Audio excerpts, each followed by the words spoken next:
Hello, and welcome to the next edition of the podcast. I'm actually not entirely sure which episode I'm on. I think it's 56. It might be 55. Actually, I think it's 55. Last time I counted. That's what the title says. That's the story I'm sticking with. But at any rate, welcome to the podcast. I am trying to resolve to a bi-weekly schedule. This is the new thing. I decided that my life is way too chaotic. I'm not just going to do a podcast every time I have a relatively good idea for one, which usually happens about 2 weeks anyway. I'm doing a consistent schedule from now on. It's going to be every 2 weeks. And hopefully, it's going to be every 2 weeks on Tuesday at roughly 5 p.m. Pacific, or if you're on the East Coast, 8 p.m. on the East Coast time, which is, what can I really say about this? it's it's probably not good if you live in England, and it's I'm not even on time right now. I'm a half an hour late because I have to always make slides for these things because it's mostly a lecture. And now that I'm doing things more ad hoc, it's going to be a much more disorganized lecture. So, for those of you who are joining me today, I'm not really going to talk about any particular thing. I'm more or less just going to share my feelings, I should say, about kind of observations I've been having about just the world in 2025. This is something that people are telling me, "Oh wow, everything seems different now. Everything seems like everything. This is nothing like what we would expect. We're just in a totally different era now that Trump's doing things.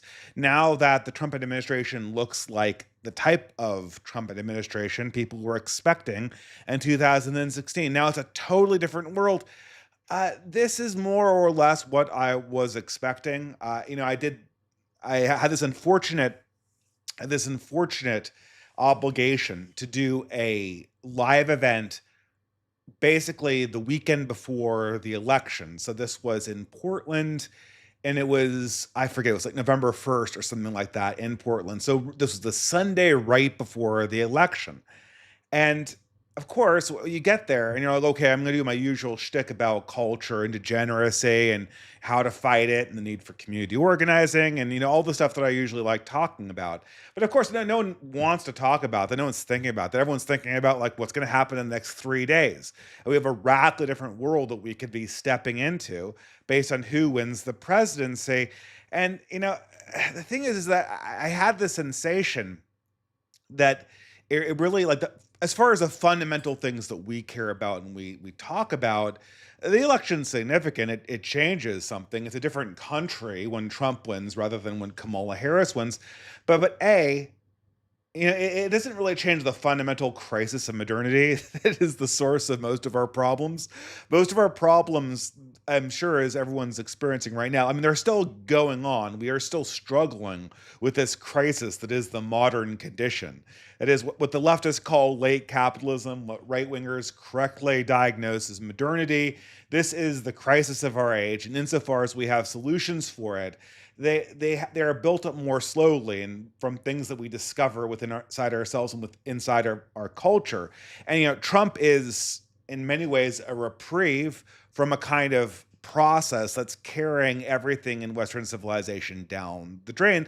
That's not to say that nothing is going right, or I'm really enjoying this. When I look at the things having to do with USAID, for instance, this was a major victory. I mean, there's been so many executive orders that the media can't keep up with them, and this is absolutely the right way that you want to run a government. The way you run a government is you outspeed the media. You move so quickly and with so much executive power that the rest of the cathedral can't possibly keep up in its narrative apparatus, and you uproot everything in your path. And what's been done with Doge and USAID has been kind of instructive.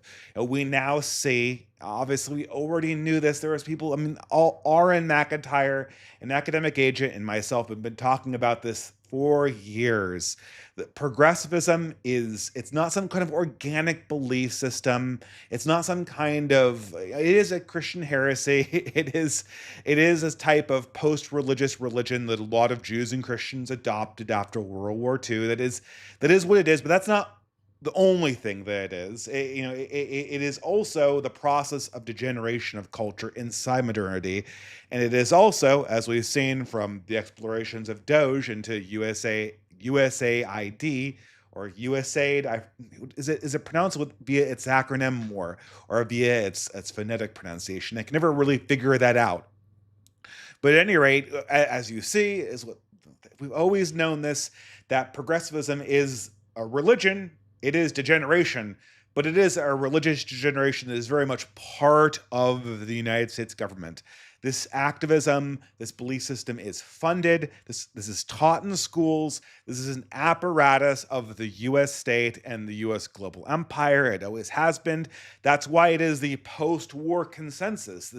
The post-war consensus was established by the political power of the United States, and it allowed this religion, which was kind of a fringe religion, albeit one that was devoutly believed by the many, or a very significant part of the ruling class in the Western world.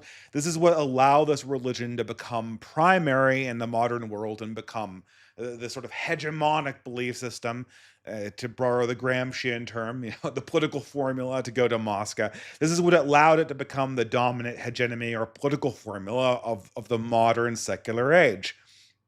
And so that's been exposed. We're seeing this being exposed. We're seeing dominoes being knocked down that are very, very difficult to reassemble. You're not going to be able to put these things back into place. But at the same time, you know, are we? And I should say another victory here too. Another victory here is we could actually have actual foreign policy reform. We could actually have foreign policy reform.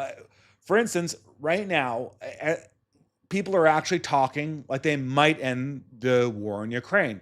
This has been one of my, insofar as my prayers are political, this has been one of my devout political prayers over the last 3 years, is for this horrible war to go away. And the war in Ukraine was always the most bizarre thing in my imagination, because it kind of showed, and I'm going to get into this throughout this talk, the question of that we're kind of seeing in 2025 is, okay, so there's been a vibe shift, there's been a political shift. Now we get to look back on the last 20 years and we get to go like, okay, what was that? Obviously progressivism it's the force of entropy in history. That's one dimension of it. It is a religion. That's another dimension of it. And it is a function of the US government. But to what degree are these things, to what degree is any progressive belief part of the religion or part of the apparatus of the US state and the US propaganda machine? It's funny because what things like the war in Ukraine do is they kind of reveal which parts are which, right? Which parts are which. So, okay, so progressivism as a reigning belief system has, for my entire life, been largely a peacenik religion. It never liked wars. It always wanted to have stability, peace, negotiation. You negotiate with your enemies and not with your friends. That was the message of progressive foreign policy, and this was a primary part of the puzzle when it came to understanding what it meant to be a progressive in the 20th century, 21st century, the early parts of the 21st century. There is, for instance, the Noam Chomsky would be a great example of this. Noam Chomsky was a peacenik, and he was known. Noam Chomsky, you hear all about him. He was known. He got on the map because he was a famous linguist, specifically establishing, I don't know exactly. I mean, he developed most of what we know about the theory of natural languages, the idea that languages are kind of inherent to human anthropology. And I know people have debated back and forth about this for ages and ages and ages and ages, but this is a large amount of what we know about natural languages is built on Noam Chomsky's work. And digression, but my father was a mathematician and computer scientist that dealt with formal languages and automata. You can see this in play with the LLMs that we currently use and call artificial intelligence. And that work drew a lot on Noam Chomsky's thing. But what Noam Chomsky is actually known for is his political ideas, right? But when people say, "Oh, I love Noam Chomsky. His politics are my politics." Well, they don't mean that. What they mean is his, like, he had this anarchist ideas, and if you go back to the early Noam Chomsky, you'll be able to see his ideas on anarchism expressed, and they're all garbage. They're all like, oh, we'll have like an index of strawberries, and then people will produce them, and we won't need supply and demand. It's absolute garbage. People say, when they say that Noam Chomsky politics are my politics, they mean, of course, his foreign policy. They mean, of course, his foreign policy. And what Noam Chomsky was known for as being this kind of foreign policy peacenik, this kind of idea that the American empire had to be rolled up, that we could never actually use hard force, that the only way forward was through an international community and through the United Nations, which of course means endless talking. And also endless negotiations. All wars had to be stopped. Period. That was the message. That was the idea of what it meant to be a foreign policy progressive. That was part of their religion.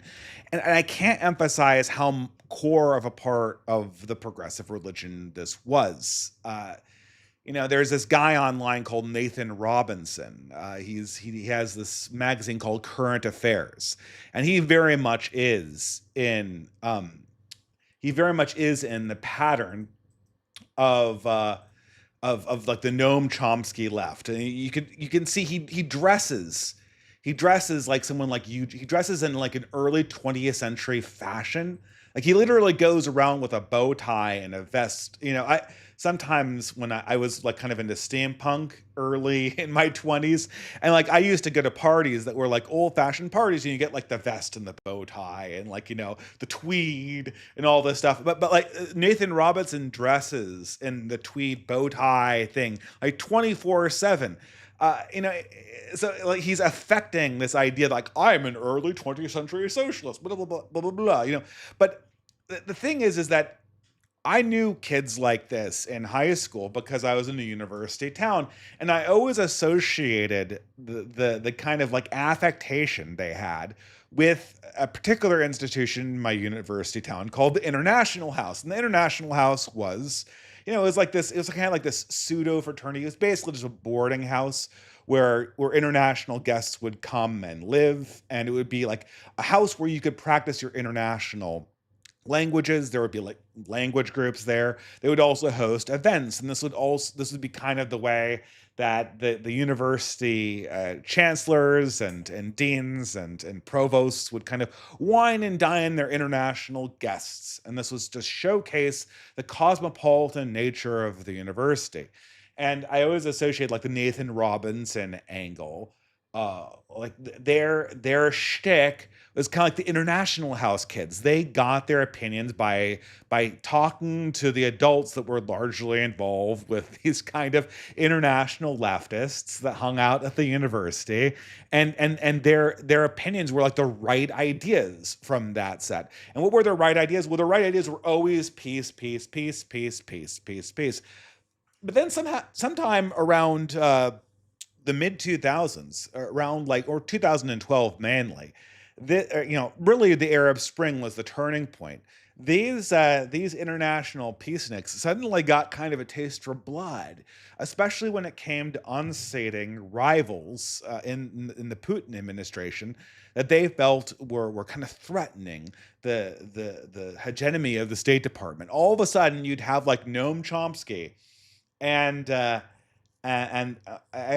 Chomsky specifically. I remember him saying something very hawkish about the Syria conflict, and you started hearing like progressives. They would start saber rattling over Russia, which is always crazy. It was always crazy because you couldn't quite figure out, like, obviously, like there was you could. I'll put it this way: like, progressives are never really in the mood. There's always a few topics that you can talk to progressives about that I learned that you could kind of push them and challenge them on, and then there are ideas that you can't challenge them on that are kind of like sacred ideas. That is, like, racism would be a classic example. Like, that you can't challenge people on the concept of racism. That this is a core belief, and this is like a no-go zone. But usually when it comes to progressives, the ideas that are challengeable, that those move around a lot. Like we can't quite decide whether we like socialism or social democracy. And so you could argue that like capitalist market economies are something that is better than socialist command economies. Like that's a legitimate thing that exists inside the progressive Overton window. As the famous quote says, you can argue about capitalism versus socialism and still be a good leftist. And it moves. Like, you see people like, all of these people like Nathan. I am sure that Nathan Robinson calls himself a socialist, but I'm also pretty sure that he also calls himself a social democrat when it behooves him to appear like he's not a scary radical. Like, this is something that's not something that is a core religious principle of progressivism. But then when it goes into the mode of foreign policy, I always assumed that a core progressive principle in foreign policy was like this whole international house peacenik stuff. But then I realized, no, it's not. Sometimes progressives are for war.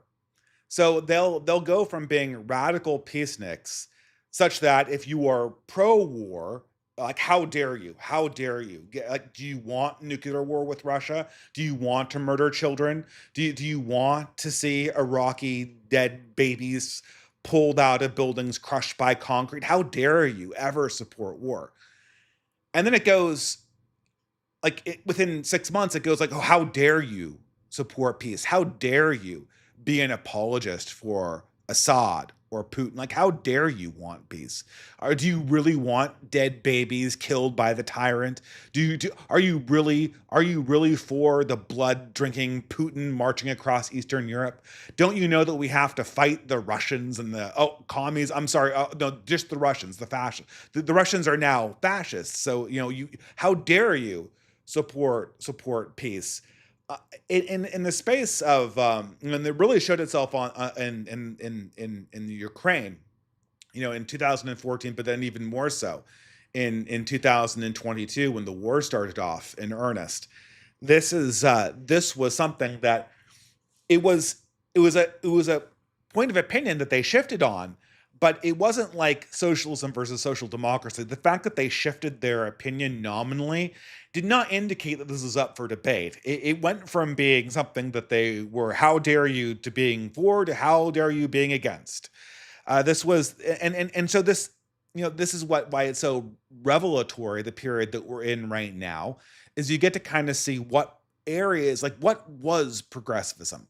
So now I know for a fact that to the extent that progressivism was religious, like a devout religious belief, peace is certainly not one of those things.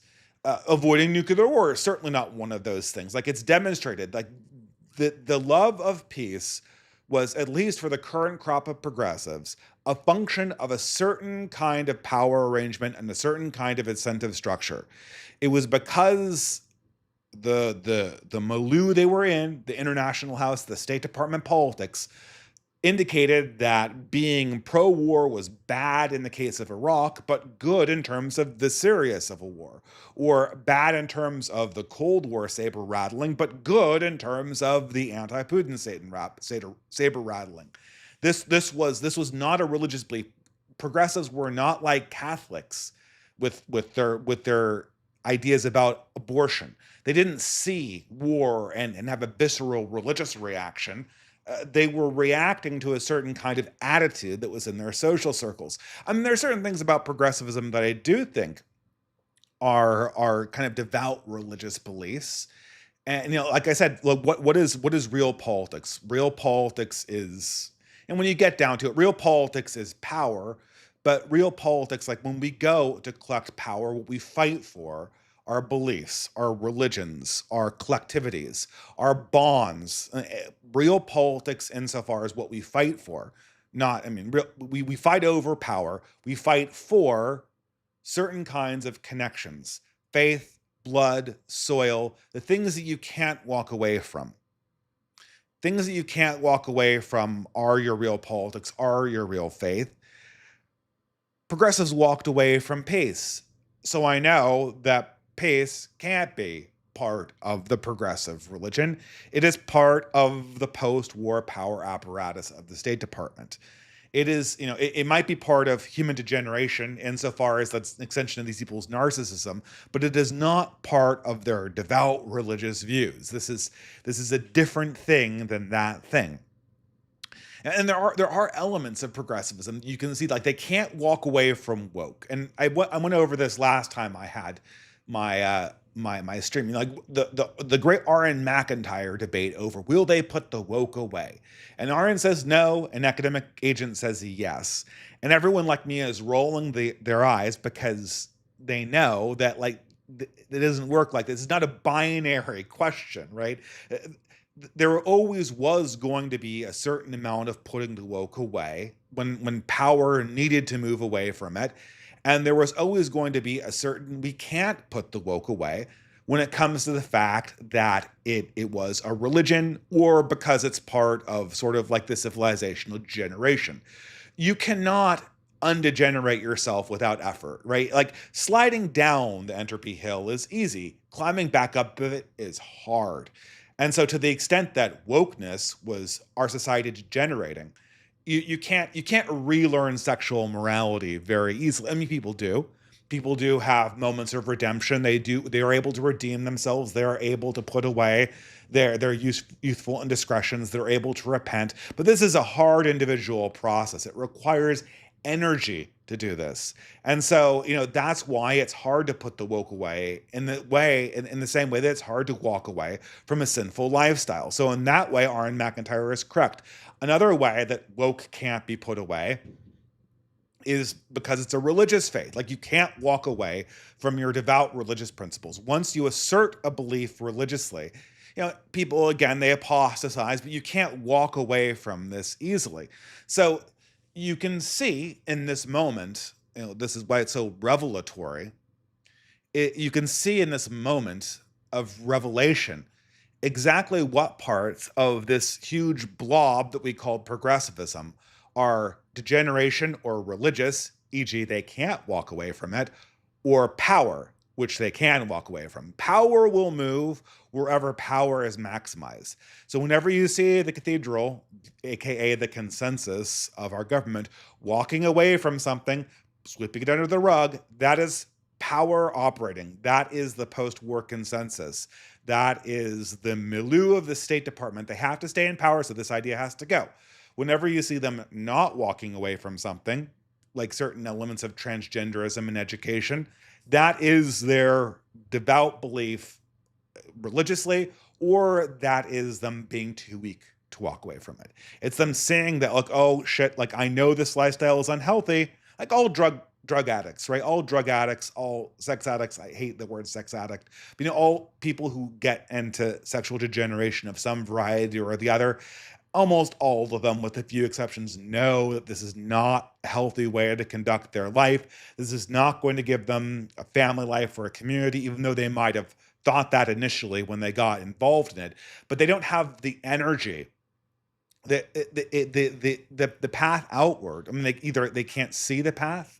They need a connection. They need to have someone guide them, like, in some kind of 12 steps program or some kind of cold turkey method. They need to have that dimension of the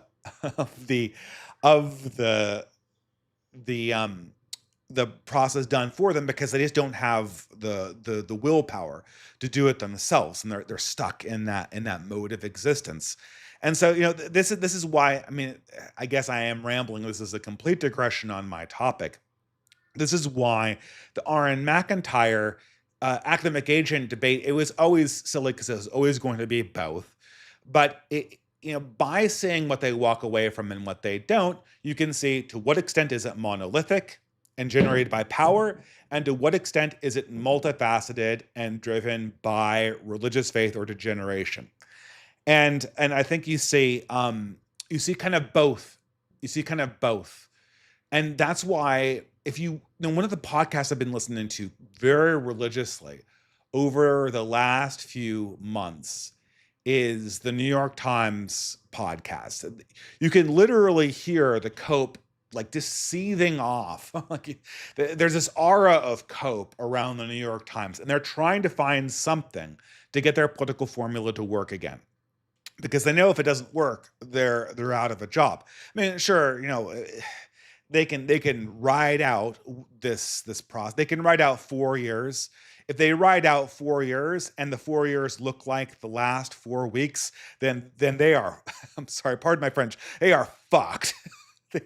Their power is going to be a fraction of what it was at the beginning. But if they can ride through 4 months of Trump doing this, and then it goes to being Trump from 2016 to 2020, then there's a chance they can recapture power. But even at the end of that, they're going to need another political formula that makes sense, and they're going to have to make that a really good political formula, because a significant amount of the funding that they thought they had is going to be in tatters. Now, granted, they can re-legislate that, they can sort of reenact that, they can reconstruct the cathedral.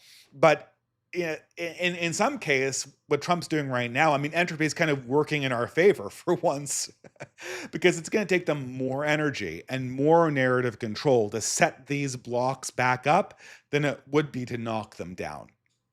Because now that people are aware of these things, they're going to be a it's going to be a harder sell to try to rebuild them. We know now that these institutions like Politico are getting funds from the federal government. We know that these organizations like USAID are, we can't say this because it's plausible deniability. That's the reason why USAID exists. The plausible deniability way of putting this is USAID is an extension of United States soft power, which means that USAID is an extension of the CIA. Right? That's what soft power means. It's part of the U.S. intelligence apparatus. And the way that the U.S. intelligence apparatus works is that it forks out this money to pay people that are its political allies in these other countries. That is what this money is for. It's, you did something good for us in advancing our cause against Putin. Here is a bunch of cash. And one of the ways it does this is it earmarks people as being natural enemies of Putin. What is Putin not like? Well, Putin does not like LGBTQ. So LGBTQ is a great marker to indicate that this individual actor is a good bet for a long-term enemy of Putin. You've signaled that you will have a very, very hard time defecting on us. Here is, $1 million for your teaching LGBTQ dance theory in Syria or Iraq or whatever. And it's a slush fund for United States soft power. That soft out power is going to be a lot harder to reconstruct, even if they do squeak through another political victory at the other end of this Trump administration. This is something the Humpty Dumpty has, to a certain extent, fallen back, and so they're trying to claw back some kind of sanity, some kind of political formula that works for them. It's going to be tough. It's going to be tough, and really the wild card is how. And they're going to come up with some political formula that is going to be plausible. Like I said, if they can't come up with a political formula and Trump keeps on going like this, then we will see, after 2 years, mass apostasy and a turning over and a turning over of an American political order, to the extent that all political actors are more or less to the right of where they were in 2020. I think that's possible, but it's by far unlikely, and I haven't seen any apostasies yet. Like, keep your eye on the apostasy. If you have once people denounce their former friends, that is a line that they cannot recross very easily. This is what I call the Hunter Avalon effect. If people are allowed in their life like one apostasy, like one public apostasy, but any other changing of opinions that goes against core religious principles of the religion you followed, you cannot pull off two apostasies publicly, and to the extent that your religious opinions modify, they have to be modified privately, because from that point forward, after you have two loud apostasies, you're going to be known as a traitor. And I had this absolute psycho guy that I was kind of briefly online friends with in 2019 called Faraday Speaks. I forget what his real name. He was a face and name poster, so there's no anonymity. He literally did a New York Times front page article on the far right radicalization pipeline. But the problem was, and there's a high probability that this person was an asset, and by asset I mean I'll put it this way, he was a recipient of United States soft power. Right? To the extent he could have been getting money from USAID. He was identified as somebody who was a natural ally of the letter agencies. And of course, the letter agencies know better than to just fork people money and then give them a script, because that's a liability if they get caught. But they look for people who are telling stories that or have political perspectives that are in the direction they're going anyway, and then they find reasons to dedicate assets to them, in the same way that every single LGBTQ organization that is in a country that is an ally of this of Russia, or that's in the vicinity of Russia, is a natural target for a USAID or American soft power, right? The CIA, in other words, right? No. Or if you're an LGBTQ rocker in like Pussy Riot. Pussy Riot's a great example. Pussy Riot is they're like these LGBTQ rockers in Russia, probably also funded by the United States. Certainly, when the State Department and the CIA found these guys, were like, "Oh, great! Everyone should be a Pussy Riot fan." Or 2000, like Tattoo, another like LGBTQ Russian thing. She said, all the things she said is like that's a refrain, and that's the refrain. All the things she said running through my head, running through my head. To which I add, I am just a Fed, I am just a Fed, running through my head, running through my head. These people are, again, these people are not paid by the CIA to believe what they're going to believe, but the CIA sees what they're saying. Oh, I'm sorry, United States soft power sees what these people are saying, and then magically, aid is given to them through USAID or other apparatuses of American soft power. Where was I going with this? I built up, but anyway, the rush. There's so much noise coming in from the other room. I hope that's not hearable. The American soft power, like we see where this is going. We see that a certain amount of this apparatus is essentially artificial. Oh yeah, I'm sorry, but the Faraday Speaks thing. I completely digressed myself off my original digression. The Faraday Speaks thing. So this was a person who was saying what the CIA liked to hear. He was, I don't know if he was paid by them or anything like that, but he was certainly he was boosted. He appears on the scene on YouTube, gets 10,000 views, and then suddenly is in the New York Times. No one goes into the New York Times because of a 10K YouTube video. This is obviously artificially boosted, if not by American soft power, then by the New York Times, which is an extension of United States soft power, if you didn't know that. But anyway, I become friends with this guy. And so whether this is sort of his handler's opinions or Faraday Speaks' genuine opinions, Faraday Speaks is going through an identity crisis in 2020. And the reason why he's going through an identity crisis is that he is a former alt-righter. He's an anti-radicalization extremist. Like he is talking about the dangers of radicalization.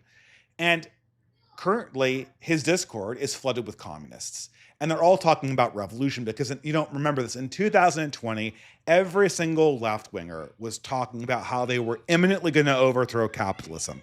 Like this was their thing. This was their overthrow of capitalism.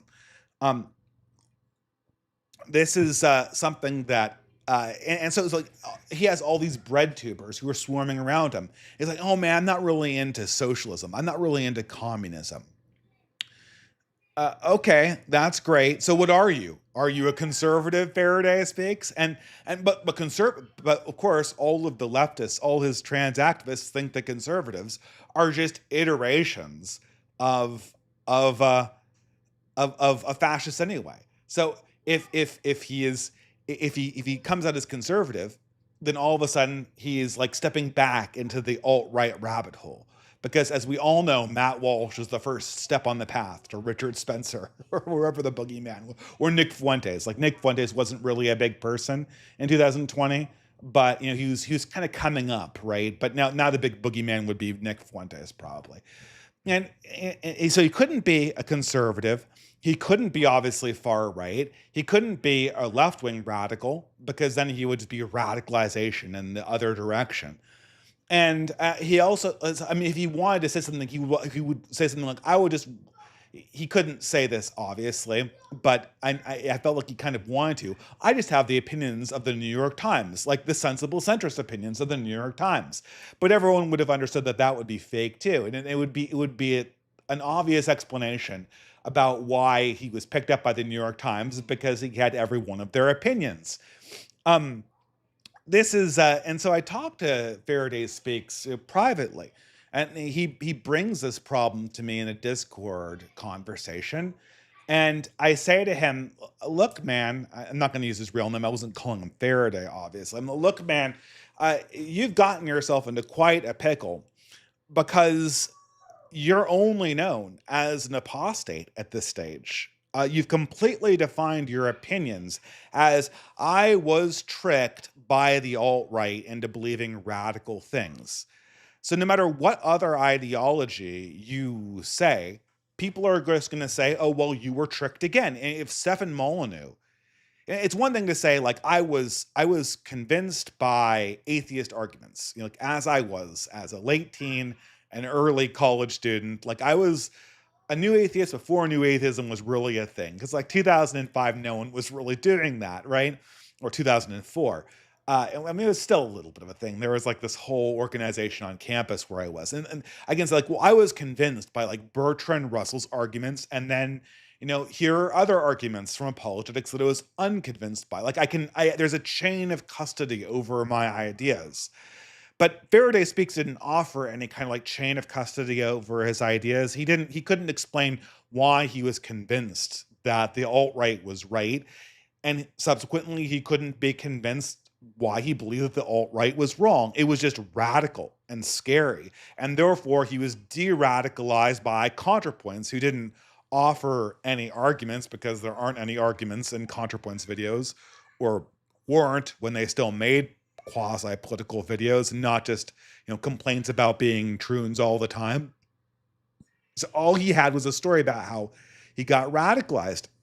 In the apostasy story, I was tricked by Satan into being an alt-righter, and now join BreadTube. Please be a fan of Vosh or whatever. But now he has his own YouTube video, like the height of his apostasy grand tour is over, and he's explaining his own ideas. And no matter what he says now, oh, well, you were tricked into being an alt-righter, so are you now tricked into being a socialist? Are you now been tricked into being a conservative? And I say to him, look, you're in a pickle. The only way you can get out of it is by kind of being really sincere about how you think through a problem and sharing that directly. Because you can't do another apostasy. You can't be like, oh, I apostatized to the left, and now I'm going to apostatize back to the right. If you do that, then you're just the guy who apostatizes constantly. Like, no one wants to join that. No one wants to get on your bandwagon when all you're going to do is talk about how horrible they are in 2 months when something else comes up. And Hunter Avalon did this too, right? Hunter Avalon, he was a public right-winger. He has one conversation with Vosh, has no arguments, and then his response to that is, oh, the algorithm is changing. I better throw all of my conservative friends under the bus and denounce them as being horrible and become a socialist. He can't do that again. he can't, once he throws his current crop of people under the bus, that's it for him. No one wants Hunter Avalon anyway, apparently, not even Hunter Avalon's wife, which is, oh, that's a low blow. But you know what I mean? Like, no one wants this product anyway. But you cannot apostatize publicly and easily twice. And I guess this is kind of like, I don't really think that I'm known as an atheist apostate. Like, I mean, it's part of my history. The transition away from being a Barack Obama secular liberal to being kind of like this weird reactionary Catholic. That's part of my history. That's part of the story of my channel. But it's not like I have a bunch of friends watching this channel who I threw under the bus with apostasy. But which would be true for almost all progressives if they wanted to go in a rightward direction. So what I'm saying here is, I guess, apostasy is not easy to do publicly, but it is sometimes necessary. If there's a genuine change in power, all sociopaths will apostatize. All narcissists will apostatize.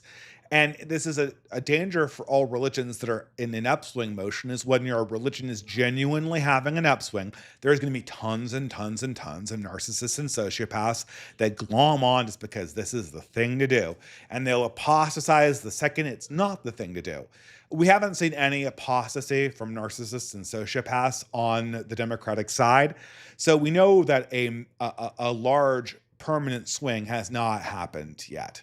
We know that is, if it is going to happen, that is still very much in front of us, and we are still kind of in the ending era of the post-war consensus. We are still in the post-war consensus, just in a period where it's dying. But in the period where it's dying, the most interesting thing is, what are people not leaving behind? And so this is, I guess, this is where the non-digression portion of this talk kind of begins. So I was talking to RN McIntyre, and they're currently at this ARC conference, and I wasn't really. I'm in this ARC conference. Apparently, it's like Jordan Peterson, Mary Harrington, like all of the Peter Thiel people. I think Peter Thiel phoned in or something. Douglas Murray, I think, is there. All these people. I don't have any idea why RN is at this conference, looking at these people. But I'm hearing them talk about the proceedings, like the conversations they're having. And of course, Ayaan Hirsi Ali is there. These are all of like the conservative leaning people on the global stage that the global American empire thinks are its friends. And I'm hearing the conversations, and they're useless. One of the things that I retweeted from Aaron just this afternoon, I don't know, depending on what time zone you're in. So at this stage, everyone at the ARC conference, like, really positive on Christianity. They're really positive, like, we are a Christian civilization. But in the Ayaan Hirsi Ali, recent Christian convert, Jordan Peterson, I guess a recent Christian convert. These people are all, I mean, if they're not Christians, they are thoroughly within the Christian orbit, to the extent that their main solution to the crisis of modernity is something Christianity. That sounds like what Western civilization was based on. Let's do that. And you even heard a little bit of this in my conversation with Joel Berry. Like, Joel Berry, he's like, oh, I'm a constitutional guy, and I want a revival of Christianity. Like a great awakening. That's his solution to everything. A great awakening. Okay, a great, and then you could. I don't know if they said this. I wasn't at the actual conference that Aaron was, but I imagine they're implying something similar to what Aaron heard about there. They're implying that what they want.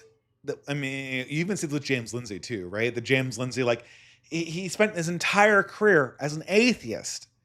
And now he's getting invited to all of these Christian conferences talking about how we're going to save our civilization by appealing to the fumes of cultural Christianity. Yeah, but but to go through all this, you have this idea from Joel Berry. We're going to have a great awakening. I keep on saying awakening. We're going to have a great awakening, like John Edwards in the 19th century. Presumably, this is going to be Christianity is going to start burning hot again. Christianity is going to start burning hot again. There's so much noise from the background. I really apologize, guys. It's going to start burning hot again, and we're going to reconstruct Western civilization from this. But we're not in a Christian society currently. Our elite classes are decisively not Christian. It's a miracle to even find any part of our elite that isn't decidedly anti-Christian. And most of these guys here, they're just anti-Christians. They're not even real. I mean, I guess they're getting to Christianity. I think Joel Berry is a genuine Christian, but he doesn't seem to understand what it would take to make the United States a Christian country. He understands that like a great awakening makes people more Christian. He doesn't understand that a great awakening with the fervor of John Edwards would have to completely, it would have to break secular America with a rod of iron. The Great Awakening worked because almost everyone in America in the 19th century was a professed Christian, if not a devout one. And so the conversion that was demanded by people like John Edwards was essentially a reassertion of vows that most people had already taken anyway. But this is not true. There are active anti-Christian elements. Christianity cannot be taught in schools, which is the first and necessary step. So you need to completely break secularism. All of the implied secularism of the Constitution would need to go away. And furthermore, we'd have to explain why for 100 years we essentially de-Christianize this country in the name of the Constitution. Or to go back to the ARC conference, something that was immediately put on the table was, okay, so Christianity is going to save Europe. No one in Europe is Christian. Furthermore, all the immigration into Europe right now is Islamic. The most powerful religion in the continent of Europe is going to be Islam. What are you going to do about it? Mass deportations? Oh, no. We can't do mass deportations. Their solution is, I guess they're now willing to bite on the stop mass migration thing. Previously, it was mass migration as good as if it's legal. Now I think they're willing to go the stop mass migration route, but they're not at the mass deportation route yet, which means that Europe is still going to be de-Christianized, just at a slower rate, short of a cultural revolution. And their solution to Islam and secularism is, oh, well, Islam will lose in the marketplace of ideas. Christianity will win in the marketplace of ideas, but not that scary kind that wants to desecularize the country. Like safe 1960s secularized Christianity will win in the marketplace of ideas. Safe, secularized, liberal Christianity has never won in any marketplace of ideas. And to the extent that Europe has gotten its new secular denationalized religion, it was not some kind of organic process. They just illegalized all the alternatives. They legalized all of the alternatives. And you can see this in Germany right now. All of the Germans, like they're sitting around and people are asking them about the recent speech that was given by J.D. Vance in their country about the need for freedom of speech. And they treat this like it's a giant joke. Oh, well, we need to focus on safety and order more, such that if someone posts an opinion that's disparaging of the post-war consensus, we have to inflict punishments on them. And it's almost impossible to keep on going with this talk with the background noise. I apologize. This is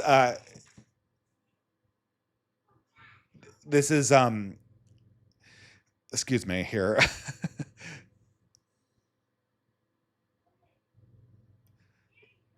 I apologize for the dead air.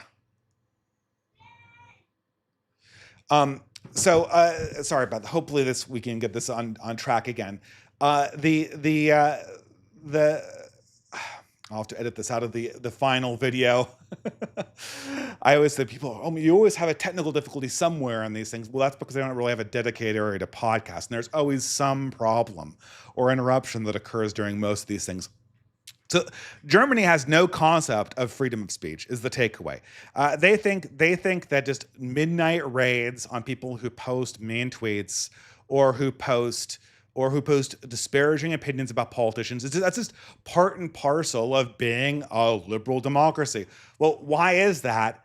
Well, it's because we essentially forcibly banned a huge percentage of ideas that were just organic to Germany and France and England. We forcibly took out these ideas at the core level by illegalizing all nationalist parties, pulping their books, and only teaching liberal secular values in all German schools, to the extent that the entire identity of Germans has been completely propagandized out of them over the course of 8 years. And once that apparatus goes away, nationalist ideas are just going to spring right back in Germany, to the extent that the German ethnic identity survives at all. There's no marketplace of ideas in France. There's no marketplace of ideas in England. They have Sam Mellier, who got sent to jail for 2 years because he didn't even post stickers. He printed stickers and distributed stickers with ideas the government didn't like. There is no marketplace of ideas. There has not been a marketplace of ideas in Europe since the end of the war. And to the extent that Christianity wins in the marketplace of ideas, that Christianity is not the kind of stay little liberal friendly religion that Joel Berry and Ayaan Hirsi Ali and Jordan Peterson likes. The Christianity that wins in the marketplace of ideas actually believes in itself. And any Christian leader that believes that Christianity is good, true, and beautiful is going to immediately ask the question, how did we de-Christianize ourselves over the last 150 years? To which the natural answer is not going to be communism or progressivism. The natural answer is going to be liberalism. The natural answer is going to be the post-war consensus. The natural answer is going to be the global American empire and its soft power, which in Germany was certainly not very soft. Case in point, this panel that RN looked at and tweeted about spends its entire time puffing up Christianity and then can't even come up with one concrete idea about how they're going to re-Christianize Europe. Absolutely useless.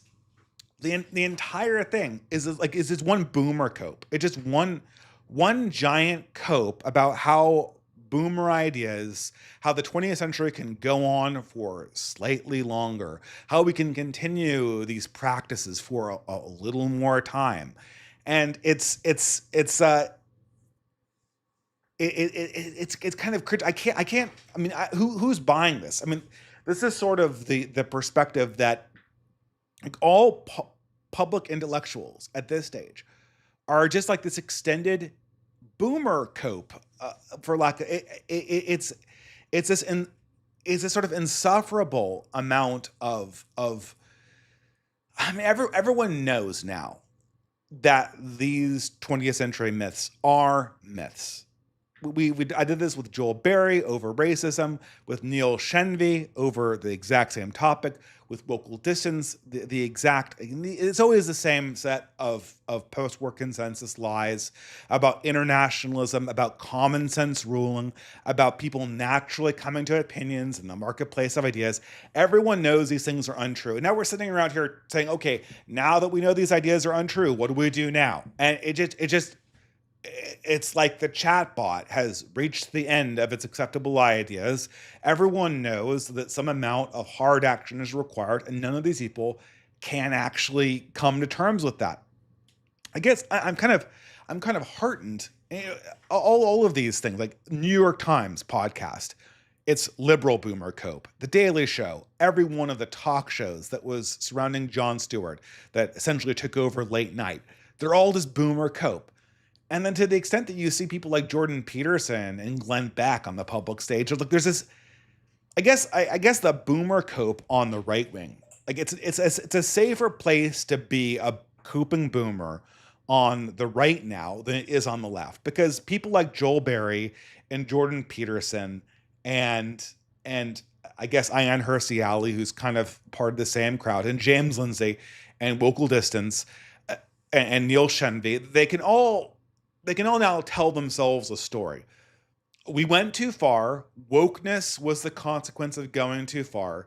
So now that we went too far, now Donald Trump's righted the train, and now that Donald Trump has come into office, all of these things that we learned about how politics and people worked over the course of the last 2 decades, like, we can unlearn those things. We could unsay those things and go back to the 1990s when all of this stuff was comfortable. So, and this is a 2-week old debate, so I feel like I'm kind of like really juicing this for content. But it's interesting that in the conversation with Joel Berry, he pretends like we've solved race in America. We've solved, and the way we solve race is we just get rid of affirmative action. Like, we get rid of DAI and affirmative action, and then the black-white achievement gap will disappear. I guess he said that. I don't know how explicitly he said that, but that was the implication of his entire arguments over the last half of the conversation, is that racial animus spawned essentially from the black-white achievement gap, or the black-Asian achievement gap, more pertinently in the 21st century. It will go away when we get rid of affirmative action and DEI programming. I don't know what to say about this. This is absolutely nuts. Everyone, he must know this is not true. I don't believe for a second Joel Berry even thinks that if you get rid of affirmative action, then suddenly the black kids in high school are going to start achieving like the Asian kids in high school, in the same high school, with parents of comparable economic clout. He doesn't believe that for a second. He doesn't believe that the racial achievement gap is going to go away. And so, okay, so like, you're going to go back to the 90s, we're going to replay the tape, and the same contradictions are going to emerge. And then you're going to be stuck with the same dilemma, and you're going to have absolutely no answer for it. And, but it doesn't matter, because it doesn't matter. Like, you can easily unspool this argument if you think a few steps in advance, just like you can unspool this marketplace of ideas is going to bring back Christianity in Europe, which does not have a marketplace of ideas, in the wake of mass Muslim migration, with no attempt to convert them in a strong arm sort of way through education or through deporting them, which I like to call the Isabella option, for the convert or deport methodology that was in pre-modernity so famously. You think about these solutions for 5 seconds, and it's immediately apparent exactly where the problem is, where the problem is on this map of the world. They don't sustain for any extended debate. And I've said previously, I'm getting completely tired of debating this. I am done. I mean, look, if Joel Berry or Neil Shenvi or Vocal Distance wants to go through these arguments again, I will ask the same set of pre-made 15 or 20 questions again, and they will continue to sputter out gibberish for an hour again that no one could possibly believe. Like, if we get rid of affirmative action, the black-white IQ gap is going to disappear, which is nuts. Everyone knows that's not going to happen. But I'm tired of debating this because, and I think they are too, because they know that this is a completely incoherent idea. They know that this is all cope. But their advantage is, from a public relations point of view, they may have lost their outrage engine in the form of wokeness, because wokeness is very, very quickly receding in the public eye because the powerful has started walking away from it. Well, they have lost their outrage engine. The Babylon Bee is no longer as funny as it used to be because wokeness is no longer as prominent as it used to be, and wokeness was their bread and butter. But their new market is in cope, and boomer cope is a booming industry. in conservative America. Boomer Cope is a declining industry in blue America. You can listen to Boomer Cope if you want to listen to the New York Times podcast. You can listen to Boomer Cope if you listen to, these talk show hosts. But it's obviously Cope. It's obviously they're just licking their wounds and trying to decide what happened. And what's more interesting and what makes the Cope better and more delicious on the progressive side is you can listen, you can hear choice truths. Just this last week, this is something that's been in the news. I think it's an old Bill Maher clip. Bill Maher admitting that America was better in the 1950s when it was still predominantly a white country. This was an innocence you could not buy, which is ironic coming out from Bill Maher, since he's in everything in his power to destroy American innocence morally and religiously, and everything in his power to destroy the West demographically, up into literally bragging about it, which is what's so you very rarely have people brag about their involvement in demographic change, but you literally have this conversation with Bill Maher, which came out last year, where he's trying to take credit for the fact that we completely reconstructed the demographics of England so that it's no longer English. I think we can take some credit for that, Bill Maher says. And now he's lamenting. Now he's lamenting the decline of white America and of an actual European Europe that was not a multicultural, chaotic wasteland. And even in the case of people like Trevor Noah, a famous kind of multiracial comedian who expressed through his tenure as The Daily Show, he was completely unfunny. And he made me really hate the South African accent. I didn't like the South African accent because it was always used by villains in Hollywood movies. Well, now I don't like the South African accent because Trevor Noah used it. So I'm sorry, Conscious Caracol. Maybe Spoon from the Aristocratic Utensil will allow me to learn to love the Afrikaner accent again. But you're going to have to do a lot to help me overcome the Hollywood villainization of white South Africans and the accent I hear from Trevor Noah. But, Trevor Noah, long history of essentially making the Daily Show this unfunny anti-white show. And he comes out this week and he's like, oh man, I just got back from Finland, and what makes Finland so good is that it's all Finns. And when one Finn shouts, they know what they mean. They know what the cultural regulations in this space are because they're all Finns. They know what's expected of them in public because they're all Finns. It's so amazing. Is there something like that for Africans? And he has this all black panel of guests that is on, and all the black people, of course, because black people know that they have their own special language. Black people know that they have their own history. These are all actually, I think, African Americans. They're immigrants from Africa, like Trevor Noah, and one of the women who ironically has she has this bookcase that is color coordinated like any white shit-lib woman on Book Talk. And she just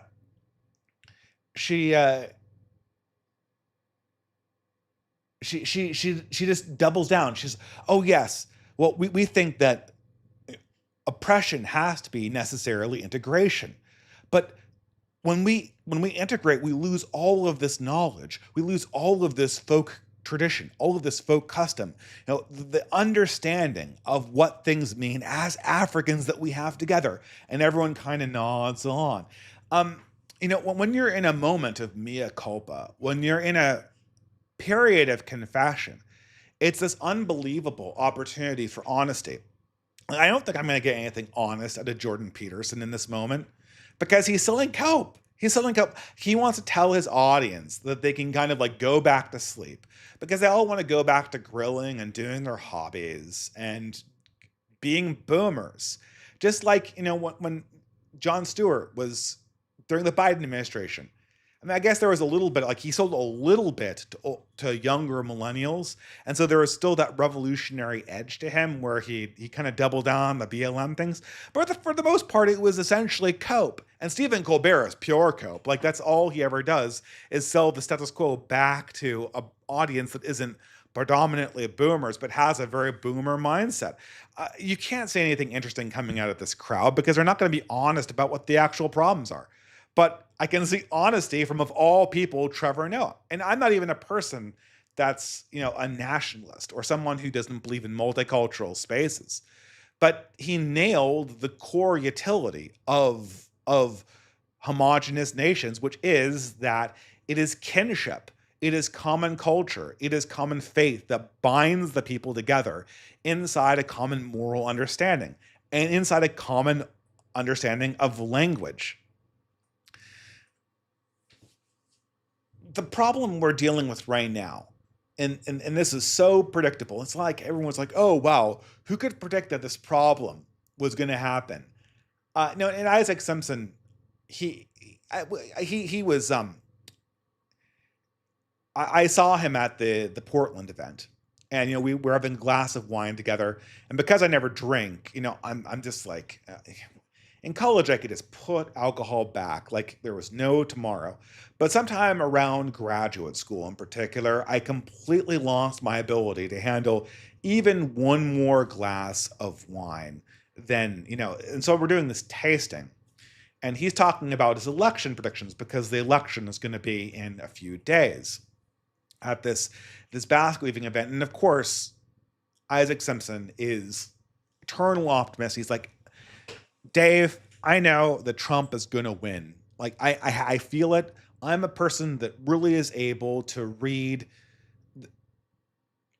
They're able to read the pulse of the nation. I'm able to read the cultural direction of the country. And the cultural direction of this country wants to go in an anti-woke direction. It wants to vote for Donald Trump.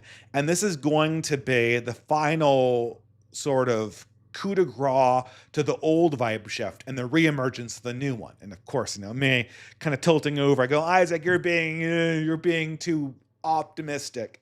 You're being too optimistic. Yeah, we're locked into a mode, and there's not going to be a vibe shift. It's probably just going to go back to being Biden 2 under Kamala Harris, and Isaac Simpson was right. He was absolutely right. He got everything right about his prediction about the vibe shift and the mood of the country. The thing that he was kind of caught off guard by that I saw coming was, even if Trump does win, and even if Trump does kind of execute this slow-moving regime change in the pattern of FDR, which he is beginning. It has to accelerate, not slow down, in order for this regime change to be complete. If he does execute this regime change, it's still not going to solve the predominant religious crisis of the age. And there's going to be this crash that hits when we realize that the problem with wokeness was not wokeness. The problem with progressivism was not progressive. I mean, it was. Progressivism is.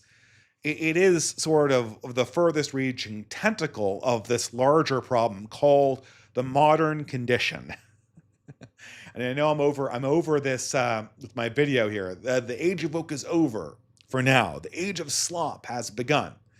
Slop is the better expression of modernity.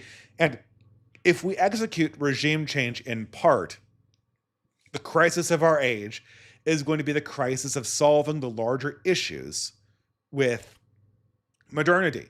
And in many ways, Trump is a stopgap. He's a slowing down of this process that will give us space to potentially come up with solutions or to potentially situate ourselves into the larger problem of slop. And, sure enough, the election happens, Trump gets into office, and he starts actually doing what he said he would do. And me and Isaac start feeling more depressed. And we get on a podcast together and we talk about, well, okay, I think Isaac saw this a little bit too. I'm not going to say like I saw this and he didn't. He saw slop culture overtaking woke culture too in fall. Everyone can see the stuff coming. But the thing is that it's not sufficient to do regime change to fix the religious problems that are endemic everywhere. And all we seem to have is kind of this weird slop culture that's invaded everything. And I'm kind of torn about this too. And I say that I've been kind of burning out politically in terms of discourse. Like I just have no desire to talk to these liberals. Now, originally, I started this YouTube channel to have a dialogue with leftists. Then I predominantly became known for having dialogues with liberals. And now, I'm having straight up dialogues with the very conservatives that I was meant to convert, and having the conversations that really interested me. And after the last three of them on Benjamin Boyce's channel, I'm completely bored of this entire process. And it's not to say that I'm like burnt out on writing. Like I wrote an essay a week and a half ago that I thought was actually a pretty good essay, a very personal one at least, about California and my thoughts kind of in the aftermath of my father's passing. But I've been writing up a storm about culture. I've been writing up a storm about various dynamics that are emerging in the post-election era. But I have this utter burnout from politics, and I just and this is true. This is the trap that I'm caught in. Is that you always kind of go like, okay, politics is over. It's not sexy. It's not happy. It's not like 2017, you couldn't look away from politics. It was the most interesting thing going on. In 2018, 2019, it was the most interesting thing going on. But in 2025, all of the conversations that need to happen, at least publicly, for now, have happened. I can explain to you what the problems are. I can show people where their mistakes are. Not that 1,000 people haven't done that before. I can explain the problems to these people to their faces, and hear them kind of cope about it for 20 minutes with varying levels of jargon. But the excitement in thinking about culture and meaning and religion has never been higher. In my mind, the passion over discourse has never been lower, and it's not sexy, and it's very hard. It was very hard to write that last essay on Substack. It was a very painful essay to write, and all the things that I'm inspired to write are very painful things. And it's not like 2019. It's just like, there's nothing sexier than being in just a political battle with someone you hate. Someone who's just utterly deplorable, like Vosh. Like there's a fuck you, and then you fuck you back, and it's like a giant fist fight.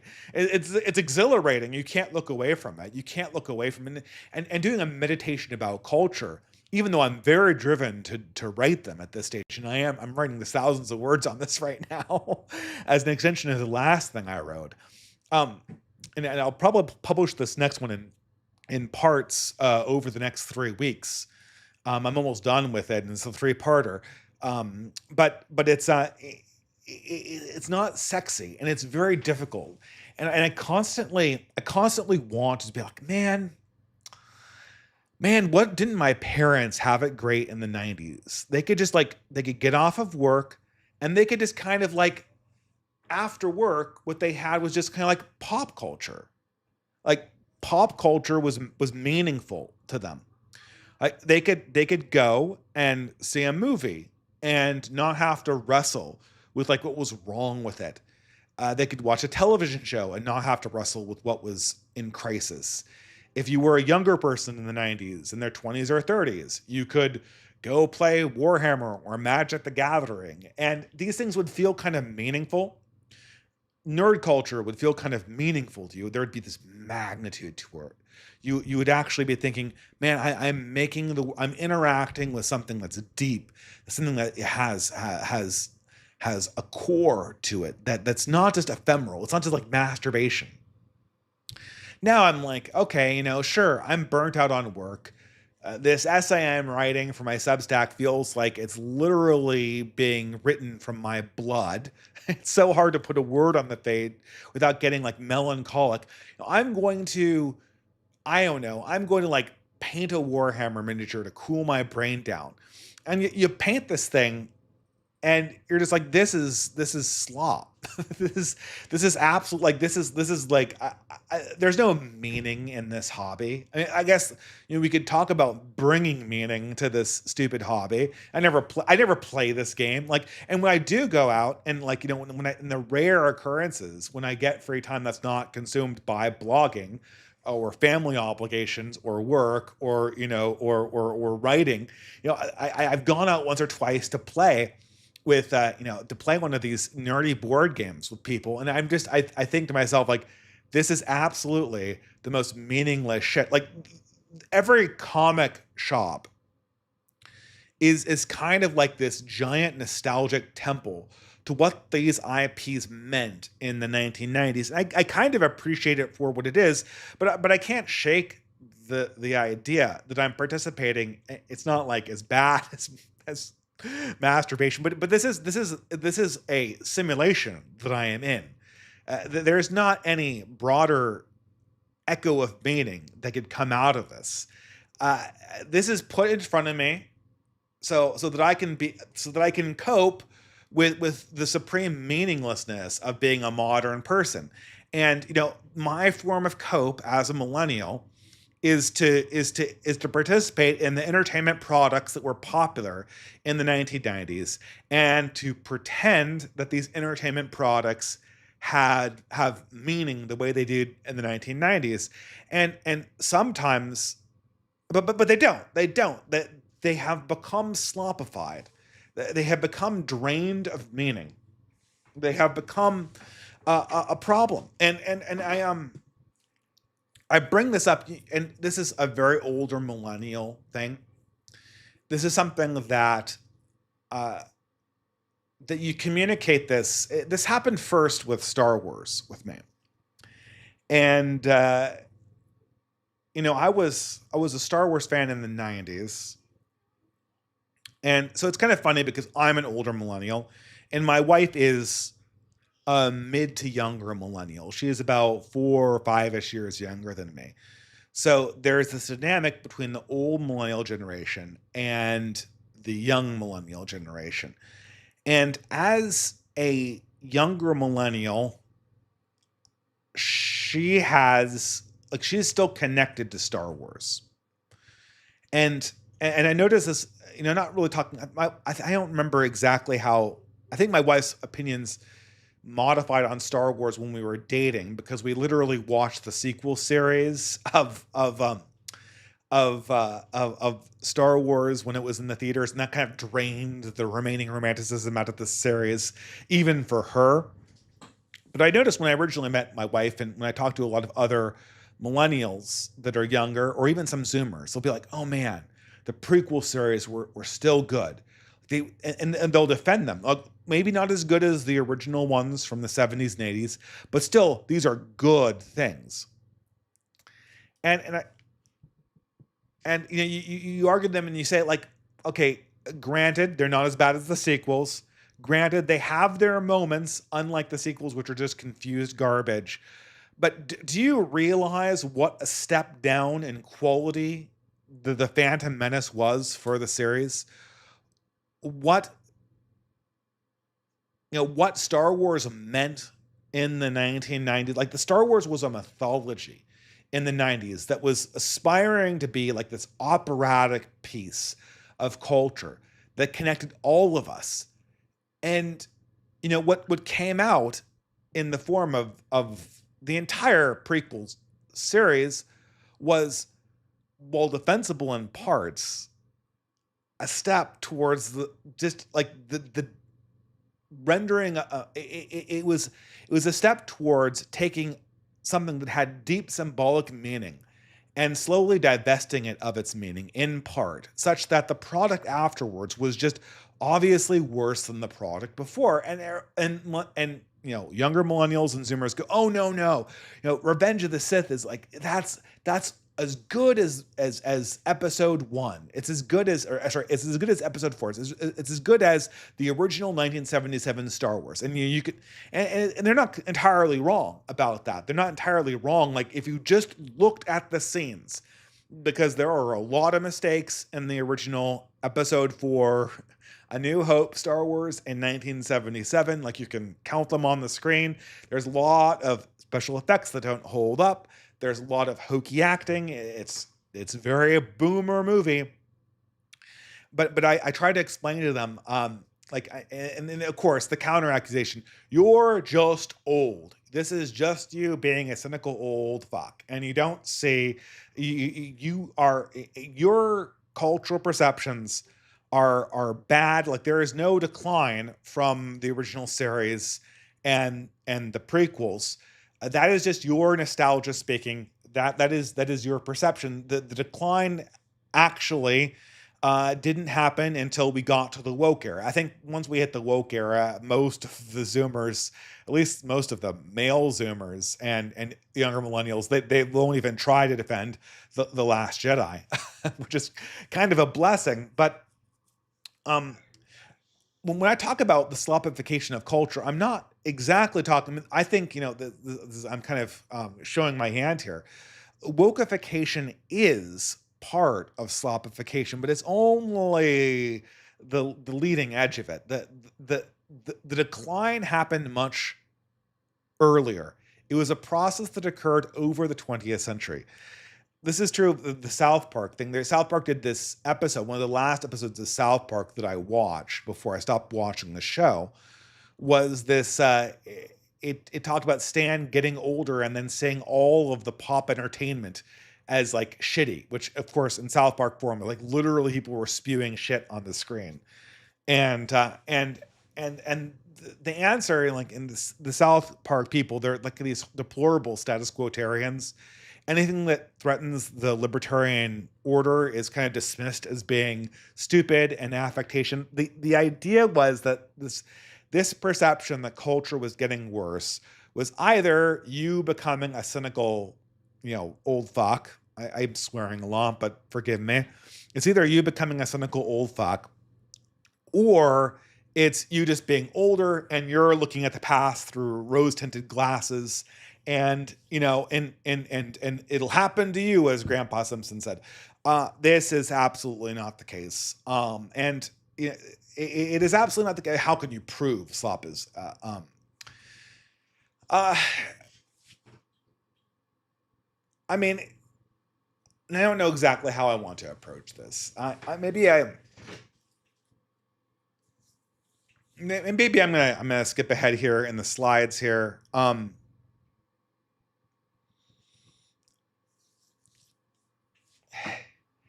The quality, and I'm thinking about how I want to approach this topic. The process of slopification is essentially the process of modernity, and it is the process of massification of all things. I think no one would really argue that food has been slopified. This is actually an interesting process because food is, so obviously Curtis Yarvin is the great pessimist, or one of the great pessimists up there with Nick Land, and he talks a lot about decline in the original era, the original period of unqualified reservations, or what us old heads call UR, right? And one of the notable exceptions he has to the continuous decline of America is food. He's like, oh, well, what if we compared 1950s America to 2010 America? It would be an unmitigated history of decline, except for like technology, the iPad. And he says, oh, the food too. The food's also much better than it was in 1950s America. Yes, it was. It was in a really weird way. Our food is tastier. It's undeniable that it's tastier. Our food has become slop, and it's not like, like low hanging fruit, right? Low hanging fruit is like the Twinkie. The Twinkie was sort of a packaged food item that took a cupcake and turned it into a massified piece of culture, and combined it with all sorts of costs shaving measures Specifically, the one that is probably there's two culprits behind sort of the slopification of food. One is being seed oils, and the other one being the replacement of sucrose, aka cane sugar, with fructose, which is fruit sugar that we predominantly get from corn. And this followed the Twinkie and like Hostess and a variety of other companies like Nabisco take a variety of products that were snack foods and turn them into massified products that are essentially cheap, low-graded versions of the kind of common snack foods that you'd find in the 1950s. Um, that's sort of like the Robert F. Kennedy, the Kennedy version of slopification of American foods. Seed oils and fructose ruin the American diet. They're certainly much more tasty if you eat a Twinkie in 20. They still make Twinkies, I forget. If you eat some of this snack food in 2020 or 2025, it'll be way better than the same shitty snack food that you get in 1990. It probably will be way better than that same packaged snack food that you get in 1970. It kicks you harder, right? It's slop because of the way that we consume it, because of our relationship to it. One thing that and this is not the first podcast I've had that's been named after slop. I had one last year called "Slop and the Sacred Table," where I talk about the decline of quality food. Restaurants have gotten way, way, way better, but at the same time, the sacredness of food has gone down, down, down, and down. So, like, you DoorDash this meal, and it's brought to your door in 2020, and you get it from a luxury hamburger place that me and my wife appreciate in Victoria, and you will have like a very, very well seasoned, well cooked hamburger. It will be delicious. It's still fucking slop. It's slop because a good hamburger doesn't mean the same thing as it did before. And furthermore, like a good meal doesn't mean the same thing as it does before. A good meal in 2025 just means that like my taste buds are operating in a certain way. Like the goal was to get my taste buds to move in a certain way. And I'm damned if modern hamburger joints haven't made the tastiest hamburger I ever had. But it's slop because, the experience of getting a hamburger existed in a certain context in America. It existed in a certain context where, like, the old hamburger store was a place where you went and had a hamburger. And if you had a really good hamburger or who had discovered a good hamburger place, that was meaningful to you. The same thing is true for like the dinner party. The dinner party was like a very meaningful, sacred space.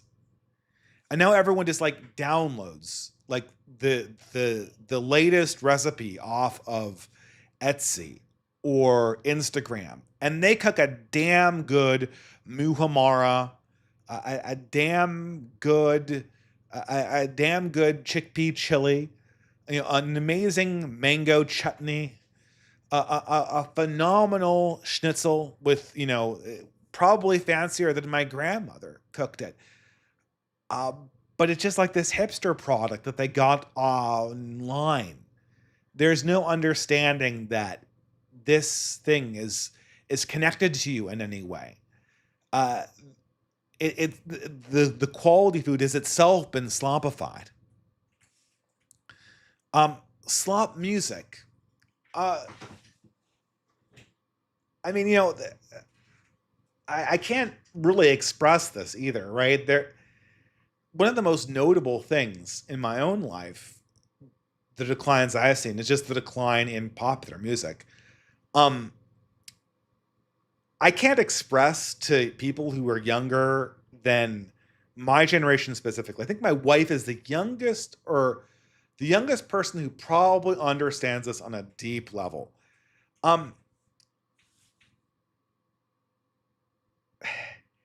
it's really hard to express what a band like Nirvana or the Smashing Pumpkins meant to teenagers in the 90s.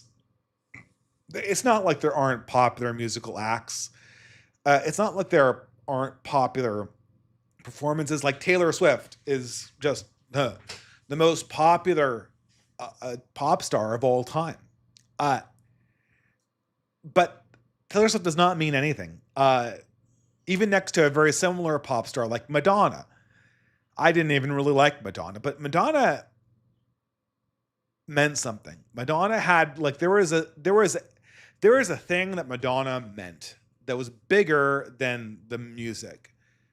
And I think literally in the case of music, there's like literally a decline in quality where you can measure how unsophisticated the music has become. But there was a story behind Madonna. There was a story behind Smashing Pumpkins. There was a story behind Pearl Jam. There was a story behind Sonic Youth. There was even a story behind most of the bands in, I liked a few bands like the Shins or the Decemberists in the late 2010s, the last gasp of rock and roll. And I thought to myself, wow, when I saw the Decemberists, I'm copying this from More Goth, but I saw the Decemberists when I was in college. And I thought, man, this is the beginning of something. This is the 1990s happening again. But the Decemberists weren't the beginning of something. The Decemberists were the end of something. The Decemberists were something exhausting itself.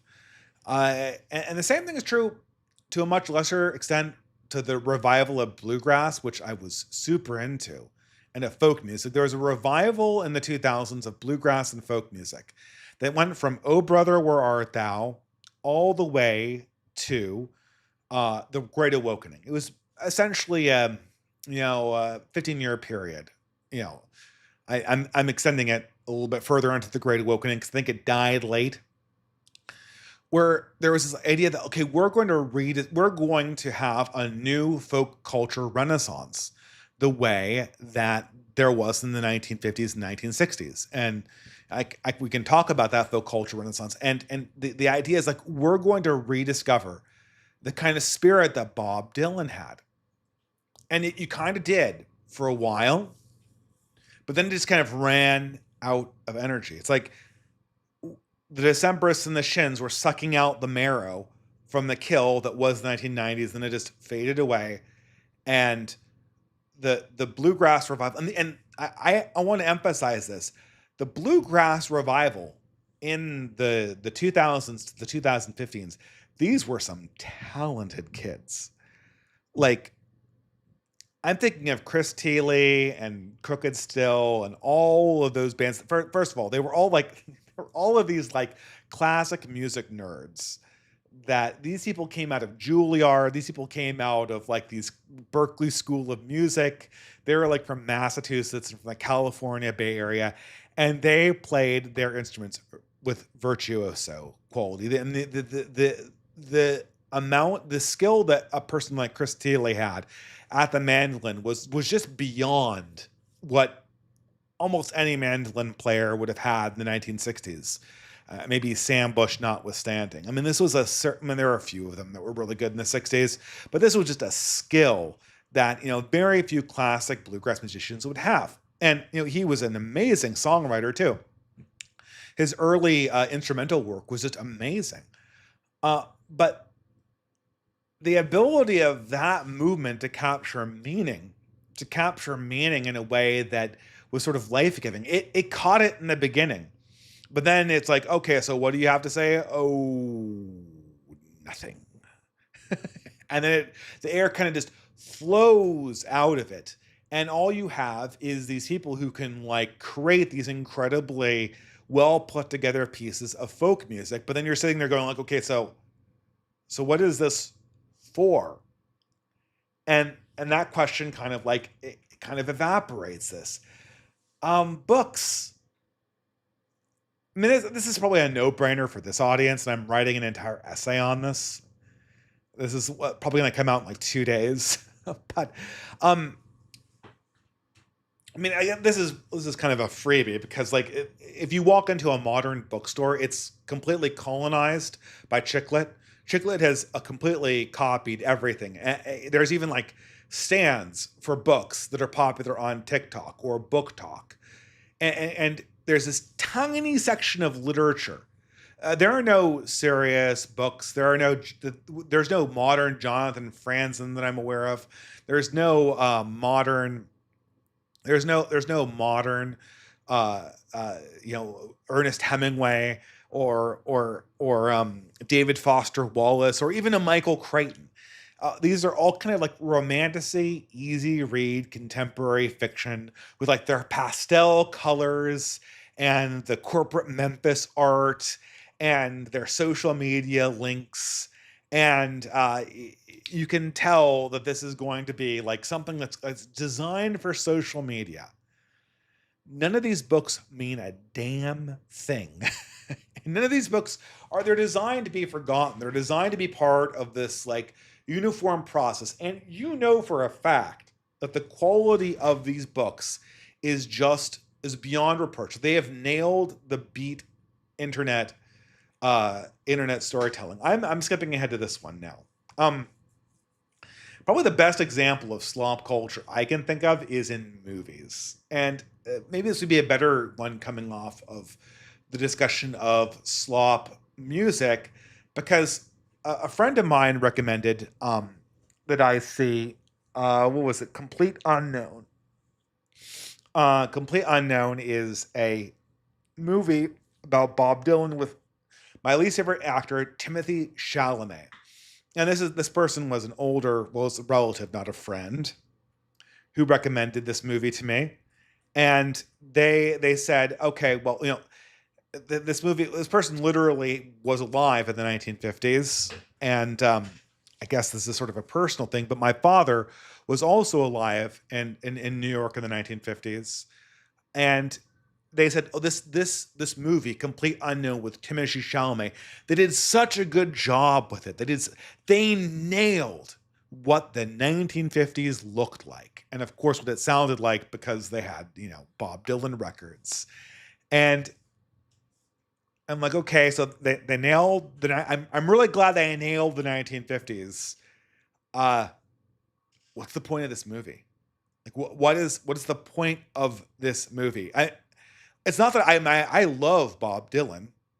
I'm a huge Bob Dylan fan. I mean, he is somebody that spoke to the time period he was in. He could absorb the time period that he was in, and he could put it into a lyric form that was amazing. What the fuck does that have to do with us now? Like, is this just a period piece? It's just part of like a window into a time, and it looks good and it's well done. And I presume Timothy Chalamet and whoever plays Joan Baez, like, I've also heard that they nail the songs. I don't fucking care. Like, why would I care if they nail their songs? There were two, like, probably there was a movie called I'm Not There about Bob Dylan in the 2010s that was actually, I mean, the point of that movie was that Bob Dylan was famous because people projected onto him meaning that they saw in their own lives, and like that was something to say, and that movie said it. And then there was a movie called Inside Llewyn Davis that was made by the Coen brothers, which were like the last American filmmakers that can make non-slop films. And that movie had something to say about the nature of being in a certain time that captured the feeling, not just the look, the feeling of what it meant, and also sort of uh, the supreme feeling of loss that kind of lay at the heart of it. That like life was passing you by while you were at kind of the forefront of. So we look back on that period as being this period of incredible explosion in the folk scene in the 1950s, like optimism, and Bob Dylan is there, and everyone's making records and rediscovering this folk sensibility. But being on the ground just feels like life is moving past you at this incredible speed. That has something to say. This movie has nothing to say. I know it has nothing to say. Um, and I don't even need to give it a chance. I mean, I Nosferatu, another movie. And this is really true of every is it David Eggers movie? I think David Eggers is the director. Nosferatu director. I need to look this up here. Robert Eggers. Robert Eggers. Okay, I should have not superimposed my name onto this guy. But he made one amazing movie that scarred me called The Witch, where he really tapped into exactly what made people afraid of possession and witchcraft in Puritan New England. And he nailed it. The Witch is as good a period piece as I could possibly imagine. A period piece that captures the feeling of being there. And since then, he's made beautiful crap. A good example is Nosferatu. Nosferatu, it captures what Germany in the 1850s looked like. Damn, that's awesome. It captured the subtle sexuality of the original Dracula without removing it from its horror. Damn, I'm so glad they did that. It captured the kind of revenant aspect of the original Dracula that's oftentimes glossed over in the kind of post-Bela Lugosi era of Dracula. It got rid of the good boy Dracula that you see in Bram Stoker's Dracula from the 1990s with Winona Ryder and Gary Oldman. Awesome. The movie, it doesn't say anything. It doesn't say a thing. It has absolutely nothing to say. It doesn't have any spiritual message to it. It doesn't capture the spiritual feel. I can't sympathize with any of the characters. They're kind of puppets moving through this 19th century world. I have no desire to put myself in their shoes or to see the world as they want. And I don't even understand what the director wants me to think. Like, what emotion is the director having? Like, I understand what he's imitating. I understand what he's imitating. Like, he nailed, like, insofar he saw pictures from the 1850s, like realist pictures from the 1850s in Germany. Like, he read Bram Stoker's Dracula, and then like he combined them, and then he imitated it on the screen. Great. Did he have an emotion about what he saw? Did he have did he have a feeling that one person was sympathetic, or did he just want to I know what it would feel like. I know what the hysterical woman archetype is. So I'm just going to import the archetype and put it in here. And then that archetype has been successfully replicated. And the plot moves in beats. It's been like plot storytelling. All the beats are hit. And there's proper foreshadowing. And the color palette is like interesting. It's blue. It's got to be interesting. The color palette is blue. What's the meaning of this? I think that in The Witch, what made that one not slop is that he successfully tried to imitate the emotion behind the witchcraft, whereas in his later iterations he just copies the form.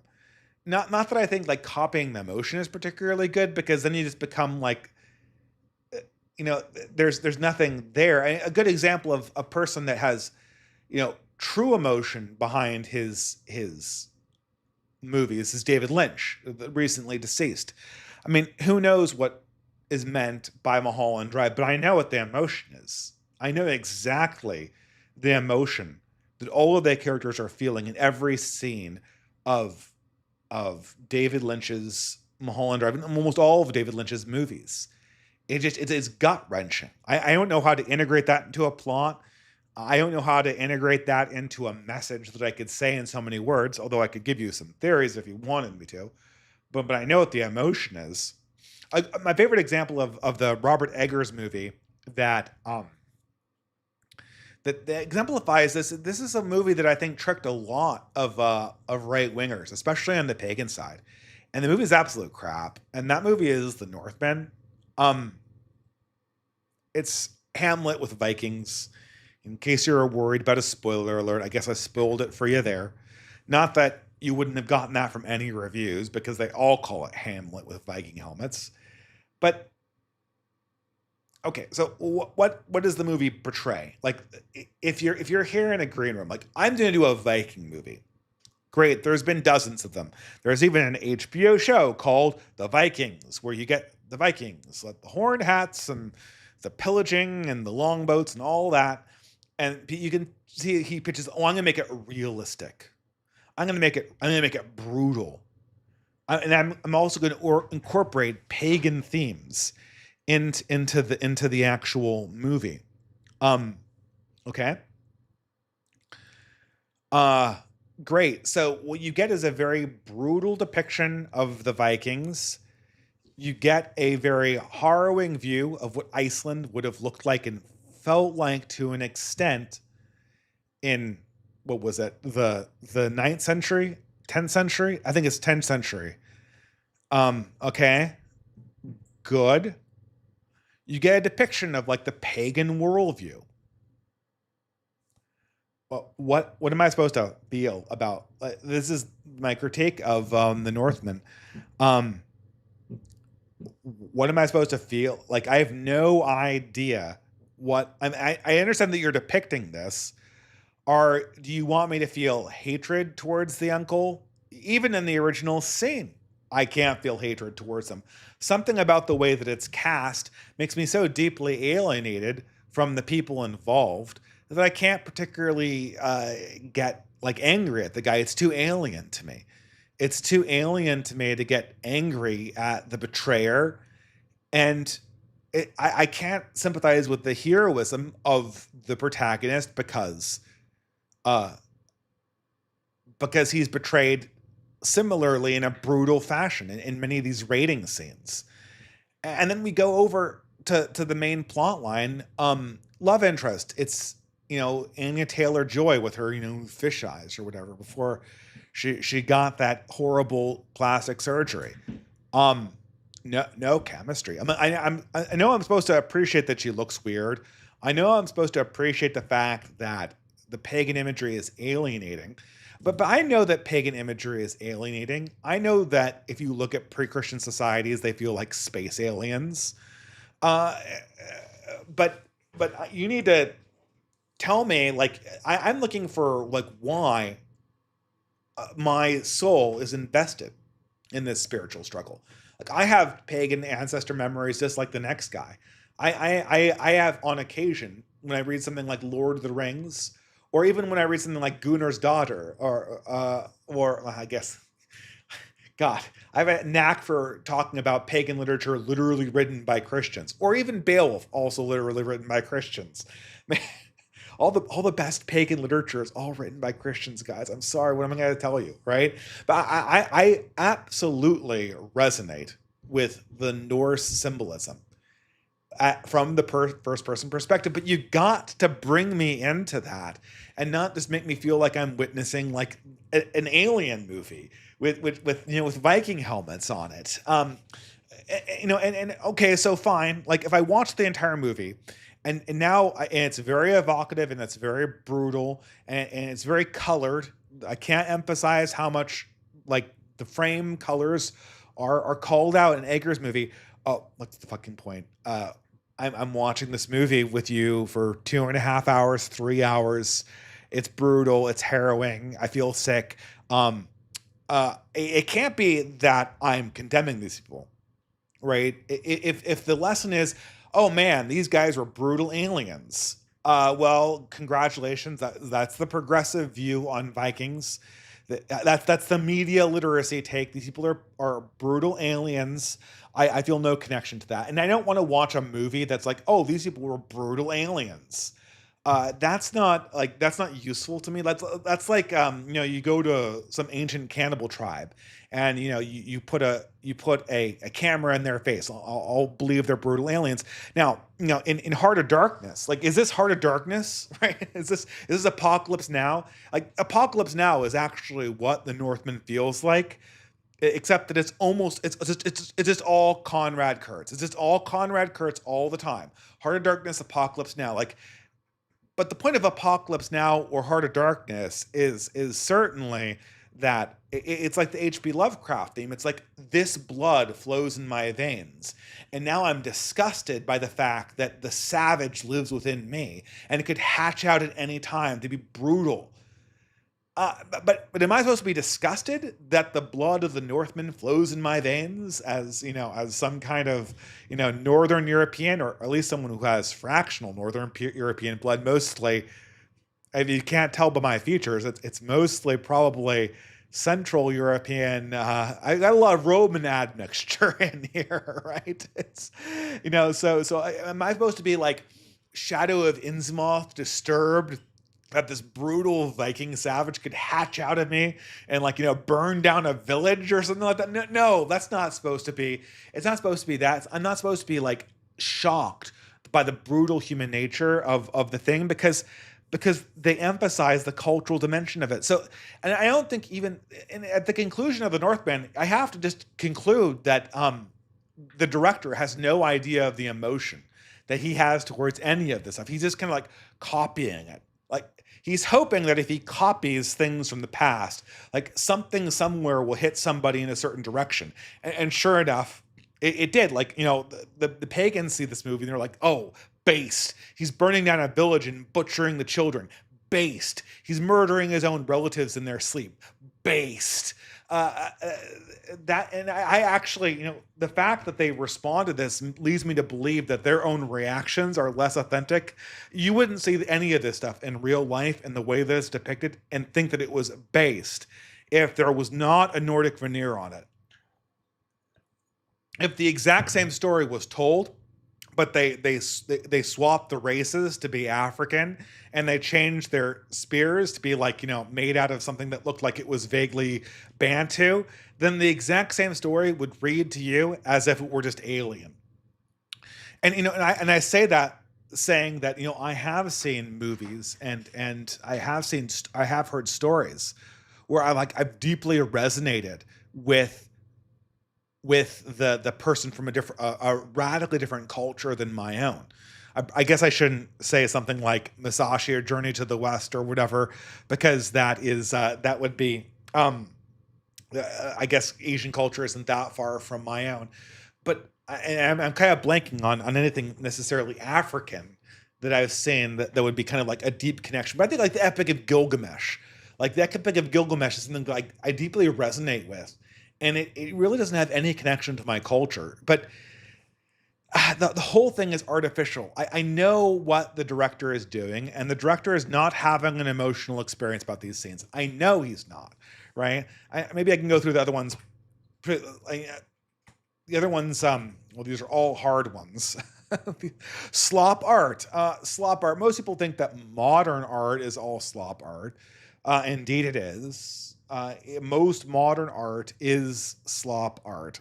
What people don't oftentimes realize, and this is something that Roger Scruton goes over, it's a similar problem. It's a similar problem. The reason why you walk into a modern art exhibit, and this is something that I go over with right-wingers all the time. They go into a modern art exhibit, and you see all of paint splatters and lines and found art and this weird out of place shit and all the post Pollock modern art, and every single conservative goes, oh my God, I could paint this. This is absolutely ridiculous. This is absolutely stupid. And you're like, okay, I agree with you. Every now and again I could walk through a modern art exhibit and I'd probably find one piece that I felt was genuinely evocative. But as Roger Scruton points out rather inconveniently, and a lot of people are guilty of this, conservatives will go home and they will just glom on to the shittiest representational art ever. Like the stuff that's just the twee little pictures of landscapes and the picturesque pre-Raphaelite pictures of beautiful women with long flowing hair, and the sort of Thomas Cole lookalike landscape paintings. If I covered a museum with those kind of paintings in the modern world, like all representational stuff that Red America likes, it would all be kitsch. It would all be kitsch, as Roger Scruton puts it. It's kitsch because there's no center emotion that it's expressing. People say, okay, well, quality art is the picture of like the Hudson Valley sprawling out before you. You know, when the real Thomas Cole painted that, he was actually responding to a feeling of moving into a savage wilderness and see it just go out before you. But the kitsch version of these things is, I like good art that has beautiful scenes in it. Let me paint a picture of a beautiful scene. Here is a beautiful scene. Please call it art. Boom, it's art. It's in a museum.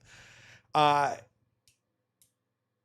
artists aren't wrong when they respond to these demands to produce these kind of beautiful Renaissance-looking paintings or landscapes. They're not wrong to react to this going, oh, what the hell are you asking me for? I have no emotion to this 19th century landscape. I have no emotion when I see like the Lady of Shalott. No, now, if you were someone in the 19th century who deeply connected with Tennyson, then you know the actual pre-Raphaelite depictions of Lady of Shalott, that would have deep meaning for you. That would be like the depiction of something that you'd see in like the David Lynch Mulholland Drive. Like, I'm expressing this connection to this figure because I have this deep emotion with it. The problem is that modern people don't paint these pictures of landscapes because they don't have authentic emotions or connections to those pieces of land. So how could they possibly give you a depiction of that? The fleeing away from representational art is due to the desire not to create slop. And now, now that the right's in power, what's it gonna do? It's gonna create a bunch of slop art again, and it's gonna. And what's so funny is that the non-representational art kind of went in that direction too, right? At some point, the non-representational art itself became kitsch. And you moved away from actually saying something, or in the case of Andy Warhol, saying nothing. And it just became the process of replicating a certain scene over and over and over again. And there was no attempt to express or communicate or grasp human moments and human experiences in a way that had deep meaning about them and deep resonance. I guess this is also where we get onto the political dimension. Kamala Harris was the perfect slop candidate for the left, and Donald Trump was not, which is probably a large way went a large way in being the Donald Trump brand. The reason why people like him is he's an authentic person and not just like this person that comes off a conveyor belt designed to appeal to a certain kind of person. And as much as I kind of like this character on the sides, I do recognize that JD Vance is sort of a slop politician for the new right. He's designed to be exactly the person that's supposed to appeal specifically to me, right? Like, he's the way that Kamala Harris designed to appeal to my mother's generation of like Bay Area shitlib women. The perfect diverse admixture that simultaneously has all of their opinions and is a girl boss. That's Kamala Harris. And of course, all the shitlib boomer women in the Bay Area just love her. If you work for the Chronicle and you're over the age of 60, you love Kamala Harris. Like, not all of Kamala Harris's support is phoned in. They literally have it in the Bay Area among a certain type of boomer. But the same thing's true for me and JD Vance. I mean, JD Vance is designed to be the slop political figure for me. Like, he's a millennial who is a Catholic convert who he even played Magic the Gathering in in high school, and he has all of the same talking points. He has all the same concerns about technology and economics and faith, and like his non-Catholic wife notwithstanding, he's like the perfect candidate designed to appeal to me. I'm not 100% sure that he's real. I feel that in some ways, and in a lot of ways, what people like Thomas777 say about JD Vance is absolutely right. Although he is certainly not creepy and weird the way that the Kamala Harris campaign was trying to sell women, he is 100% manufactured. He feels like a product of the Amy Chua Tiger Mother phenomenon. He feels like a product that is wheeled off of the assembly line and now is here to be consumed by me. Now, I want to say something here, and this kind of occurred to me when I saw JD Vance, and I felt this movement in myself simultaneously to embrace this product and also kind of a knowingness that it's fake. I realized, I bet this is what a lot of millennials felt about wokeness, specifically millennial women. Like, they saw wokeness, and immediately wokeness was everything that they wanted. Like, it was everything flattering. It was the right imagistics. It was the right message. It confirmed their suspicion that their college degree and all the work they had done writing essays about diversity, equity, and inclusion in college, it convinced them all that that was time well spent. It flattered their egos. It made them feel like part of the resistance against Trump. And, it was in the same way that the Northman appealed to pagans. It wasn't, they knew it wasn't real in a lot of ways, but it just insisted upon itself because it was this really, really easy religion. It didn't matter that you didn't deeply resonate with it when, you kind of turned off all of the cameras and you examined it in sober consideration when it wasn't popular or winning on social media. Well, you weren't really asking yourself that question at that time. I mean, woke politics is slop politics for progressive millennials. And pretty soon, in short order, and we're probably getting the first little bit of it now, we're going to get slop politics from a more conservative point of view. And it's going to look a little bit like JD Vance. It's going to be like populist a little bit, but safe populist. It's going to be revolutionary, but like safe revolutionary, safe, edgy. Like, Kamala Harris is the safe, edgy candidate for progressives. And we're going to get like the safe, radical right-winger for the right-wingers. JD Vance, probably I'm wrong about JD Vance, and JD Vance is sincere in his belief, and my association with him as like the corporate dissident right politician is kind of like uncharitable.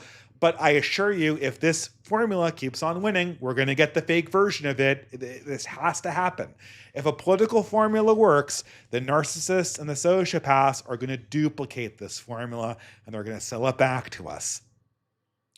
Wokeness is dying because it was slop politics. And as soon as slop politics does not have power poured into it continuously, it immediately falls off and becomes exposed as being absolute counterfeit. And this is, I guess this brings me to the final one, which I probably put in the wrong area, is we're entering also the area of the slop internet. Social media. This is something that iHypocrite has pointed to. The internet is going backwards in its utility. I'm running now a once a month Twitter space that focuses exclusively on community building on the third Sunday of every month. And just as sort of a way to kick it off, it'll ordinarily be a dialogue show, not me monologuing. But I monologued for about 20 minutes. Zoomers and younger millennials, or very young millennials, because my wife certainly knows this, They will never know what it meant to get the first version of social media. The social media that was actually connected to an active and functioning social public sphere. It was like having a superpower. You could go online, and any Friday night you could find a party that you could get yourself invited to. You could see all of the art events that your friends are participating in. You never had to be alone. You could find new friends and hook up. Hook up sounds like we're having sex with them, but you could hook up with new friends, or you could keep your old contacts from college. It was such a utility. We will never know the utility of if you're a younger millennial or a Zoomer, you will never know what it meant to have Facebook in your pocket in 2009. Or 2007. It was an absolute game changer. Now social media, it's fucking fake. It's fake, and it's getting faker by the day as all of this auto-generated stuff comes online. Half of the accounts now are generated either from, I mean, you see this all the time on Facebook. Facebook now has become a platform where an enormous amount of the content produced is essentially AI. And the other half is stuff that's trying to sell you memes and clickbait. This happened recently this week. Patriarchy Hana. So as everyone knows, in the 2024, we had and this was a long time coming. Everyone knew this would come eventually. The trad girl influencer was the marketing thing of 2024. Goddamn, I hated. Sorry, I took the Lord's name in vain, but good grief, I hated the trad wife influencer. And sure enough, as we learned from this one, Patriarchy Hana, as it was called, this person claiming to be a Christian wife with 14 kids. 14 kids. Count them, 14. Can you believe it? She was just popping them out. She barely had any time that she wasn't pregnant. And she has 3 copies of the Holy Bible there. And sure enough, what happens? Well, guess what? This is a total catfish. This is a total catfish. This person is just faking it. They're just pretending. They're single, 37, and living with their parents. All of their photos of them being like this very photogenic person who just had their 7th kid. Guess what? They're all stolen from other people. But okay, why does it matter that this person, like, presumably when you subscribe to Patriarchy Hana, you're subscribing, this is on X, you're subscribing for her political opinions. So why does it matter that a 37-year-old, single person who's obese living with their parents, why does it matter that they're that and not the, photogenic model who had 14 kids and lived in a ranch that her husband built with his own hands? Does authenticity matter? Does internet fraud matter? And it's crazy because all across 2024, you would have genuine right-wing women getting themselves livid. They would sign on to Instagram and see all of these trad wife influencers, and they get pissed because they felt that they weren't living up to the image of the trad wife, to the point where they would literally turn on their own allies that had supported them because they were so put off by these people on Instagram who were obviously faking it.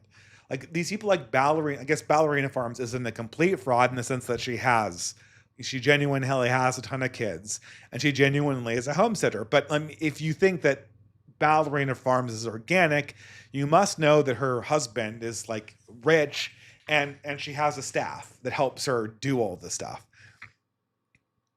She's not a genuine person that is that's a homesteader living off a homesteader's income. That this is a manufactured entertainment product. And what amazed me is that there was a point in 2024 where the influencer version of the thing was killing off the real version of the thing. The influencer version of these accounts was convincing the real versions that they should log off or that they themselves weren't real. It reminded me of that movie Annihilation, where like the duplicate cloned convinces the real person that they're the fake thing. um, like what even is this? And if this wasn't bad enough, we have the latest version of slop relationships. I don't even know how real this is. But the revelation that Ashley Sinclair, surprise, surprise, is the 13th baby mama of our shadow president Elon Musk, and wants to be applauded for it because I don't know, something pronatalism. I don't even know. I mean, this is something that all of these Silicon Valley people picked up on in 2024 too, that there was a genuine question over birth rates. And so now the idea is we're going to use repo tech. And I guess polygamy, repo tech plus polygamy means that the birth rate crisis is over. And you have like conservatives, the Silicon Valley style conservatives applauding this stuff. This is completely fake. This is complete slop. Sure.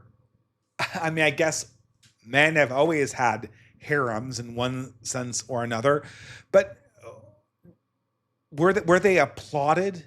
The whole idea of this, the whole idea of harems, either in the pagan sense or in the, leave it unsaid sense of patriarchs in the Christian era. Well, at least in the Christian era, the idea is that this was separate from our religious understanding of what was ideal. But again, I call these slop relationships. Not so much insofar as that. I think that, the people, obviously the children generated, aren't slop people. I don't even think necessarily that the relationships are slop relationships insofar that people has always had mistresses. Mistresses in adultery are certainly sinful, but they're not what I'm talking about when I talk about slop. What I'm talking about when I say slop relationships, I'm talking about the expectation that we need to take this incredibly unnatural, disconnected, and filthy situation and like applaud it. Oh my God, this is so great that you're having a child out of wedlock, that you designed it this way. And furthermore, that you presented yourself as a conservative influencer. You presented yourself as someone who crusaded against single mothers. And then apparently you became a single mother by choice with the richest man in the world. This is, and now we have to applaud this. We have to applaud this because it's not woke. We have to applaud this because it's somehow pushing back in part on the idea of antinatalism. And it reminds me of the whole David Rubin thing, the gay surrogacy thing. Like this is like this giant shit test that right wingers just started failing. Like amazingly in 2000, this is either 2023 or 2024. And you had Dave Rubin, gay male surrogacy, and suddenly all of these anti-feminist, conservative, and right-wing women just appeared in the comment section. Oh, so good for having a surrogate child, paid for. You bought a child on the market. So brave. I wish you all the best wishes. And of course, it's a reaction. So it's a cute baby picture, and that's why it elicits this reaction. It elicits this reaction from people because it's a cute baby picture. It's a pregnancy announcement. It's a delivery announcement. And the way you respond to your political allies presenting baby pictures or birth pictures is to go, oh, I'm so happy for you. I'm so happy for you. You don't like think about what the implications are. And of course, in case people don't know, the surrogacy industry, especially the surrogacy industry surrounding gay men, is wrought with abuse. You can, Louise Perry had a podcast where they went into the dynamics of buying children on this market. You just have to listen to this podcast for a few seconds, and the amount of abortion and terminations and forced abortion and abuses of the surrogate mother and abuses of the children are just like, you hear horror story after horror story after horror story.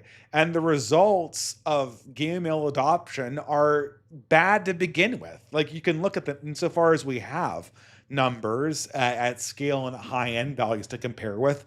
The parenting results are completely shit. And moreover, we're manufacturing a situation not out of accident or out of necessity, but out of choice that we know is going to be bad for these children. And all we hear is, so brave. And it gets to the point where, with a few times that happened in 2024, where this character called Tracing Woodgrains comes on to a few right-wing podcasts, and they like pitch gay male surrogacy to these ostensibly right-wing women. And there's barely any pushback. I mean, if you are, and I guess this kind of feeds into my feelings about slop politics. If you're a woman and you're not treating gay male surrogacy as a 5-alarm fire, and you're a social conservative, I don't know what the hell you're doing. This is designating, when you affirm the right of a gay man to have a child, you are affirming the reciprocal obligation to have a class of women be birthing people.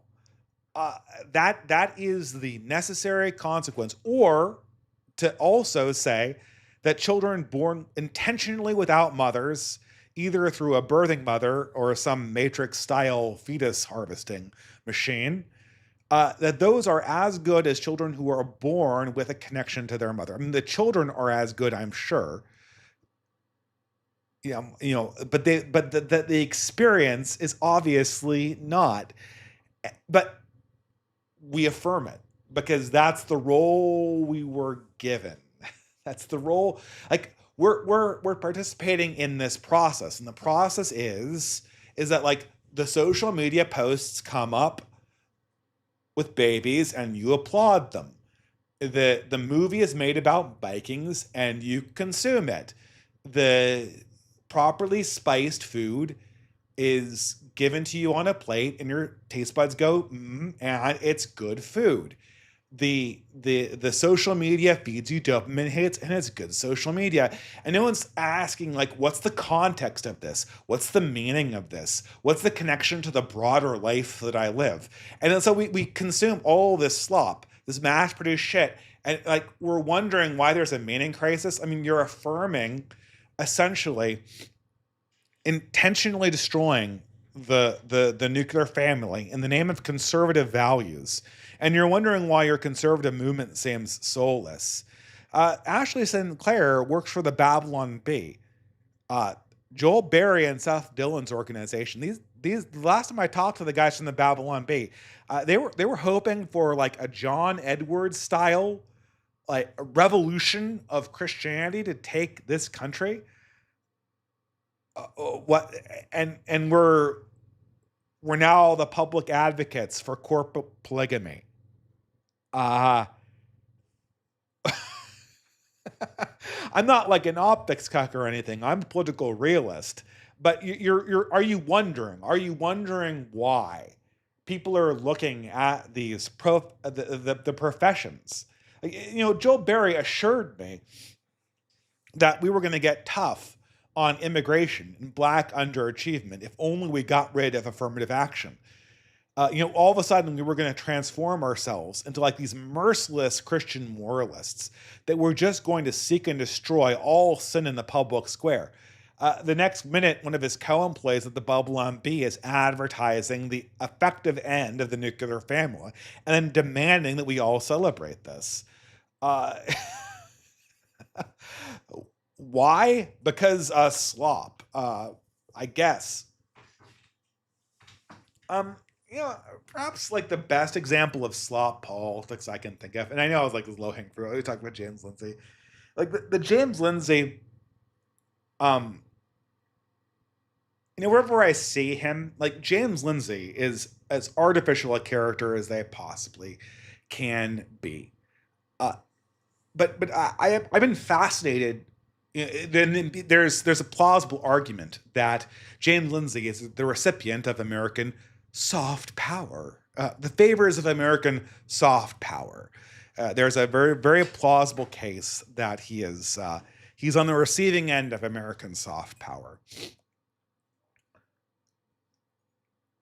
But in addition to sort of the astroturfed appeal of James Lindsay, there are a genuine number of boomers that love James Lindsay. Well, I really dislocated this thing. This is terrible. I can't even fix this. That's terrible. Wow. Okay, I'm sorry. I'll read it off to you guys. And since this is going to be a podcast anyway, I really should. But man, that presentation is not good on OBS. Anyway, James Lindsay, his audience comes to him so they can get slop. In 2024, James Lindsay went completely insane, started claiming that the enforcement of reasonable sexual standards, or even the profession of them, was going to cause a collapse of the Trump campaign. He accused all right-wingers, essentially, of being in a giant conspiracy theory motivated by distributism of all bizarre things. He claimed that Aaron McIntyre, who is a Baptist to my knowledge, was a secret Zoroastrian who was trying to summon angels in a Gnostic cult. These all should be disqualified. And then I guess most damning for me was the year before when James Lindsay, after accusing the woke right, which is his word for everyone who's genuinely right-wing, of being a psyop, then refusing to debate any of the principal people, most prominently Paul Gottfried, on the subject of right-wing ideas. And this guy still has an audience. He still has a very, very loyal audience. And what is he selling? He's selling boomer cope. He's selling slop. And you can see it just so easily on display with James Lindsay in particular. The James Lindsay formula for slop. It's designed to look impressive. Now, to me, James Lindsay looks like a giant hack. Every time I've seen him, I'm like, that guy looks like the dimmest person in every single PhD program. He's got no passion. He has this kind of like cargo cult attitude towards academia. Like he likes ideas because he has, and I could name a lot of people in this like academic cargo cult, especially on the left, including a few of my favorite punching bags. But he got this idea of academia, like academics sit back and they do research. And research involves reading a lot of papers and synthesizing them into a giant bibliography. And then when you do that, you have the facts. And when you have the facts, you can debunk things. And here and then it becomes peer-reviewed. And once it's peer-reviewed, it's fact. There's no understanding that what essentially is going on inside academia is a human process. It's a human process. And the human process only works because it's comprised of people who are asking them questions and who feel like the questions have meaning to them. Once it becomes like a mechanical process, like, did you cite the right number of sources? Did you have the right n values? Did you have the right number of peer-reviewed of peer-reviewed journals supporting you? What's your impact score? What's your list of publications that's on your resume? Once it's become that, it ceases to be actual real academia and becomes a process of generating academic slop. And James Lindsay's attitude towards ideas is just like, let's just do academic slop at it. We already know due to the so-called hoax that they'll publish nonsense. So let's publish let's reciprocally publish nonsense and show like that they're not following peer-reviewed standards. Well, look, James, as anyone would know, like this is peer review is how a bunch of honest actors keep each other honest. It is not a magical process that makes the actors honest in and of themselves. It only works if there's honest actors, since the so-called hoax already demonstrated that all of these actors are dishonest. The fact that you can like put something through on them does not mean that it actually has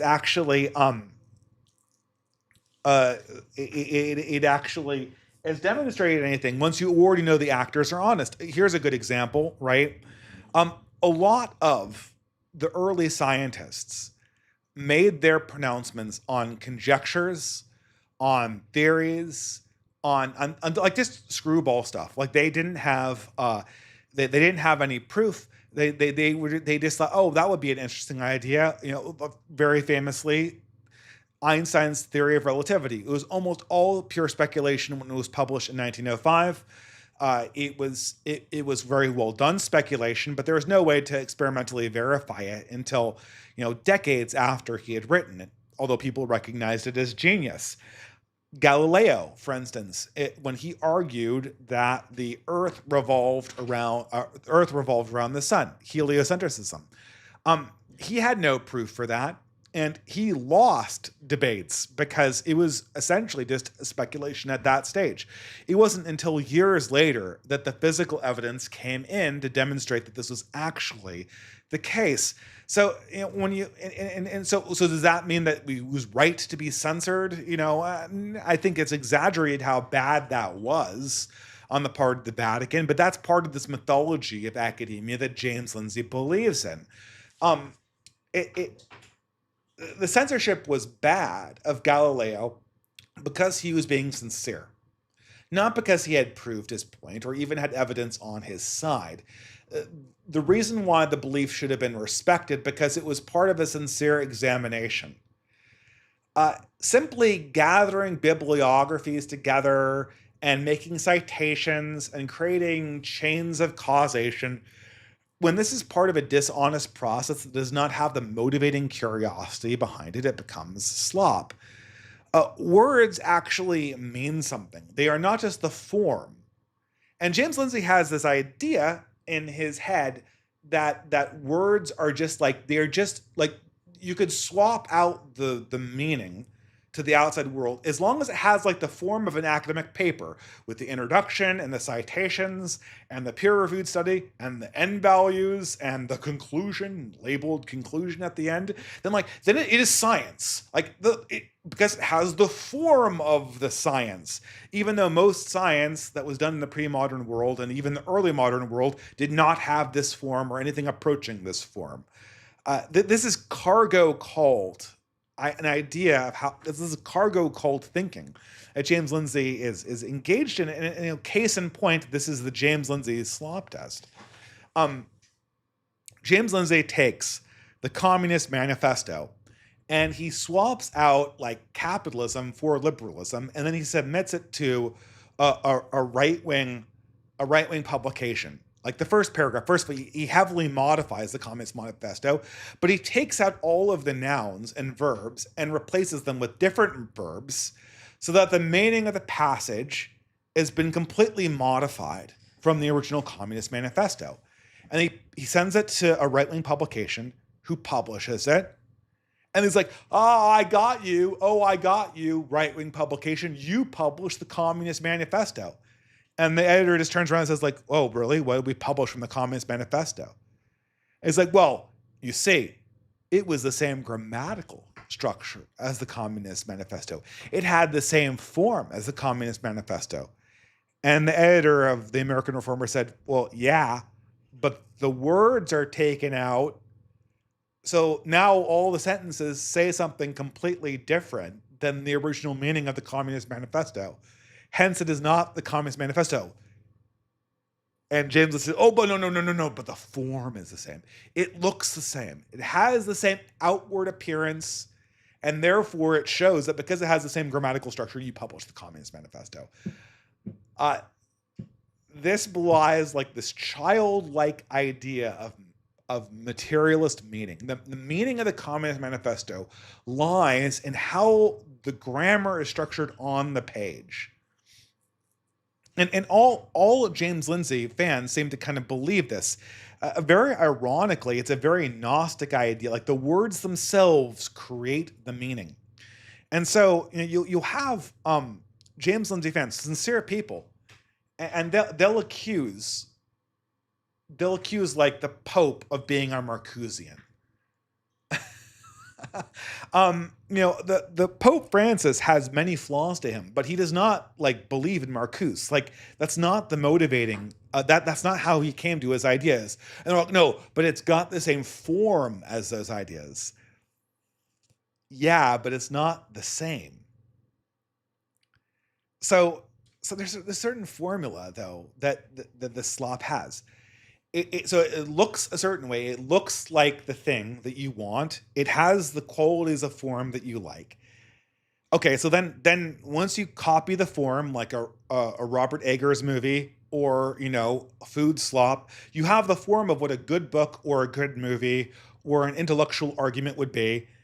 And then your audience goes, okay, that was exactly what I was looking for. That is the thing that I was looking for when I wrote down what I was looking for as a grammatical sentence. And now it's good enough. So I can stamp done on this thing. I can get my dopamine hit, and then I can go on with my life like grilling or whatever. It doesn't open doors. It doesn't connect to the human experience on the other side. If I say, Pope Francis is a Marcusian, or Aaron McIntyre is a Zoroastrian, I don't know, Dave is a postmodern conservative or a woke rightist. Dave Green is a woke rightist. Nobody who hears that has any understanding of what I sincerely believe, or what Aaron McIntyre sincerely believes, or what Pope Francis sincerely believes. Like no doors are opened. No engagement with a conversation is actually advanced, and it doesn't have qualia to it. There's no meaning behind it. It's just word, bad thing. I accomplished the goal of proving that this is bad thing. It does not matter that there's no meaning. It has the right form, and therefore it is good enough. It is slop, and go on your ways. Consume your idea slop for the day. No. Ideas are supposed to have substance outside of their form. Media is supposed to have connection to it outside of its physical arrangement. Food is supposed to have a context to it that isn't just the amount of spices or the feeling it has on the tongue. You scoop this hamburger off of a styrofoam container, and it's the best seasoned hamburger you ever had. But it's not a hamburger the way you get a hamburger at the hamburger stop in a drive-thru in high school. It's not a hamburger the way you have a hamburger with your kid when I went to McDonald's when I was a kid in the 90s. Like the feeling of the consumption goes beyond the form. What is slop? Slop is form without essence. It's generalized. All slop is designed so that anybody could do it. You boil it down. It could be high quality. It could be expensive. It could require all sorts of good things. It could generate a lot of value, but it's generalized. Once you have the formula for slop, you can make it again and again. it immediately appeals to an audience on a visceral level. Clickbait. Oh, I see this thing on my social media feed. Boom, dopamine hit. I'm hooked. I'm clicking again. It's technical. Again, it's focused on technique. It is the form of the thing. But because there's no essence to it, there's no human connection to slop. There's no understanding that this consumption of this product brings me into communion with any other human or any other time or any other place or any other larger purpose of meaning. And therefore, after the sensation of the consumption degrades or goes away, then so does the slop itself. No one's going to talk about Nosferatu in 2 years. I'll talk about The Witch, probably. We'll talk all the time about movies like Lord of the Rings, or especially the book Lord of the Rings. I think, the Jackson movie might have some slop, well, definitely has some slop qualities to it that you can see very much on display if you rewatch it with modern eyes. But slop itself is designed to appeal, make no connections, and then be lost into the sands of time. Slop is a function of modern over-optimization. They see the thing that people like, they identify its qualities, but they do not want to connect it to a larger network because that connection to a larger network and a deeper experience has unpredictable consequences. So it has to be separated from its context, and then all of the negative qualities have to be minimized and all of the positive qualities have to be maximized. Thus, what you get at the end of it is hyper-pointed, min-maxed, over-optimized output with no broader situation or context. LLMs are essentially slop accelerators. There's a riddle that someone put to these hype enthusiasts on the AI train, and I always want to remain neutral about this because a new LLM could come out tomorrow and show me that all of this is false and AGI is here or whatever. But people have been saying, well, AGI is already here, or this is the LLM's already doing thinking. But someone asked a question, okay, we've had LLMs for 3 years, 4 years. We've trained them on almost all human knowledge. Why hasn't there been this explosion of scientific discovery? If you gave a human all human knowledge, they'd immediately notice all the connections, right? Well, it's because the LLM has the hard time of discerning a coincidental connection from a meaningful connection, which is an essential property of thought itself, which is entangled in the messy notion of value. Now, I'm not saying that's unovercomable, but that is a much harder problem than just doing associations as associations and filtering out the bad ones. So there is that in terms of technical, and they probably will overcome that to an extent. There have been some LLM breakthroughs, but largely the breakthroughs have been in things like discerning ancient tablets or finding patterns in large maps of things. These are applications that machine learning has been doing for decades. And the LLMs that I've seen haven't really been head and shoulders above just classic machine learning at this stage. They've been almost all this iterative processes with more processor power behind them. And certainly the last 3 years have not been a scientific revolution. There has not, the revolution has been a revolution in LLMs, but the LLMs have not triggered a revolution in physics. We haven't gotten the physics world has not been overturned in the last 3 years. So, there's something weird going on here. There's a limitation that people aren't talking about, but that's not relevant for this talk because they could overcome it, hypothetically, the technical topics. Where I don't think they can overcome it is another question. AI art has been out for about a year. Where are and meme generation via AI has been out for a year. Where are the meaningful memes and the the art that creates deep meaning for people and their psyches. Where is that? Why can't LLMs generate that? Well, it's because LLMs mimic the associative form of the quality. Connecting it to experience and meaning, you'd have to be able to completely formally specify what meaning was and what human connection was.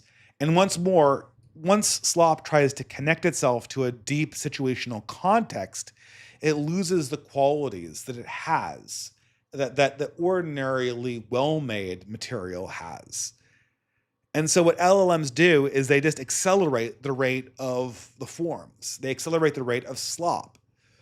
I mean, I will use this example, right? So let's say archaeology, right? So LLMs take these plates that we've had, and this is a famous example that was this is an application of LLMs where they actually have had breakthroughs. So they have all of these ancient tablets from like Pompeii and other archaeological finds where through water damage or through volcanic ash, these tablets are just blasted and the writing on them is illegible, or it's in a dialect that we don't have properly translated. And so you put these tablets in the LLM and it will start picking out words because it just association over and over and over again until it finds the cognates. It finds the potential options that could be, like, what are all the potential words that could be located in this illegible smeared piece of text? And it'll give you like 50 options, and then you can connect them up, and you can use like Shannon information theory to connect the most likely ones, and boom, you're off to the races in a process that a human would have a very, very difficult time doing. Granted, this is an example that Elon Musk used of good LLM applications. Okay, how about this? So now, thanks to LLMs translating these documents, we know more about the ancient world. What if the LLM designed its own new tablets from the information it's learned reading the old ones?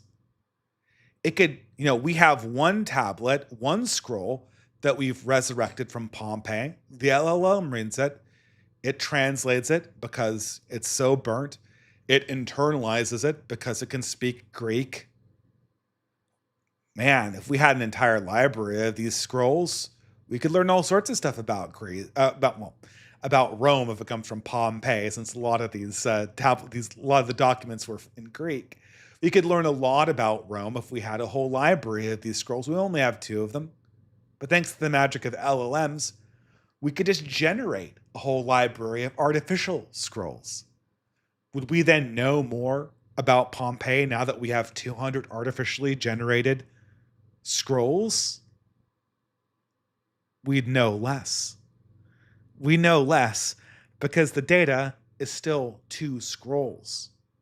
All we've done is iterate on Slop over and over and over again. We write artificial books about Greece or about Rome based on the texts that we've discerned. But we're just fooling ourselves. The meaning hasn't increased because the meaning is in the connection between our experience and the experience of the people in Pompeii. The words are only meaningful as a bridge between those 2 people, and the LLM can only repair that bridge to the extent that it creates new ones. What would it even mean for the AI to generate a new ancient artifact from Egypt or a new tablet? It would mean less than nothing. It would mean less than nothing because it's essentially filled in all the gaps with lies.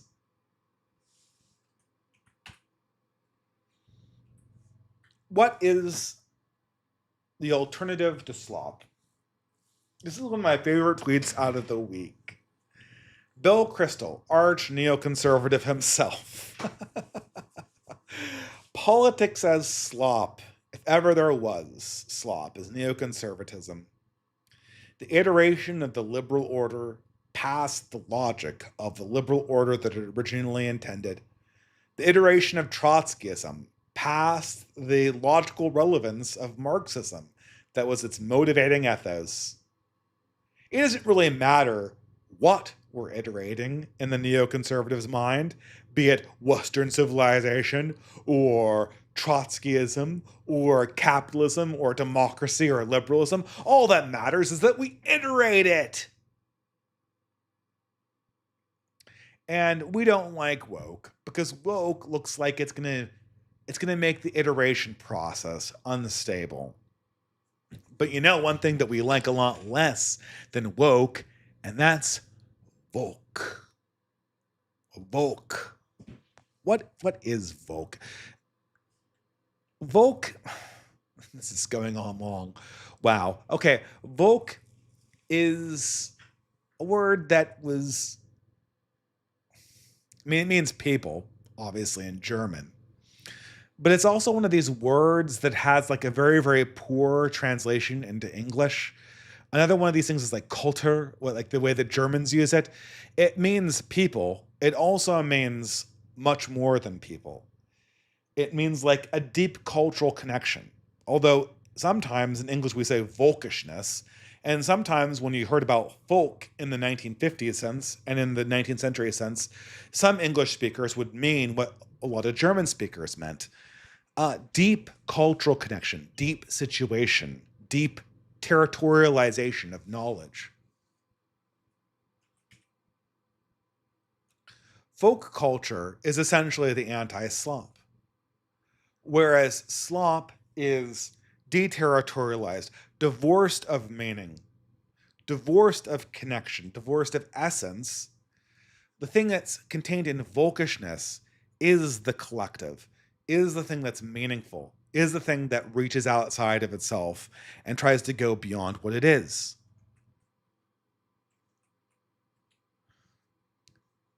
The center of folk culture, or folk culture, is significance. The artifact signals something that's outside of itself. The tablets that we translate with the LLM are not generated to be things like Greek tablets from Rome. I really should stop using this example. I'll just say Greek tablets, assuming that this is an archaeological find that actually comes from Greece. The point of resurrecting these tablets is not to get something that looks like these tablets. It's to get these tablets, because these tablets point to something that's outside of themselves. They point to our deep connections to a past world that exists beyond our ability to perceive it. They're signified. They are not null pointers. Just like woman is a signifier of an actual femaleness that exists outside the mind's ability to perceive it. Transgenderism slopifies the concept of woman. Woman is now a porn category, not an actual thing that has spiritual significance to it. But folk culture, in order for it to be folkish, must be signified.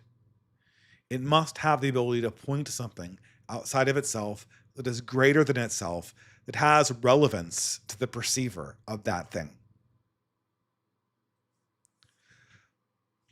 Folk culture is permanence. I mean, this doesn't need to be said because significance always has permanence. It has staying power. Everything is kind of situated in time, I guess. But the whole idea of culture in its original concept was that it would last in between generations. And that was the idea of the canon. That was the idea of classical music. The idea of, even when people made classical music, even when people like Beethoven, Beethoven made classical music.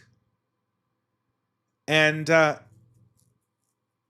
he made classical music to last the ages. When people wrote sonnets, like John Donne or Shakespeare, I shouldn't say sonnets. I don't exactly know what meter these people. I'm mixing this up. It's way too late to figure out. But when the original masters of poetry wrote poetry, like my personal favorite, Blake, or another personal favorite, Yeats.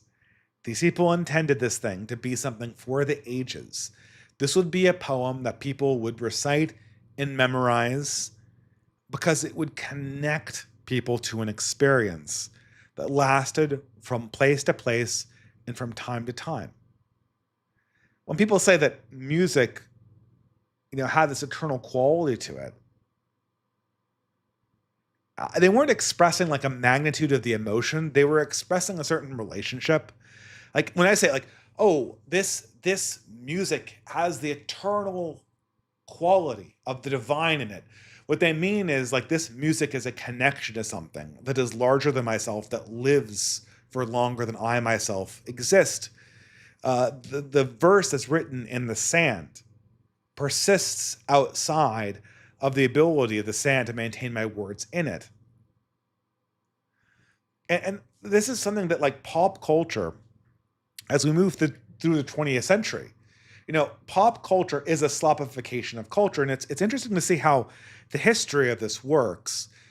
Pop culture in its original form in the early 20th century, when mass media comes online, it's very much built on top of existing culture. You've got the slow, eternal culture that's building into a collective sense of a people. It's very hard to think of culture as being sort of transient for mass media.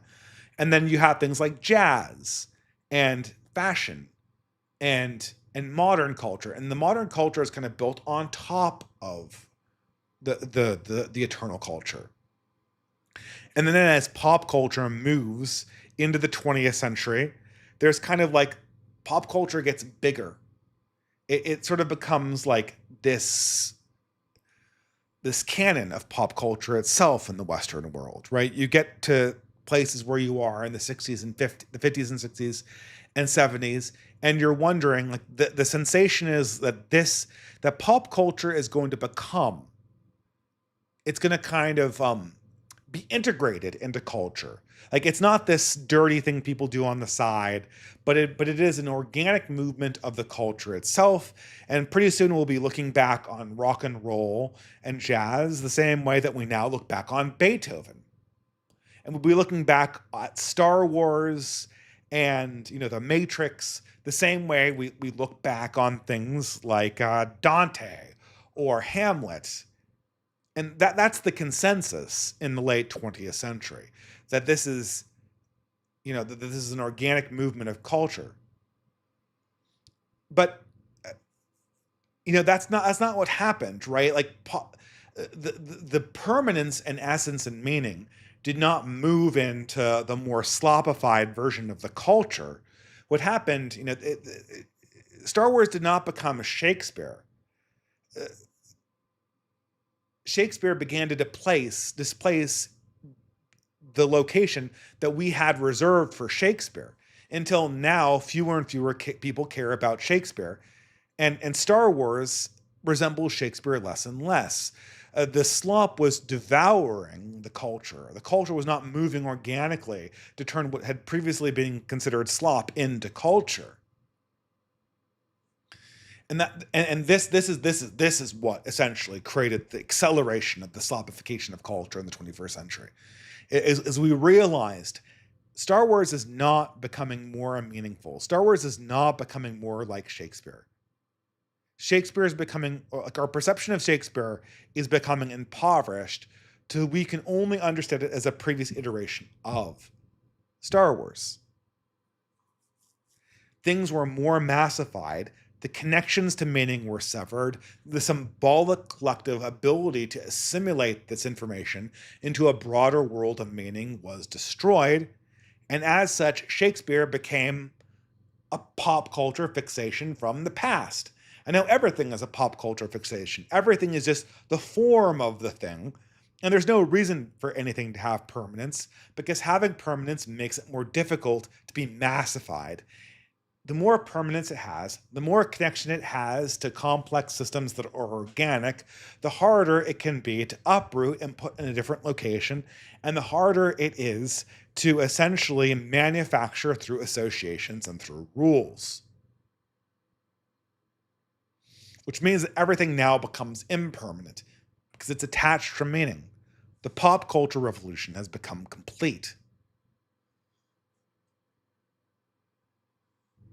Folk culture is fundamentally human. This is another thing that, the LLM revolution has kind of revealed. It doesn't matter if you can replicate humanness or you can pass the Turing test. Fooling somebody into believing that you are human is not the same thing as being human or having the quality of experience of humanity. Eggers can produce films that feel like they have a fundamental human connection, but they don't. And he can't answer. I don't even want to hear an interview from Eggers about his work because it's fundamentally uninteresting to me what he has to say. Because it's apparent to me that he's only copying dimensions that have human emotions or copying forms that have human emotions associated with them. He's not actually having the human emotion and then copying it into the form that is his art. All art has a form of quality to it. And it feels weird to say, but you know it when you see it. You know it when you see it. And even if you can get fooled, that's almost not the point. The point is not whether we can fool people into momentarily appreciating something that's inhuman or meaningless as something that looks like it has meaning. The point is to actually have meaning. Just like I could produce a Greek manuscript from Pompeii that could confuse an expert that it was a Greek manuscript from Pompeii, but that would make it a Greek manuscript from Pompeii, and to the extent that the expert treated it like one, we would only be fooling the expert. And folk culture is connectedness. It's relational. And that's what kind of gives the various qualities of divinity and meaning and folkishness and even individual romantic experience, its ultimate quality.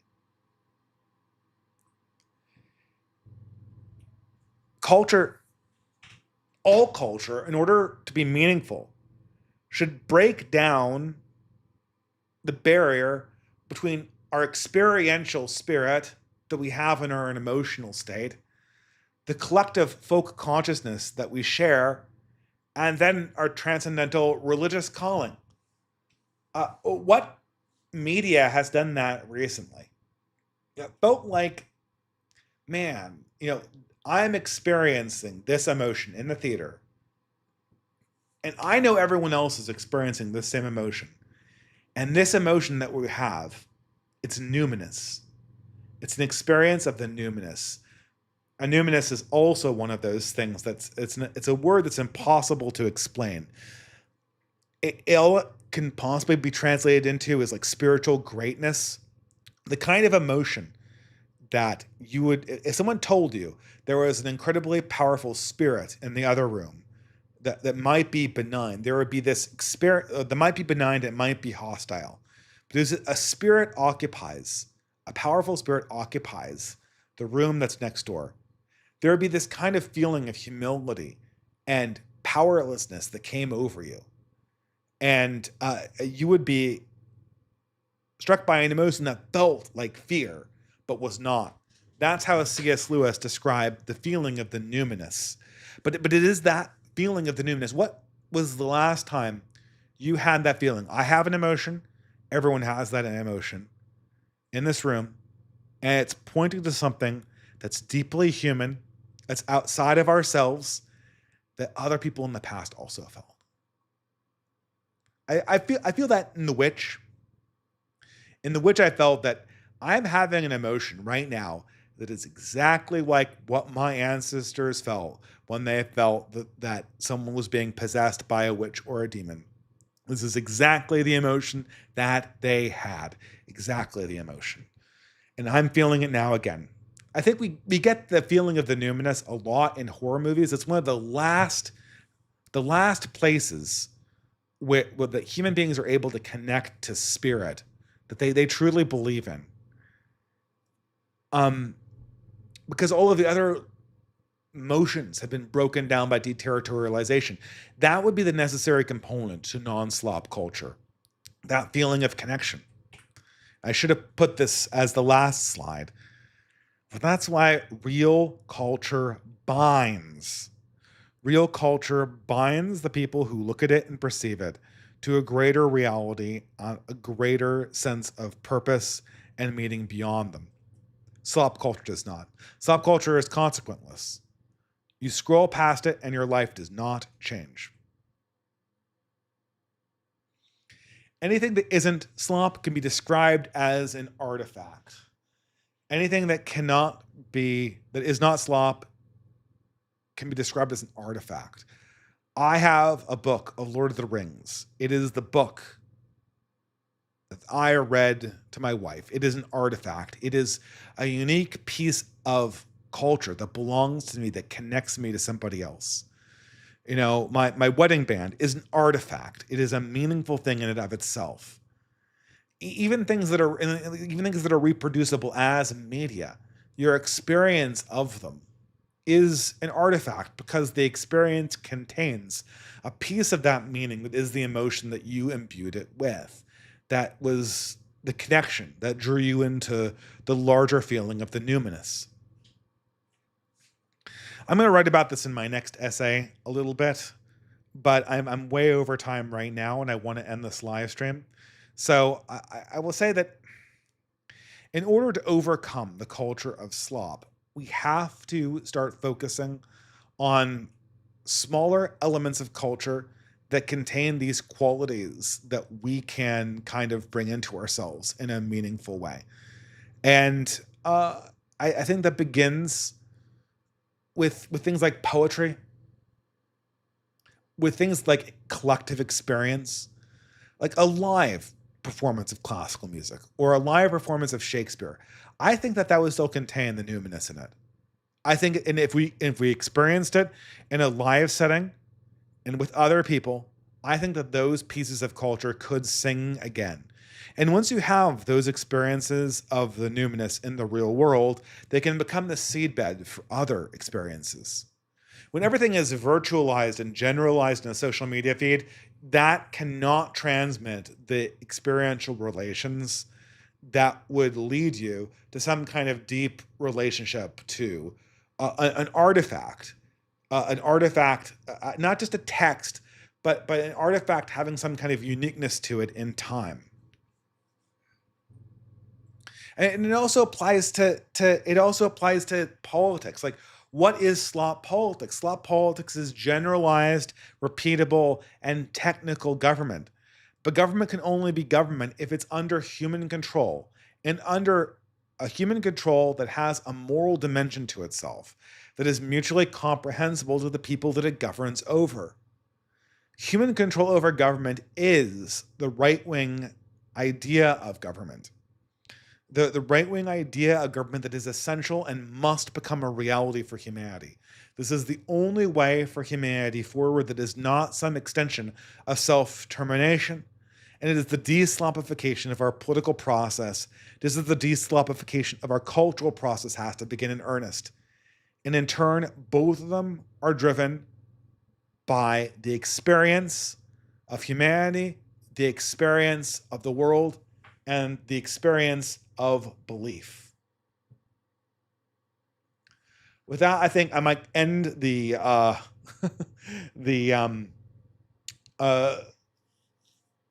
lecture portion of this and go on to super chats.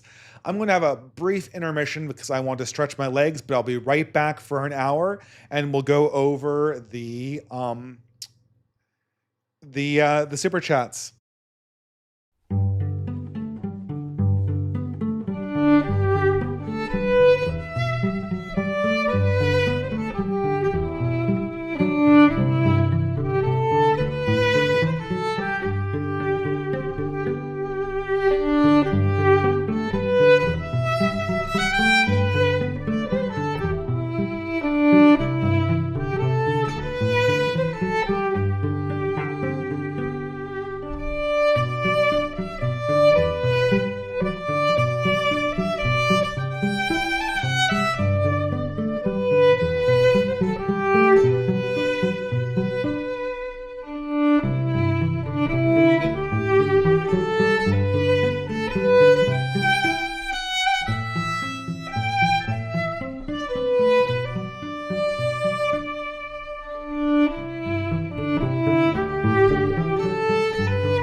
Hello, hello, hello. I'm back again. I had to take a quick bite. I was getting really peckish. I've got my Yosemite hat on. It's getting cold too. I think a hat change feels a little bit artificial. So let's just go on to the super chats here. Entropy chats, I should say. Oh, wow. I did not prepare for that talk, but I think I talk more on the talks that I don't prepare for than the ones that I do prepare for. So, um, I mean, I'm gonna write. It's funny that I'm gonna essentially write something that's incredibly similar to that. I actually already have, although it goes in a different direction. So we'll talk about that later. Anyway, guys, the live stream entropy chat's in the description. Usually this portion takes about an hour, but I'll try to go slowly because I took an intermission and I recharged my batteries. So, yeah, feel free to drop a chat in. I'll try to answer it as best I can. And what else is there to say? Hopefully my voice holds up. I will say though, I tried to get Restream IO working this last time on this channel, and I just totally failed. So I did sign up for Restream. So in the future, this will be airing on Rumble and on um uh X, Twitter X, Zitter. So if you guys don't like YouTube and you have every reason not to like YouTube, this will go to a larger audience in the near future. And I have this instinct that we're all moving onto Twitter as being the primary platform and not YouTube for this kind of content. So it's definitely, I think that's definitely the direction we're all going. Anyway, I'm rambling a lot, so let's just get on to the super chats. I'm sure I'll have lots to say about this. I hope you guys enjoyed the lecture. Louis de God, you guys are killing me. These names always come up later. Rovroy, like Rob Roy, Louis de Rovroy for 5 USA. I was thinking there is really only two noble paths for men in society: leadership or independence. And they are separate paths. Become a man who can lead or a man who is not easily led. No, that's not at all true, Louis. What about people who need to be led? I mean, think about all of the monks that were not leaders, but were very, very holy men. I have become increasingly convinced that this world is held up in no small part due to the virtuous actions of people who will never know about. If you can submit to a right leader, then you that and the decision to submit to the righteous leader is a divine act of will, and one that I don't like putting down. uh, I've been somebody who's kind of bulked against people who've tried to control my thoughts. But to be honest, the times that I've learned the most, it's when I've accepted the authority of somebody who was better learned and more knowledgeable and stronger than I was. And this idea about independence, like refuse to be led. I mean, there's our jails are full of criminals who refuse to be led. Our streets are full of druggies who refuse to be led. And what happens? They're slaves to their appetites. I see things as much different than this. I think the noble path is to find the righteousness that is worthy for you to submit to. And the highest authority that a human being can aspire to is that righteousness is only God. And there are a few individuals who can rightfully say in this world that the only authority that I rightfully submit to is God. And I think that those people are heroic, but also very rare. And it's better to know that you need to be guided than it is to wander and become the slaves of vices. But thank you for the super chat. Gabbington for $3 USA. Greetings, Dave. Would you ever speak with Malcolm or Simone Collins? As a fan of both you and the Collins, I find it very interesting. Um, so I wrote an essay on the Collins that was very popular. What was it? It was last year. Wow, it's less than a year ago, and I've already forgotten the title of the essay. It was called Faith with Both Eyes Open. And so the Collins had invited me on their podcast, and I said that I was busy. And then when I wrote the essay, I got this response to them. And it was a really weird response. It was very, very long and very, very meandering, and it felt like a boilerplate. It felt like a boilerplate sent to their critics, and then I replied back to it with a question about meeting up, and I never got a response to that. And I started asking myself, did they generate their response via AI? I felt like they generated that letter to me via AI, and that they weren't prepared for like a simple follow-up question, and they ran out of time.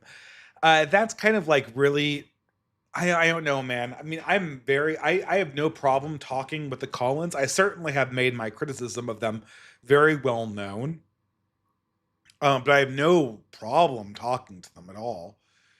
But the I mean,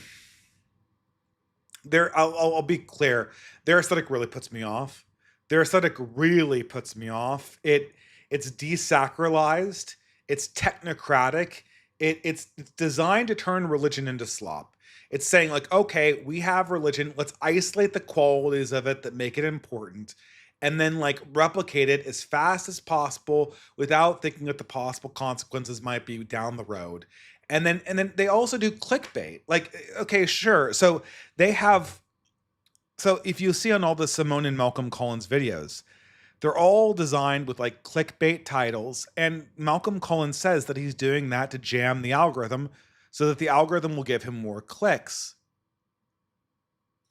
So he's telling me that, okay, that's fine. And look, we all optimize for the algorithm, right? We all optimize for the algorithm. And we all use labor saving devices, including LLMs. Like, for instance, I have a grammar checker, which is kind of an LLM. And I also, when I'm writing my essays, I also put my paragraphs in a voice to text reader, which are, you don't need LLMs for them, but I think the current one does use that, and I hear it back so I can make sure that it flows, right? So everyone uses AI. Everyone uses search engine optimization. But what I've seen consistently from Simone and Malcolm Collins is that they use these technologies to the detriment, and the observable detriment of their quality. Case in point, when you use search engine optimization, it's all well and good. Like, for instance, I've been told that yellow text gets people to click on it more than white text does in a title card. And for the longest time, I put yellow text on my YouTube videos, and maybe that worked. And if it was proven to work, I would do it again, right? But then there comes a time when your search engine optimization hurts the quality of your product, and you start sending the message that I care more about the clicks that this gets than I care about insulting the intelligence of my audience. And the content that Simone and Malcolm's have produced, it's been so spammed and so SEO optimized and so AI optimized that it must be apparent to their fans that that's what they're doing, and they're jamming it. They continue to do it, so I assume that they care more about the algorithm than they care about communicating with people like me, which just it completely reiterates my objection to them. Then even on Twitter, when I wrote that essay, they responded back to me, and their response indicated that they didn't comprehend the core thrust of my arguments. And like, this was a very, very widely read article in our spheres. Like, it did way better than a lot of their Substacks. So I don't really think that they're interested in criticism. I think they're interested in like jamming technology until Like the internet machine gives them their goody goody recognition. And I mean, if they want to convince me otherwise, then they can reply to my emails in a human way or state back my arguments to me moderately accurately on Twitter. And then they can come on this channel and have a critical conversation. But I'm totally uninterested in going on their show and then like entertaining their ideas and going, oh wow, you had so many kids via IVF. Give a little golf clap the way we all golf clap. I'm not interested in that. Like, I'm not impressed that a couple can use IVF to have a ton of kids the way that Elon does. It's not sustainable. It tries to do a technical end run around the central problem rather than addressing the organic problem head on. Hence, it tries to cut out the human quality to the system. That I mean, it's like it's like shaving. It's like taking a system and the system has problems, like an unhealthy diet, and like liposuctioning out the fat. Like, okay, fine, maybe you've staved off a heart attack, but the underlying problem is like the fundamental human problem of the unhealthy diet and lifestyle. And I never heard a convincing answer. I have listened to a lot of Simone and Malcolm's content. I have never heard a convincing answer to that question. I've heard them avoid that question a lot. I've heard a lot of apologetic answers. I have never heard like an answer that feels like they've really taken on board that criticism. And then, like, also they pretend like their idea of making their own religion is like shocking. Like, I'm shocked. Like that also insulted me too, because I'm not shocked at anything they do. I come from Northern California like they do. I know what Silicon Valley culture is. I am thoroughly unshocked by them. I have seen 1,000 people who are like them, and they're a small modification on it. You don't have to address your unusualness to me. You have to address your sameness to me. Why are you the same as all? If you've truly learned the lesson of right wing ideas, then why are you still operating in the same mode as Silicon Valley? Creeper Weirdo for $3 USA. If Trump ends the war in Ukraine, will you wear the hat, Dave? If he ends the war in Israel, will you wear a shirt with his face on it? Your choices are first up shirt or the Kino, fries in the bag. I'm gonna confess here, I don't really care about Israel or Gaza that much. I don't think I think the entire Middle East has to be solved as one collective energy. It's not just the Jewish state. It's not just an Arab state. It's the entire thing. We cannot run the Middle East like it's a bunch of little nations like Europe. And therefore, I think that, both Israel and Palestine and probably Syria and Iraq have to be radically reconceptualized as something that looks like more like a monarchy, like the Ottoman Empire or the Holy Roman or the Eastern Holy Roman Empire. That's the only solution, or the Kingdom of God under Baldwin. It's something like that has to be the solution, not these little like nationalistic nation states. So I don't think that peace in Gaza is even very impressive because the underlying problem is not solved. If Trump gets what looks like a peace treaty in Ukraine, I will be the biggest Trump supporter. I will wear the Make America Great Again hat. I will sing his praises to the high heavens.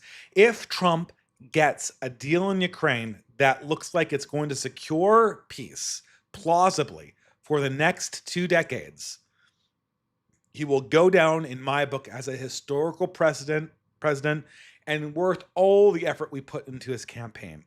That is a million lives he will have saved. That is a whole horror of future war that he has kept from us for another generation at least. I can't emphasize how much of a priority it is for me that he ends the war in Ukraine. And it's just disgusting. I can't stand these war pigs, these progressive war pigs baying for blood in a war that they do not understand when they were a decade ago complete peaceniks moving in the exact opposite direction, and they can't even have a conversation about why they changed over. It's disgusting to me. Yeah, I'll wear the hat, absolutely, if Trump gets lasting peace in Ukraine, 100%. Eric Lafar for 25 USA. There has been many recent calls for the right not to abandon high culture and stressing the importance of the arts. This is backwards. Art is the highest expression of a culture's value. See Nicomachean Ethics. There is no change in art direction without a change in the value direction, and the right has no positive vision. Well, yeah, it's a chicken and the egg thing, right? Can't art I mean, look, who can create a positive vision, right? I mean, did Dante create a positive vision with the Divine Comedy? Well, in a sense, no, because he was borrowing this positive vision from the Gospels. But in a sense, he did, right? Because through Dante, the Gospels took on radically different civilizational meaning. And thus, through Dante, the entire medieval or the entire mind of the Renaissance was formed. As Carlyle put it, it must mean everything or nothing at all, as he said famously in his review of Dante in Heroes and Hero Worship. This stuff is not like, how do you make meaning?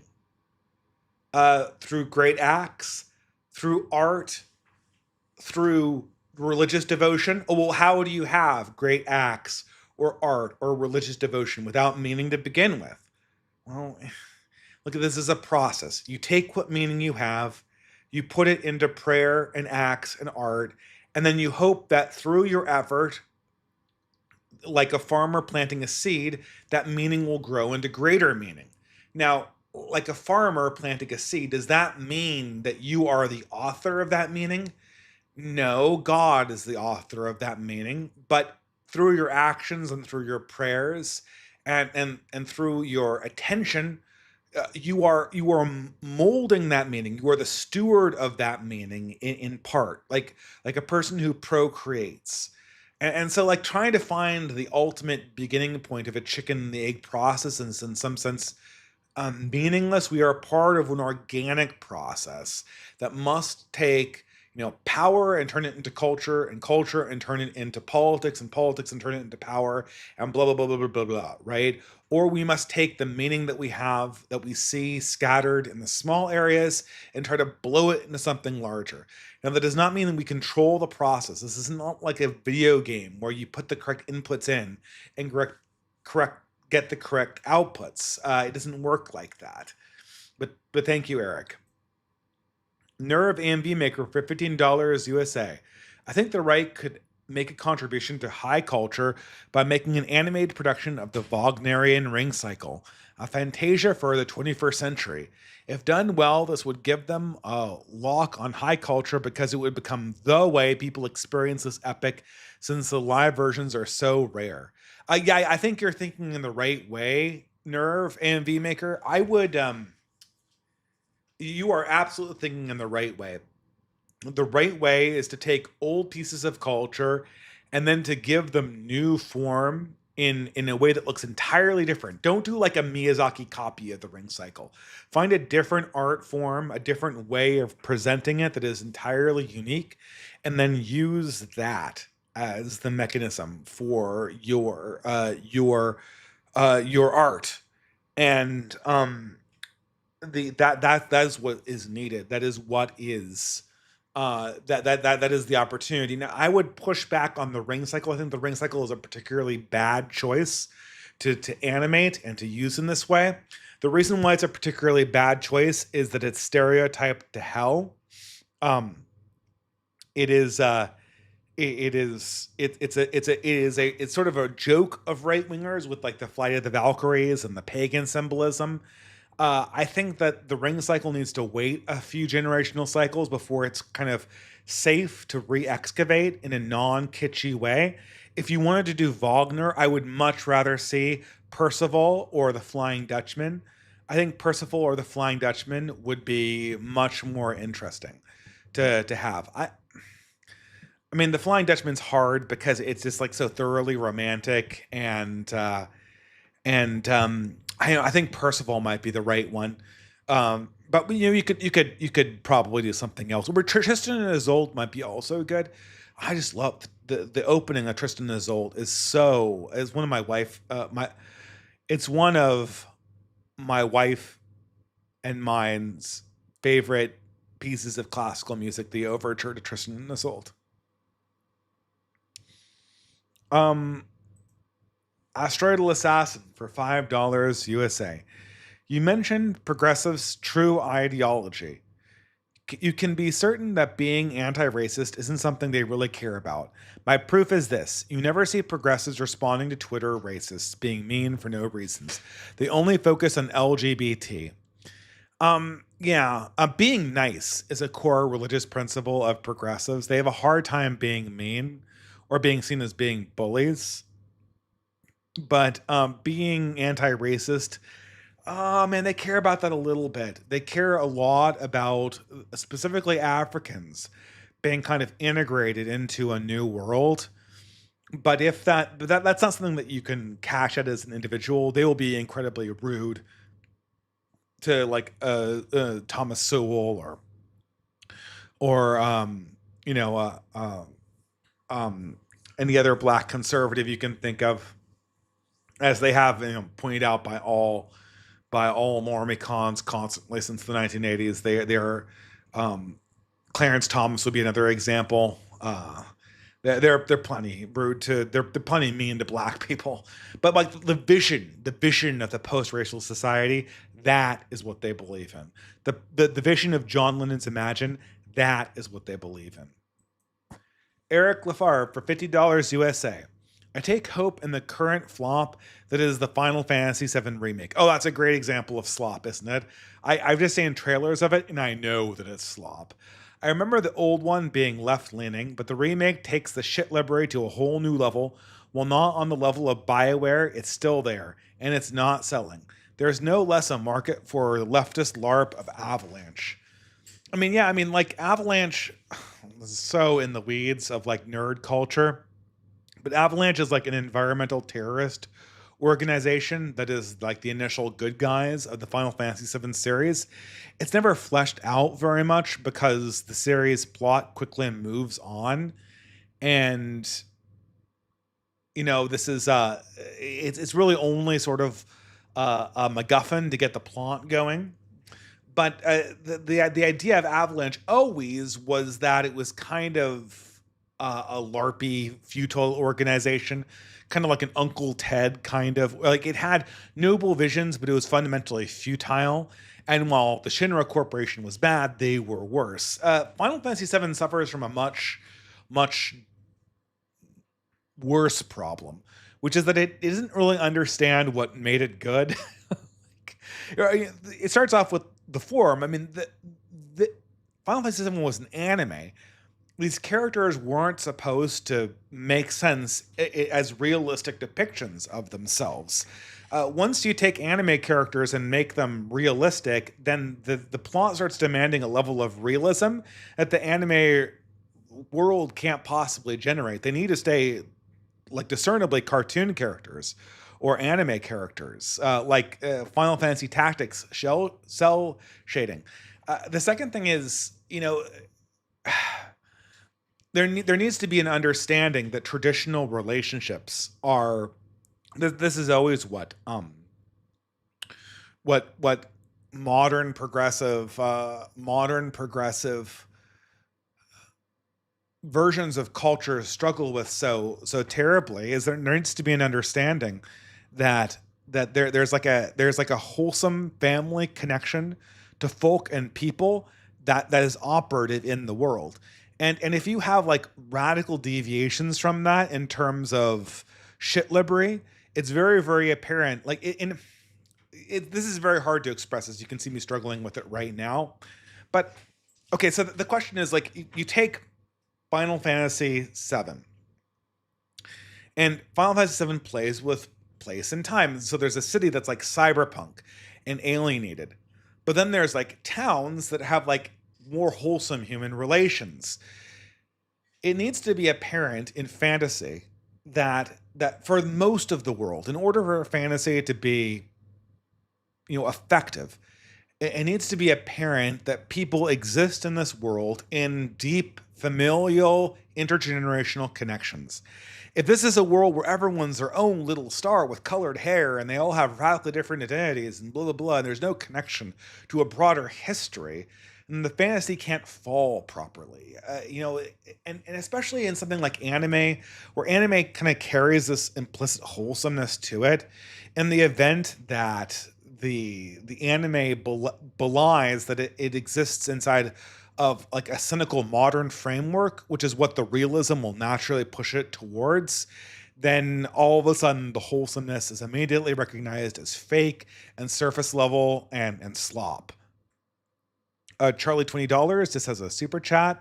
Thank you very much. Saving my voice. TK Mao for $5. Love your work. I've heard multiple people that the online debate format exists now only to drive you, Dave Green, personally insane. Yeah, I mean, the online discussion format now only exists on Benjamin Boyce's channel. It's just like Spoon, the aristocratic utensil, is the only person, I guess Richard the Fourth too, a little bit. Richard the Fourth and aristocratic utensil are like the two people single-handedly trying to keep the medium of the political video essay alive in a time where it can no longer live. So too, Benjamin Boyce is trying to keep alive what live stream conversations looked like in 2016. No, like, and no one's trying to keep live stream conversations the way they were in 2019. Everyone realizes that IBS is cringe and stupid and a game equivalent to like playing StarCraft, which is why Destiny was so good at it. But yeah, it is driving me insane. I'm slowly, after the Joel Berry debate in particular, I completely lost track of what even the point was of debating liberals. It's always the same set of questions. It's always the same set of questions. And the only answers they have are like, well, I hope we'll fix that magically in the future. I want non-magical, coherent answers to these questions, and I have not gotten them from the liberal crowd. And now that we're in the age of Trump, I predict that these guys are going to move from selling laughs to selling cope. Or selling out from selling outrage to selling cope. That is their obvious business model transfer. But thank you very much, LK Mao. Petro Dominic for $40 USA. Yo, Dave, I'm an oil painter, classic realist, and a client asked for a painting with a subject of my choosing. Any subjects for the piece, reactionary or otherwise? Do you know of a painter in Eastern US, Canada who would be interested in meeting up IRL? Also, I just listened to your nerd series again. It still holds up. Well, thank you very much. It's been ages since I produced that in 2019. I was working on my PhD dissertation. I was like, man, if I get 2 hours, I can record the whole thing and then cut it up. But I was working on my PhD dissertation when I finished that one. And yeah, the sound quality was terrible. I had the creaking floorboards underneath me. And when I moved back and forth, when I shifted to get my microphone an angle, it would creak. And so I had to put all this noise cancellation on it, which really muted it. I mean, a subject, look, if you're painting, an oil painter with a classic realist painting, you want to capture people candidly. Now, like if we're talking about like what is like a person, like a celebrity you would paint, like someone that people would know about, I don't know. You could do any. I always thought that Sam Hyde would be an interesting like realist subject matter. Like capture Sam Hyde being sincere in an oil painting. If I had my druthers for an interesting, because Sam Hyde has so many different faces he puts on. Ironically, what is his internal struggle actually like? But if you had a choice, I would not do a celebrity. If I had a choice, I would do someone from my personal life and what you want to capture. What are the genuine emotions that you see in people's faces when they're not looking at their phones and they seriously have a moment of like self-awareness about their lives? Like, this is my life. This is what it means to be. Are they afraid? Are they satisfied? Are they confused? What are the moments of relief that we get that are actually real, even when we have to deal with the constant noise of the online world? And how does it shine through? And how can you represent real human emotion shining through, the noise that we experience in our phones? Maybe somebody looking, dejected or bored of their phone and then looking outside, that might be a moment. If you could capture that accurately, that might be a moment people really long to see. But I hope that helps, Dominic. As for people to meet up with, all I can offer you is basket weaving. DM me. You can go through the Beowulf Society's online profile. I promote this every chance I can. I can't guarantee there are people in your particular city, but with the growth in the Old Glory Club and the development, I think there are usually groups around where you are that meet up semi-regularly, and you might be able to meet someone there. So that's a thought. Asteroidal Assassin for $3 USA. If Christianity wants to get a foothold, it starts by burning a cross outside Vosh's house. Remind me of that South Park episode, right? A giant burning T. T as in time to leave. Yeah, of course. That's the only way that Vosh maintains his relevancy is if we suddenly targeted him for hate crimes. That would be like the biggest favor we could ever do to Vosh's career imaginable. I don't know how Vosh is going to go from selling. Oh, I guess I guess he's going to try to sell outrage again. Is that what people are in the market for? I don't feel like I'm in the market for outrage. I think young people are totally outraged out. I think young people want hope now, not outrage. And I think that if Vosh wants to sell his audience outrage like he did in 2019, I think he's going to have a tough time doing it. And he's going to have a tough time selling sadism when he's not in power. You have this weird thing. I tuned into one of his reaction streams over a transgender thing. He tells his audience the weirdest shit. He tells his audience like, oh, don't worry, J.K. Rowling. In 10 years, in 5 to 10 years, J.K. Rowling will be more known as an international transphobe than she'll be known as the author of the Harry Potter series. And I'm thinking, what the fuck are you thinking? Like that is the biggest cope I have ever heard. I mean, J.R.R. Tolkien was a reactionary Catholic who supported Mussolini. Who the hell knows J.R.R. Tolkien as a supporter of Mussolini? Nobody. They know him as one of the greatest fantasy authors of all time. I will say this: Harry Potter we will forget about Harry Potter in 100 years, but we probably won't forget about Harry Potter before 100 years. And it's competently written. It as A.S. Bayat pointed out, it had no connection to the numinous, which was her critique of it in the New York Review of Books, but it certainly has a good handle on beat storytelling. And as long as it stays in the boarding school, it's actually pretty good adventure story.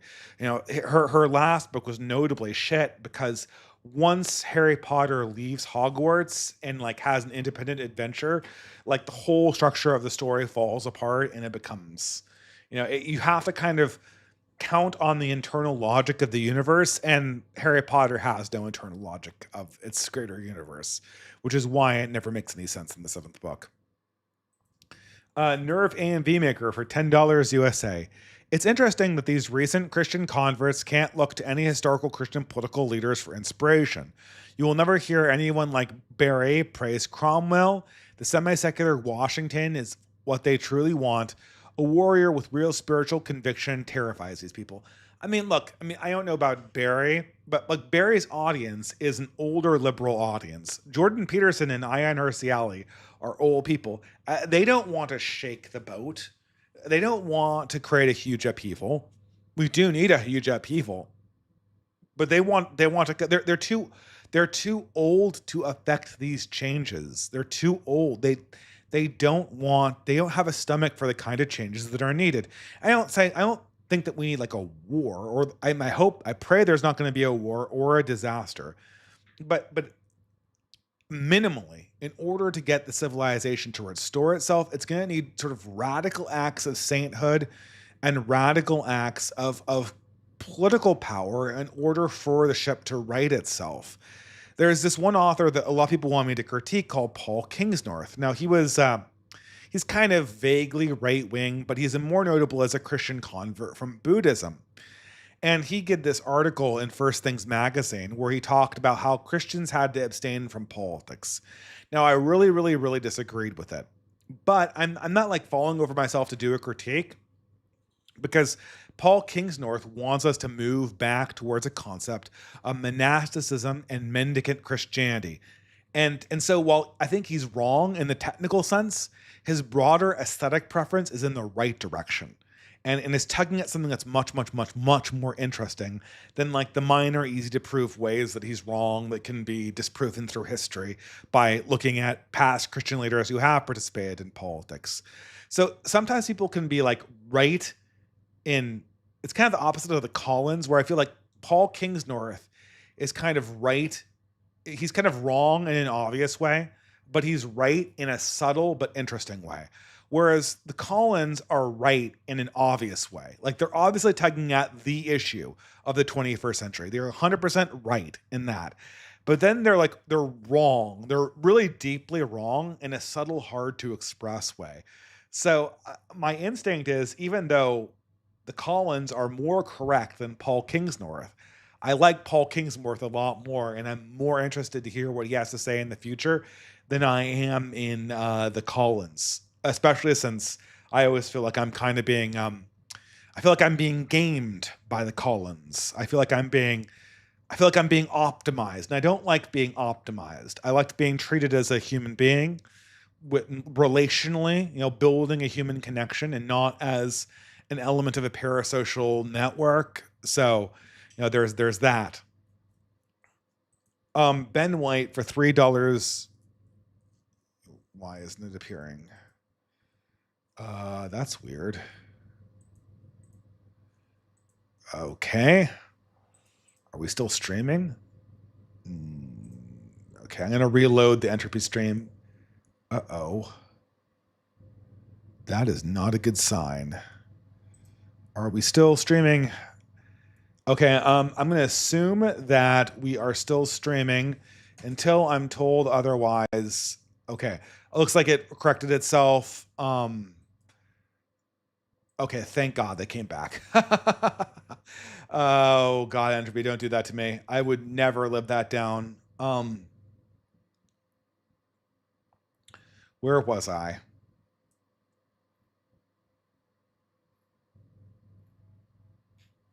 Lost my place here. Give me a second. Okay, Ben White for $3 says, all right, Dave, pretend I'm a college professor asking for your academic thesis on the question, was RN or academic agent more correct on their respective positions regarding the cigar stream bet?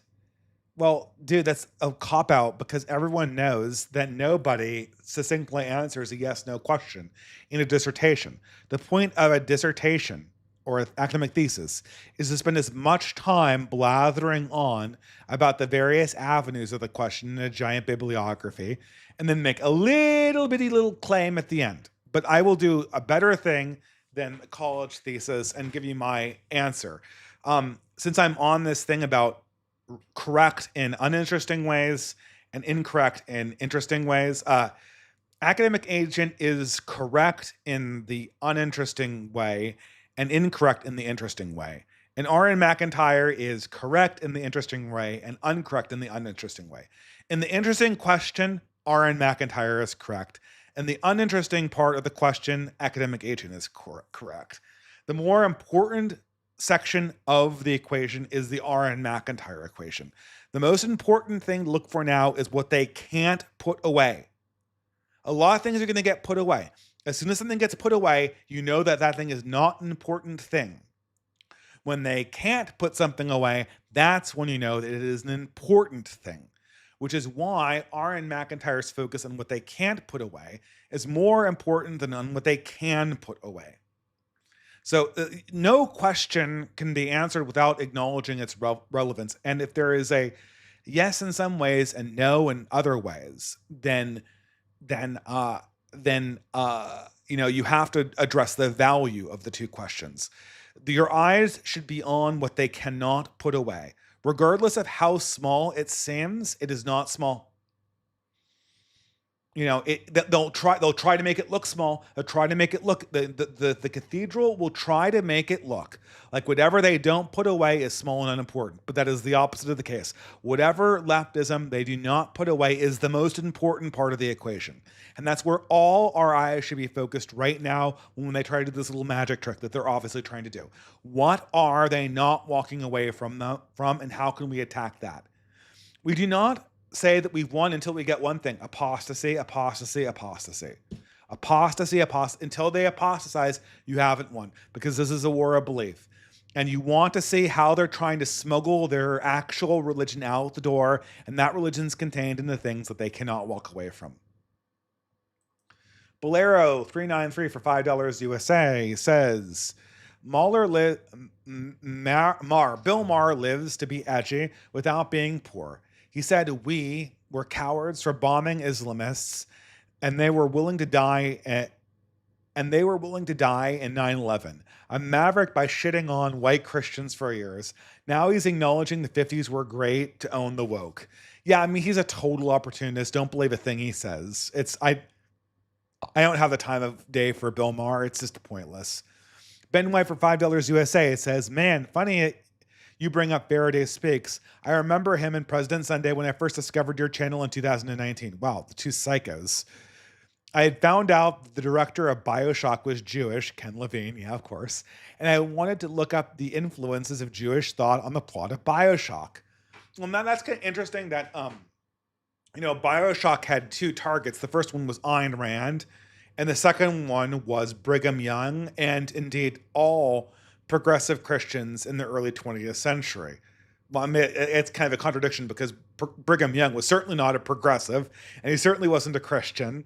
But he had this, Brigham Young had that kind of cult leader status that Ken Levine was trying to critique. And then he merged it in with the kind of progressive populism of the early 20th century. And then he came out with this criticism. The thing is that BioShock 1 is, no pun intended, BioShock 1 is infinitely better than its sequel because Ken Levine could genuinely sympathize with Ayn Rand. He genuinely looked into Ayn Rand and goes, you know what? I hate your politics, but I know what you are feeling, which is what created the best scene in BioShock Infinite with Andrew Ryan. That's what Ayn Rand felt, right? That's what Ayn Rand felt. That's what Ayn Rand fans feel, was his dialogue in BioShock Infinite. It's a genuine human emotion. But when Ken Levine looks at Brigham Young or any of these other people from the early 20th century, he can't sympathize with them, which is why BioShock Infinite is like this very, very ugly, ugly political cartoon. It's a very, very ugly, I mean, it's more or less a movie that has video game elements. It's a very, very ugly piece of media. Even though it is very, very well done, it is a very ugly piece of media. Despite the fact that it literally is in form beautiful. It's just a disgusting message. Yeah, but thank you very much. Yeah, Faraday Speaks and President Sunday. Two the biggest psychos on the internet. Nerve V Maker for $5 USA. Eric Kaufman wrote The Rise and Fall of Anglo-America, where he shows in depth how elite Protestants undermine their religion through extreme liberalism and anti-racist belief. He reviews these findings in his book White Shift, which is on Audible. Well, okay, I will definitely read that. I have some Audible extra credits. I'm trying to get off of reading political books on Audible because I'm like, oh man, I'm getting way too stressed out by politics. So I downloaded Patrick O'Brien's Master and Commander series, and I'm very much enjoying that. It's a little bit slower than what I'm used to in most audiobooks. It is, but that's kind of the point of it, isn't it? Right? And it's a wonderful. It makes me feel nostalgic for early 19th century British Navy, which is, I couldn't be more disconnected from. I think exactly zero of my ancestors have any experience with the early 19th century British Navy. But it does make me nostalgic for that entire era, doesn't it? Ben White for $3 USA. East Asians and South Asians often jostle for the same professional spots in Western countries. Do you see these two groups come into conflict in the near future? Will Indians claim to be the true Aryans? No, this will absolutely not happen. It won't. Okay, sorry. It will not happen until the border closes. Until the border closes, both Asians, East Asians, and South Asians have one priority, and that is to minimize affirmative action, minimize taxes, and increase GDP while increasing the amount of immigration from Asia.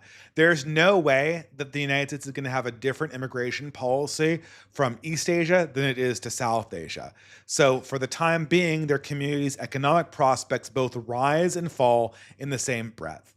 Now, you're going to see a little bit of a disaggregation insofar as that the Indians look like they're much more keen to hone in on the political dimension of America, and the East Asians want to focus mainly on corporate, service, and financial dimensions of America.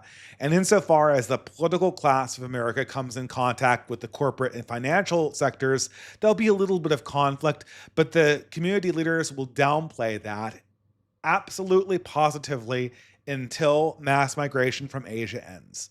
If migration from Asia ends, then I think you might see a much more pronounced conflict between those two groups, which is, an opportunity for heritage Americans, even though I don't like to see conflict of any variety. Chaos is always the enemy. Augustine Bonhoeffer for $15 USA. He says, "Hi Dave, my wife and I are both of German descent and are interested in resuscitating our connections with those folkways. Inasmuch as reclamation of heritage will be a project for the OGC, or basket weaving will be a strict reclamation. Will it be a strict reclamation, or will they try to produce a broad European American identity? Cheers." Well, the OGC in particular, and this has been a division inside the organization we have done so far. The OGC in particular is trying to create an not a singular American identity, but it is trying to resuscitate a specifically American identity that has many components. So like Southern American identity, and Italian American identity, and maybe Californian American identity. They want to connect this to a specific thing connected to the country of America. Whereas other organizations surrounding basket weaving like Sildings and Beowulf are much more interested in those like deep international diaspora connections to the continent. So I don't know. I would say if you're interested in German American heritage, I think the OGC is kind of more your philosophy. But this is all future stuff. The focus of these organizations right now is to get active and get membership on the ground right now and to grow at sufficient rates. Nobody is, these finer points of what we're going to focus on are just not on the table yet. Getting the organizations, getting them with a mission, getting young people involved, practically influencing politics, that is going to come first. And then in the wake of that, there will be an interest in rekindling these deep cultural connections, I believe. But whether it's more of a diaspora model in like the broad inter-Atlantic connections, or whether it's more of a we're forging a new identity for this specific ethnic group on the North American continent, I think that is yet to be seen. And I think it'll organically kind of come out. Like these things, certain things are going to make sense and certain things are not going to make sense in the moment. There's no way that I can just take this question and like kind of predict into the future what will happen. The thing is, think about heritage, think about land, think about the complexities that involve in the interchange of genetics in between different European peoples and even non-European peoples, and then try to think organically about what that means for your children and your children's children in the future. And once you have a story about what that collective will be going through the future, then you could start thinking about reconnecting to a broader collective culture. But the question of the future has to be answered first, which is why I think speculating on how they're approaching the question of restoration is very, very difficult. Luke Brasher for $3 says, "Hey Dave, my brother and I love your content. What are the most red pilling moments you've ever had, especially back when you were an atheist leftist?" Ooh. Well, I mentioned one. I mean, atheist leftist is a really long time ago, right? Because there was a time when I was an atheist leftist, and then I slowly entered like deism and like this sort of I am a leftist, but I am skeptical of leftists period that lasted forever in my 20s. But when I was a real atheist leftist, I think the thing that really kind of shocked me, you know, was was the whole Amy Beale reaction. That I talked about that in an essay earlier this year. There's this activist in South Africa that got murdered by a bunch of blacks in like the 90s, and all the progressives were just fawning over her murderers as if like they were just misunderstood, boys who had done wrong. And I'm like, oh my God, what? I mean, I'm all for forgiveness. I'm all for truth and reconciliation if it's done genuinely, but it was so fake. It was so fake. And there has to be some, like there has, even with reconciliation, I'm not saying that like all murderers need to go to death or all murderers need to be jailed for life, but that was definitely murder. And even if there was a need for lenience, there needed to be some jail time, even for political lenience, for that wound to be healed. And instead, all we got was like this gushing over like this murder of this girl. And it was really disgusting to me. It felt performative and fake and masturbatory and not at all genuine. And yeah, so I mean, that was a big red pilling moment. I mean, there's just so many little ones. I mean, like there's like the typical ones where you're just like, you feel like, oh, what's going on? I mean, like half a dozen interactions with like the cultural studies and the anti-white stuff early in my college career.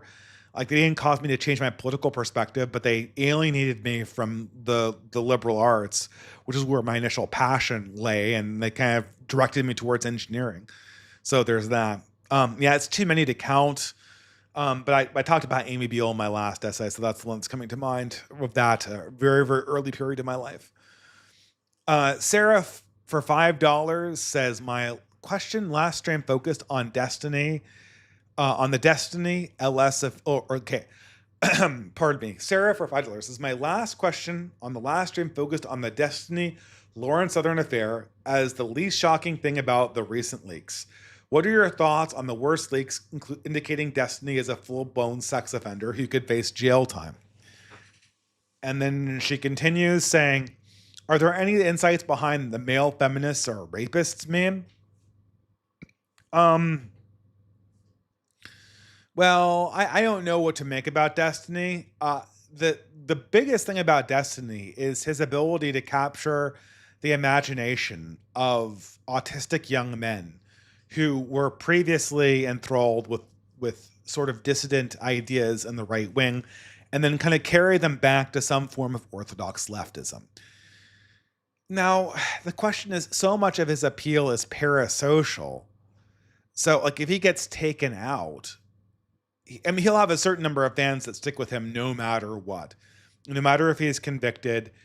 And I don't think he's going to have a cascading collapse like Kurt Doolittle had, where he's just off the scene effectively and he will forever be a joke. Or, Crown T is still making content, but decisively less political.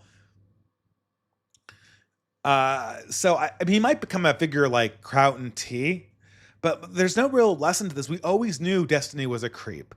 We always knew that he was a sex pest. We always knew that he was dishonest. We always knew that he believed nothing.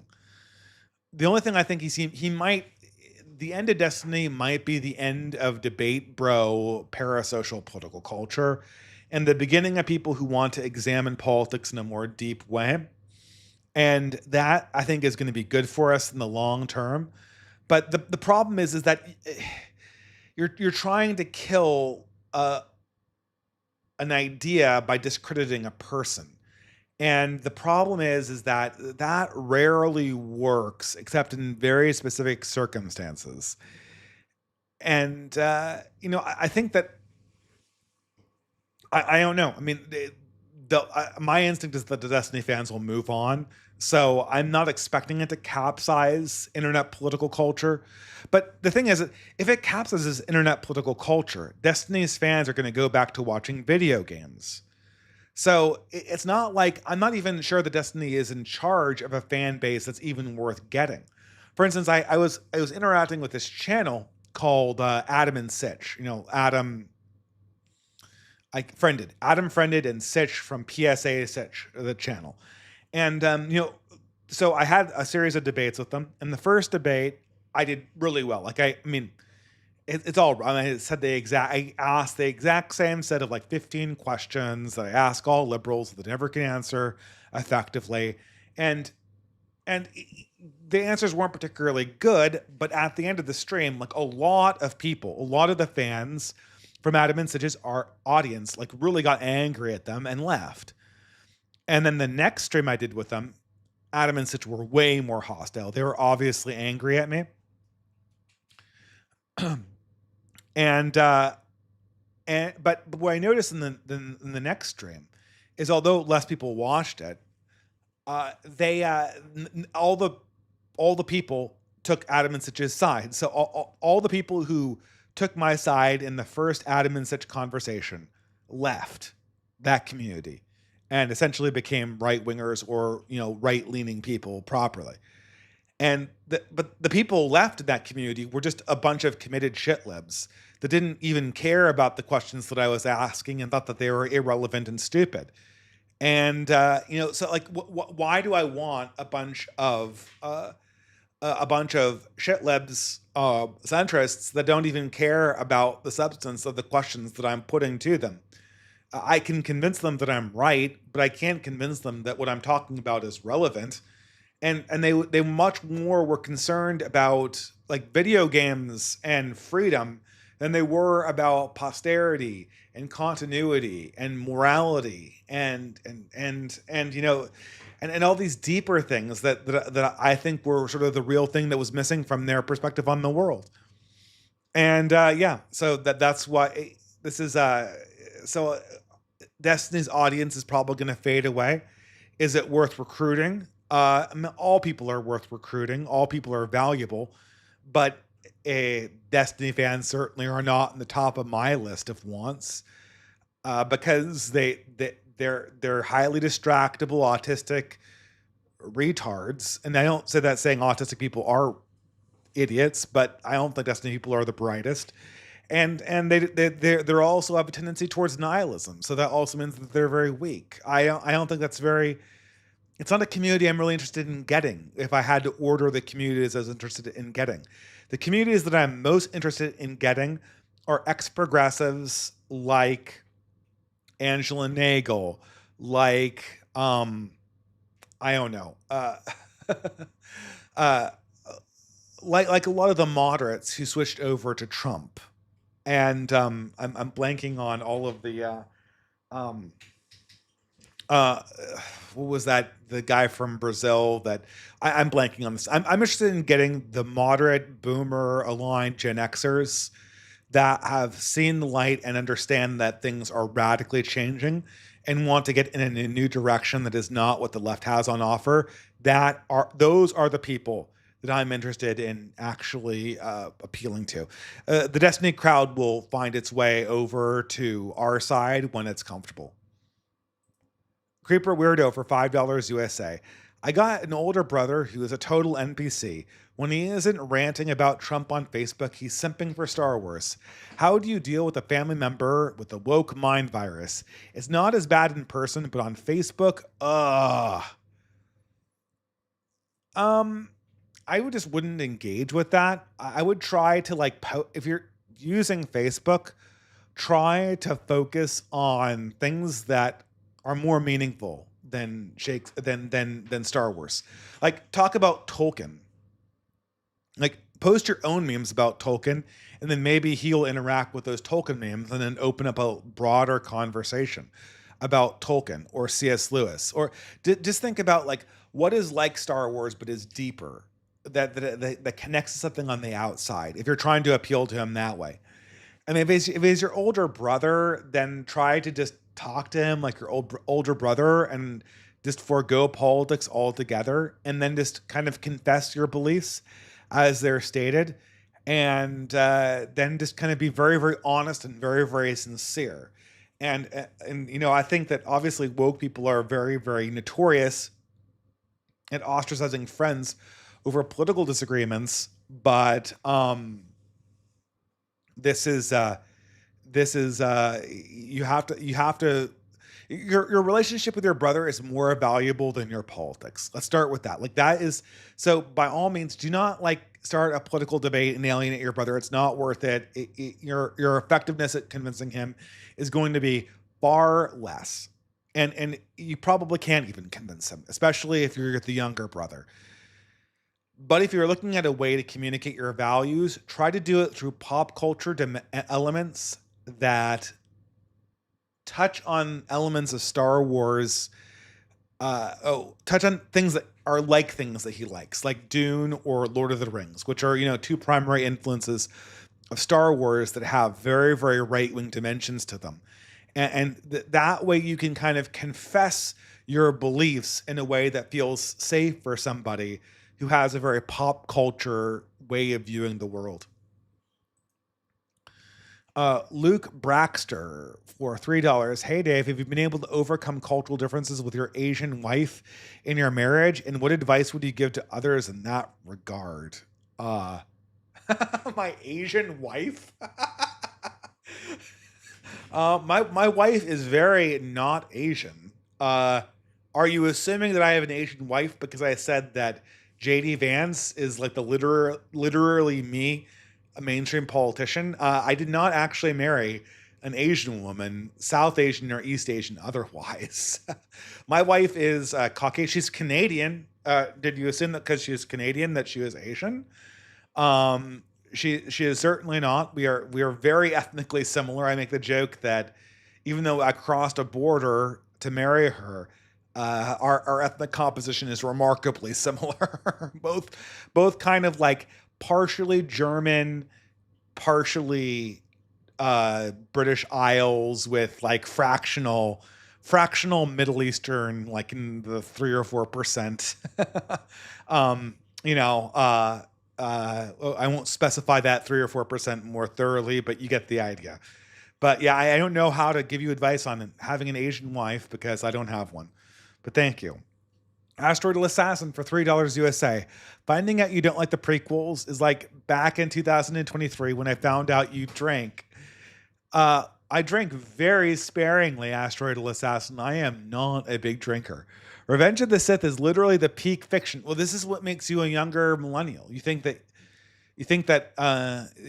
Revenge of the Sith is the best Star Wars. Literally no other fictional work measures up to it. Yeah, I guess. I guess maybe if you watched that cartoon series, The Clone Wars, before you saw Return of the Sith, then it made a lot more sense. But I have a lot of problems with Return of the Sith. But I don't want to insult you, so I definitely register your opinion. Believe me, Asteroidal Assassin, a lot of younger millennials share your opinion about the prequels being very, very good. Man, my voice is going. Eric Lafarve, $5. No food has gotten better. No food has not gotten better at restaurants. I had my boss over for dinner and he made real cream sauce. He had never had that in his life. He had plenty of seed oil concoctions that restaurants call cream sauce, but not the real thing. Eric Lafarve, a lot of restaurants have gotten worse. A lot of like Denny's has gotten way worse. Like the sort of Denny's Applebee level, those have gone down. But the really high end restaurants, like the foodie stuff in Berkeley, all throughout the 2000s, it was getting better and better and better. I imagine that in the last 5 to 7 years, it might have gotten a little bit worse. We might have reached peak food culture in 2013, but the idea that you could get like a really good hamburger in like a really like excellently made hamburger in every town is that would have been unheard of in previous eras. Like McDonald's sold for a reason, And a lot of it was that the ordinary diners just were really, really inconsistent with their quality.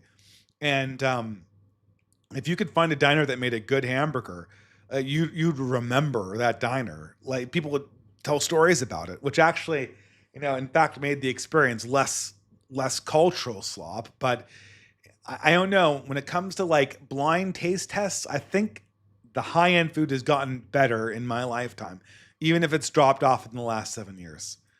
Ben White for $3 USA. Regarding the decline in music, this reminds me of Japan, Korea, where they get girls from a young age and manufacture them to be the perfect idols. Some of their songs are good, but it feels artificial. Yeah, that always felt creepy. And seeing that in the '90s in Japan was this harbinger of doom. I feel that in many ways, Asian societies are a little bit ahead of us, but also ahead of us in ways they also cross lines that we might never cross. And it's interesting to see what we might want to avoid. But that is incredibly creepy in Japan. Novum for $10. Italian food has been damned to slopification, much to the point where it is a shame and I don't hear about it. I don't care how nice the place looks. If El Campari isn't played at least once, and you don't hear screaming at least two relatives in the back of the kitchen, I don't want it. Well, yeah, Italian restaurants certainly have gotten less dramatic. There's a reason why Billy Joel called one of his songs a scene from an Italian restaurant, because Italian restaurants used to be the location of scenes, and not just scenes in The Godfather where someone like shoots the other person in the head very dramatically. But thank you very much, Novum. Point well taken. I'm going to accelerate a little bit, guys, because my voice is leaving me. Creeper Weirdo for $5 USA. I've only gotten to B&N to look Barnes and Noble to look at the Blu-rays and the comic manga and graphic novels. It is very sloppy of me, and I know that, but I do what I do. I saw and picked up a movie called The Sacred Spirit. Slow burn, but a fun flick, an ending that floored me. Okay, maybe I'll check out The Sacred Spirit. My wife likes movies, but thank you. Novum for $3. Bob Dylan was good for the tone deaf. There's a reason why people remember All Along the Watchtower as Jimi Hendrix' song rather than as Bob Dylan's song. A hard pill to swallow for many. I don't think anyone ever claimed Bob Dylan was a good singer or a good guitarist. He's a good lyricist, and his music is only there to house the lyrics. And the lyrics have kind of a folkish quality to them that captures the moment very well. That's why people love him. No one ever claimed he was a great singer, and it's not a hard pill to swallow. I'm perfectly willing to admit that. Listen to Blonde on Blonde. There's not a melody on that record that you can tap your foot to, even if it's a good record. Get Rock says, Zillennial here. Your Star Wars take from Episode 3 to Last Jedi was spot on. Wasn't the rot always there though? Kind of like James Bond, who actually wasn't masculine because he wasn't chaste. His machismo eventually leads to wokeness and slop. Critical Drinker didn't get this, which is why his movie sucked. Yeah, I mean, the thing is that Critical Drinker didn't understand why James Bond worked in the 60s, but couldn't work in the modern era. And why Jason Bourne kind of worked in the 90s, but can't quite work in the 2020s. I don't know what Jason Bourne looks like after the CIA has gone LGBTQ+. And that's a critical dimension of its soft power.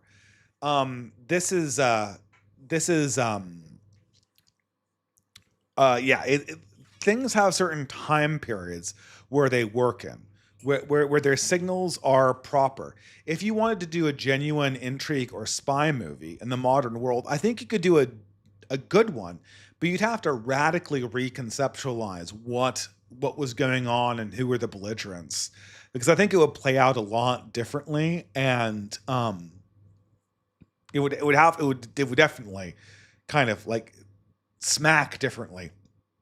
I'm being sloppy with my words right now, but it couldn't feel like James Bond. You know, I mean, yeah, I mean, James Bond is a very hard character to import into the modern world.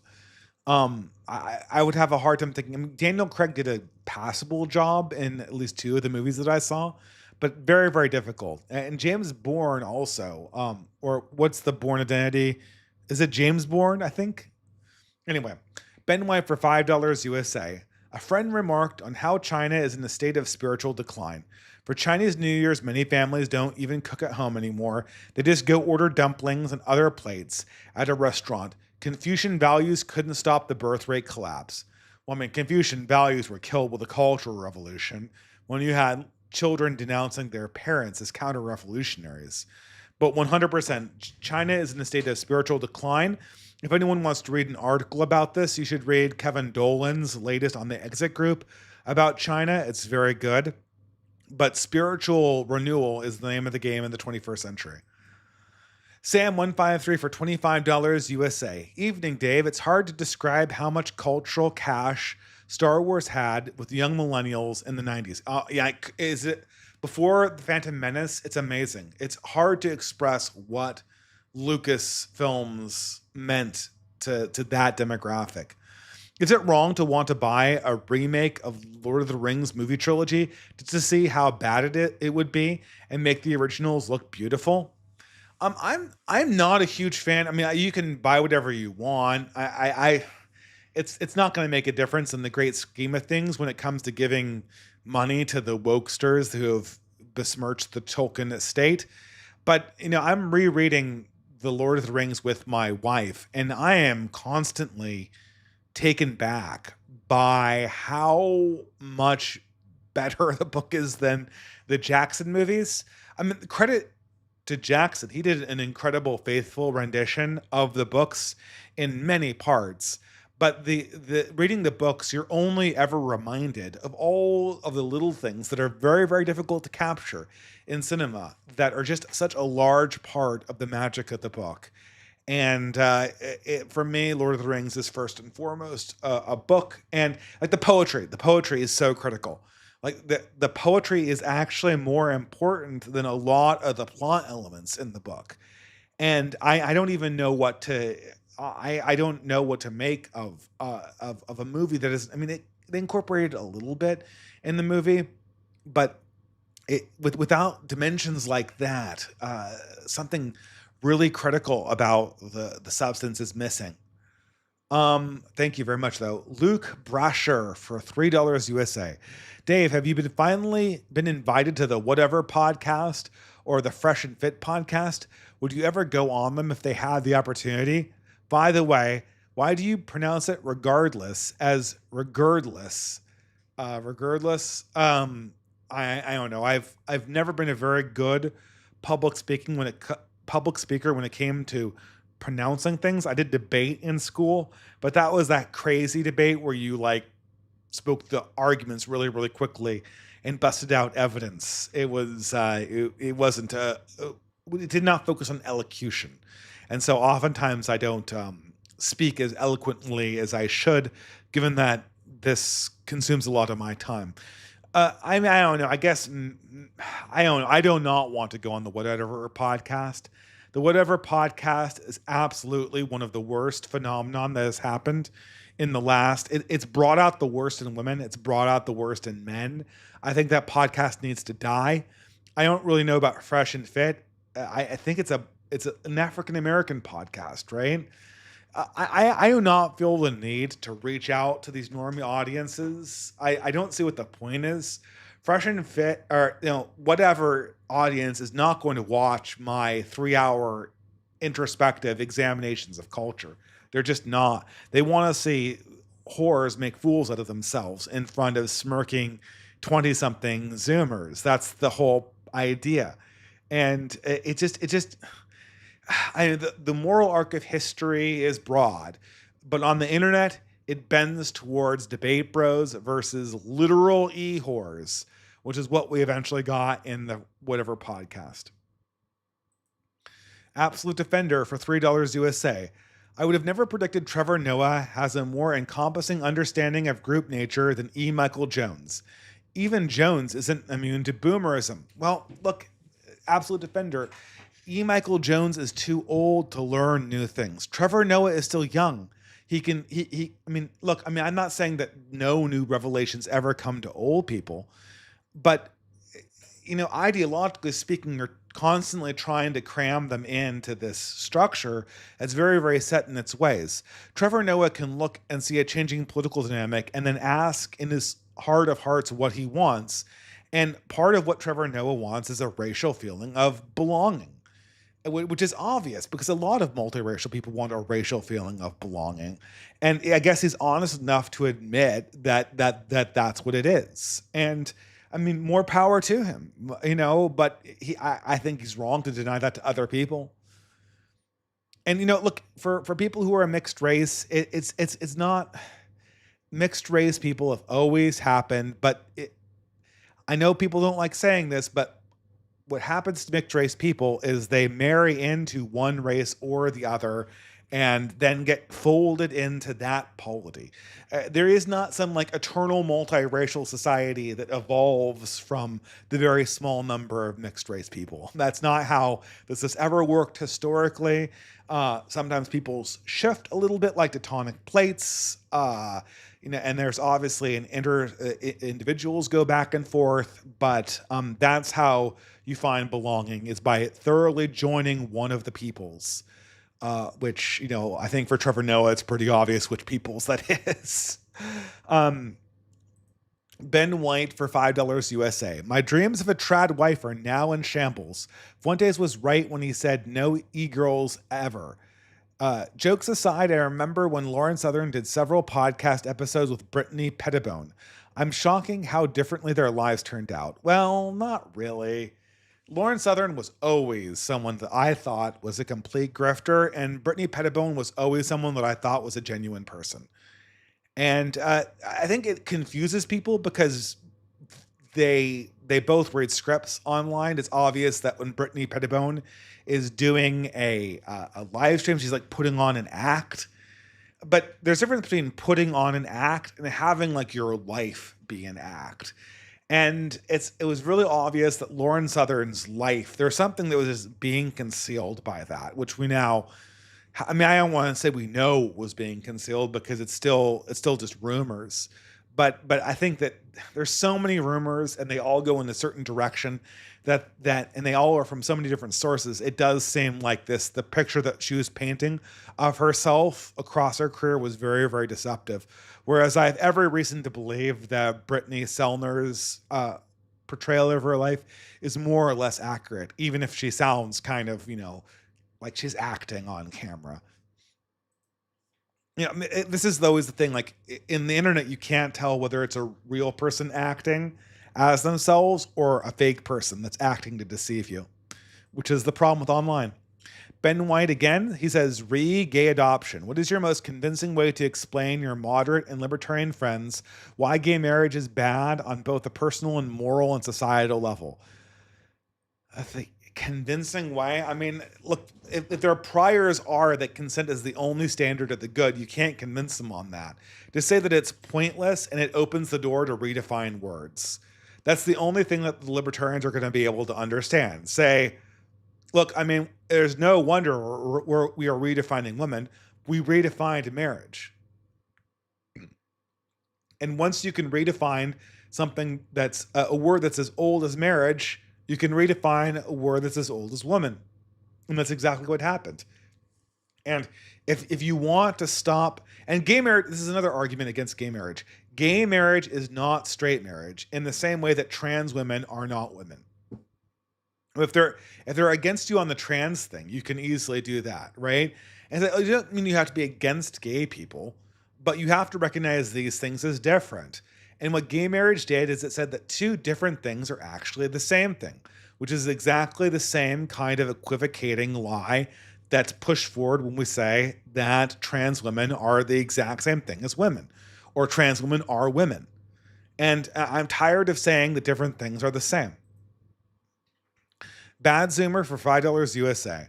What are the cliff notes on Julius Evola? Sargon mentioned him recently.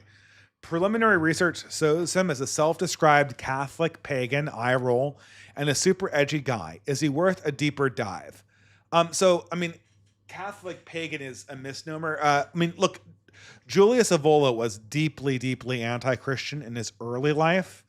There's a book behind me called Pagan Imperialism, which is like a long extended attack on Christianity. And I need to get to that after I get rid of a bunch of other essays that I'm writing currently.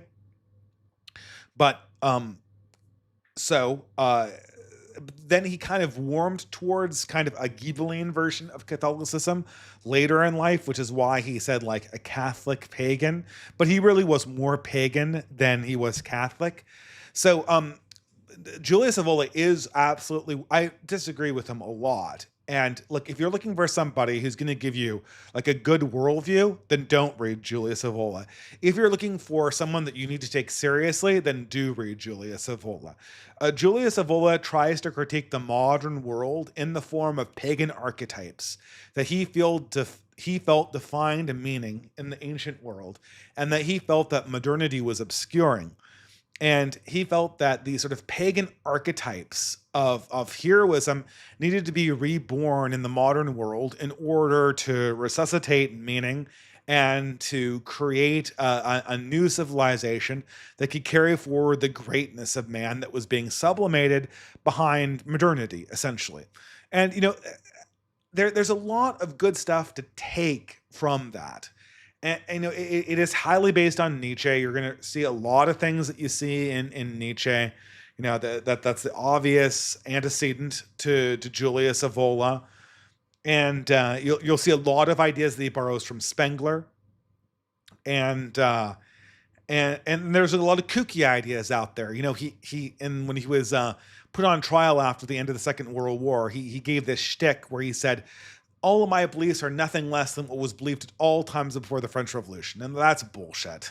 There are a lot of things that he has in his books that were certainly not uniformly believed before the French Revolution, although arguably he was being put on trial for dissenting from the Enlightenment, which I guess made his case a little bit better.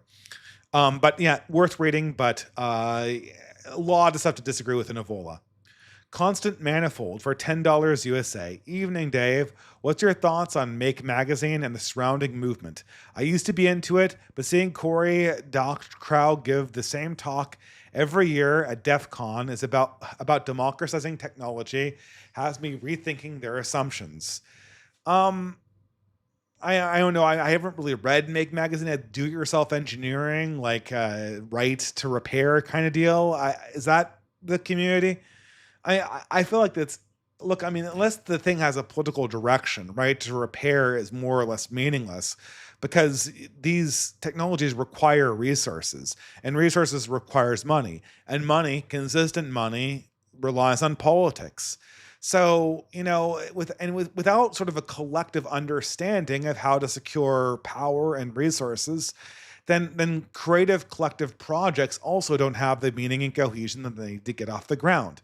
So I much more prefer Kevin Dolan's point of view that you need to build creator communities out of spiritually aligned people. And just kind of like doing this, the ideology of the engineering project is more or less meaningless. Okay, no more super chats, guys. I'm going to go really fast because I am really running out of energy. Michael Latorno for $3 USA. Did you watch the modern day debate? Alex O'Connor chickened out after Islamists threatened AP. This makes me believe that modern atheism can't stand up against Islam on its own. Do you agree, Dave? Oh, yeah, of course. Modern atheism is weak. They believe nothing. And they demonstrate, like Sam Francis demonstrated that modern atheism believes in nothing. When he went back on modern liberal principles in the wake of Donald Trump. Modern progressives show that they don't believe anything when they cave to Islamists in the wake of like Charlie Hebdo. Atheists believe in nothing, and as soon as the chips are down and it comes between their comfort and their ideas, they will discard their ideology instantly. This is this is a story. I'll probably tell this at some later date, but no, maybe I remember that I had one friend who was a big anti-Christian in high school and college. Always used to wear like the new atheist shirts, like science is real, God is not, blah blah blah blah blah. But then, he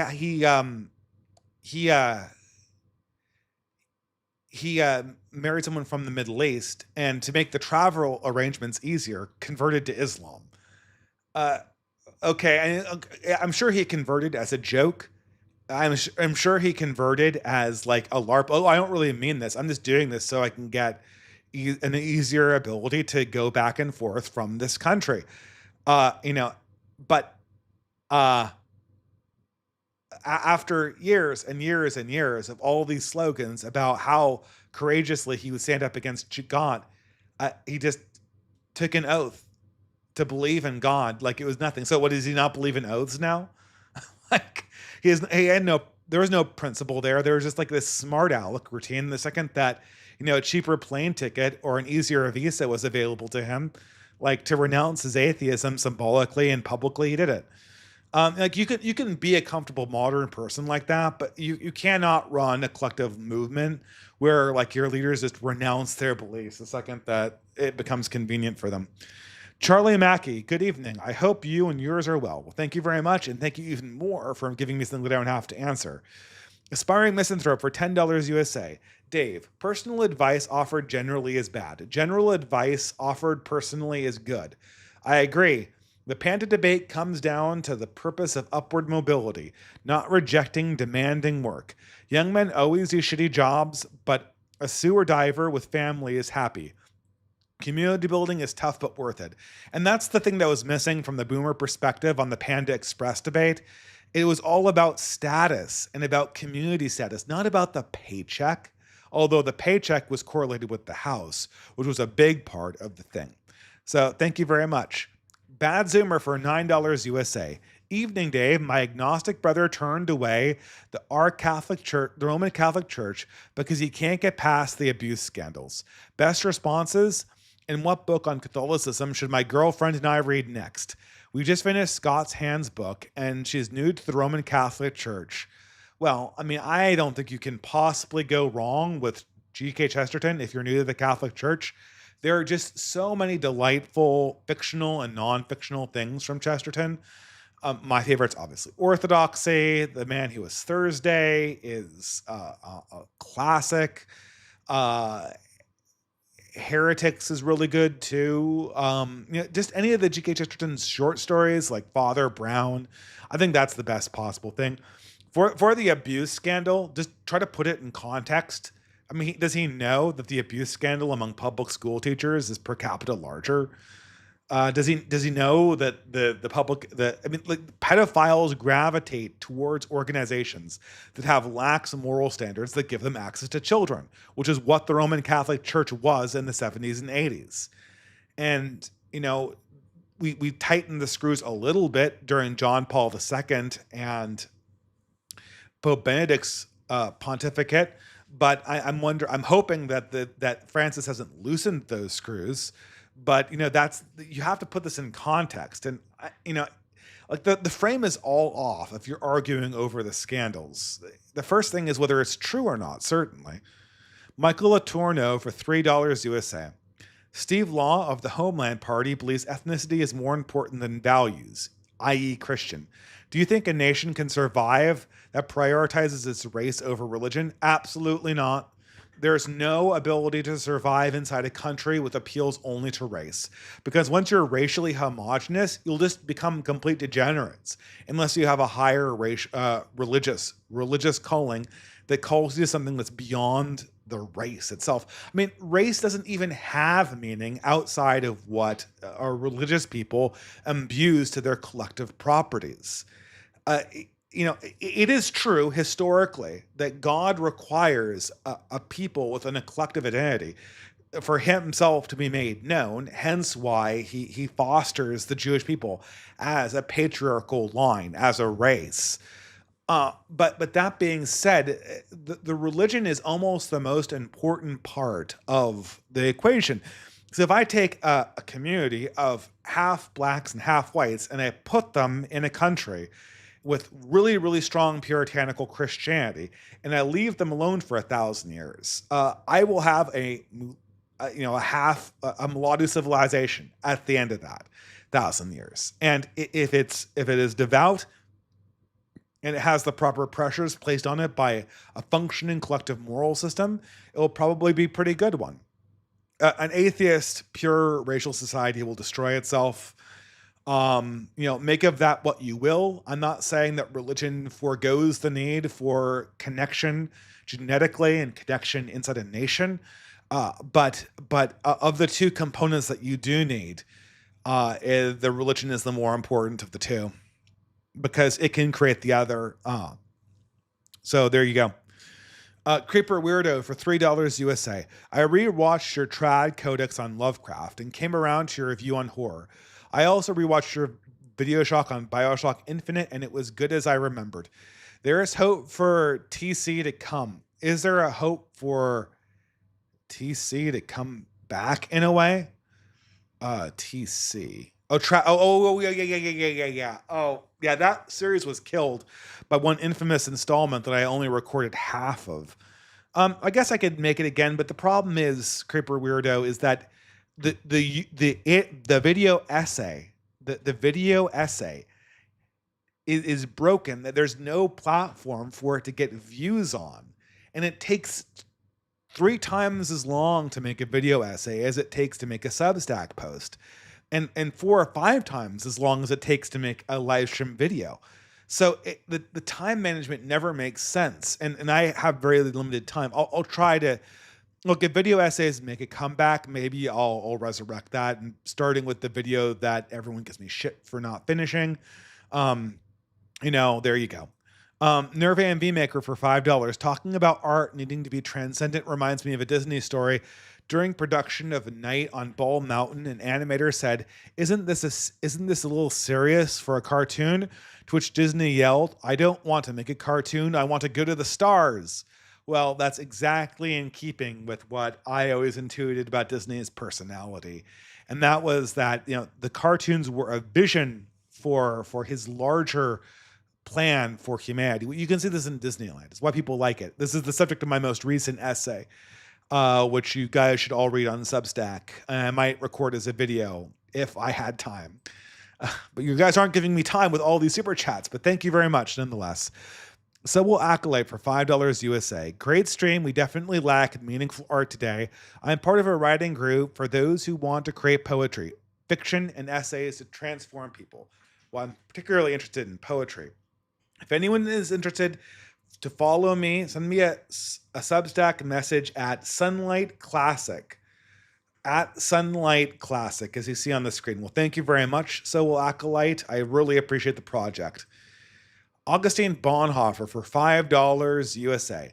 I'm interested in studying medieval history, but have difficulty knowing where to start. Do you begin with primary sources or academic commentaries, general surveys, or monographs on particular events? I would start with good books on history. I don't know. The one that I remember reading about medieval history that got me my bearings was Will Durant on the Middle Ages. And William Durant is a famous historian, a little bit of a very 20th century historian with all that entails. He was very much a man of the 20th century and his ideological convictions. But it was like a good rundown. I also read Barbara Tuchman, which Barbara Tuchman is the shitlib historian, but she still did a very good overview of the 15th and 14th centuries. And all of these authors need to be taken with a big grain of salt, but they're very, very easy to read, which is why I am. And unfortunately, like when I'm going back and trying to get like the deep cuts, I don't go to like easy beginners things on medieval history. So I'm really bad at recommendations here. All I can tell you is what I started with. And I started with good, but decidedly liberal perspectives, which are William Durant and Barbara Tuchman, which will be entertaining, but a little bit skewed. Pietro Dominic for $5 USA. I was thinking doing one of PewDiePie holding a skull and call it Memento Mori. Okay, yeah. PewDiePie holding a skull, like Hamlet, right? Who would PewDiePie have killed?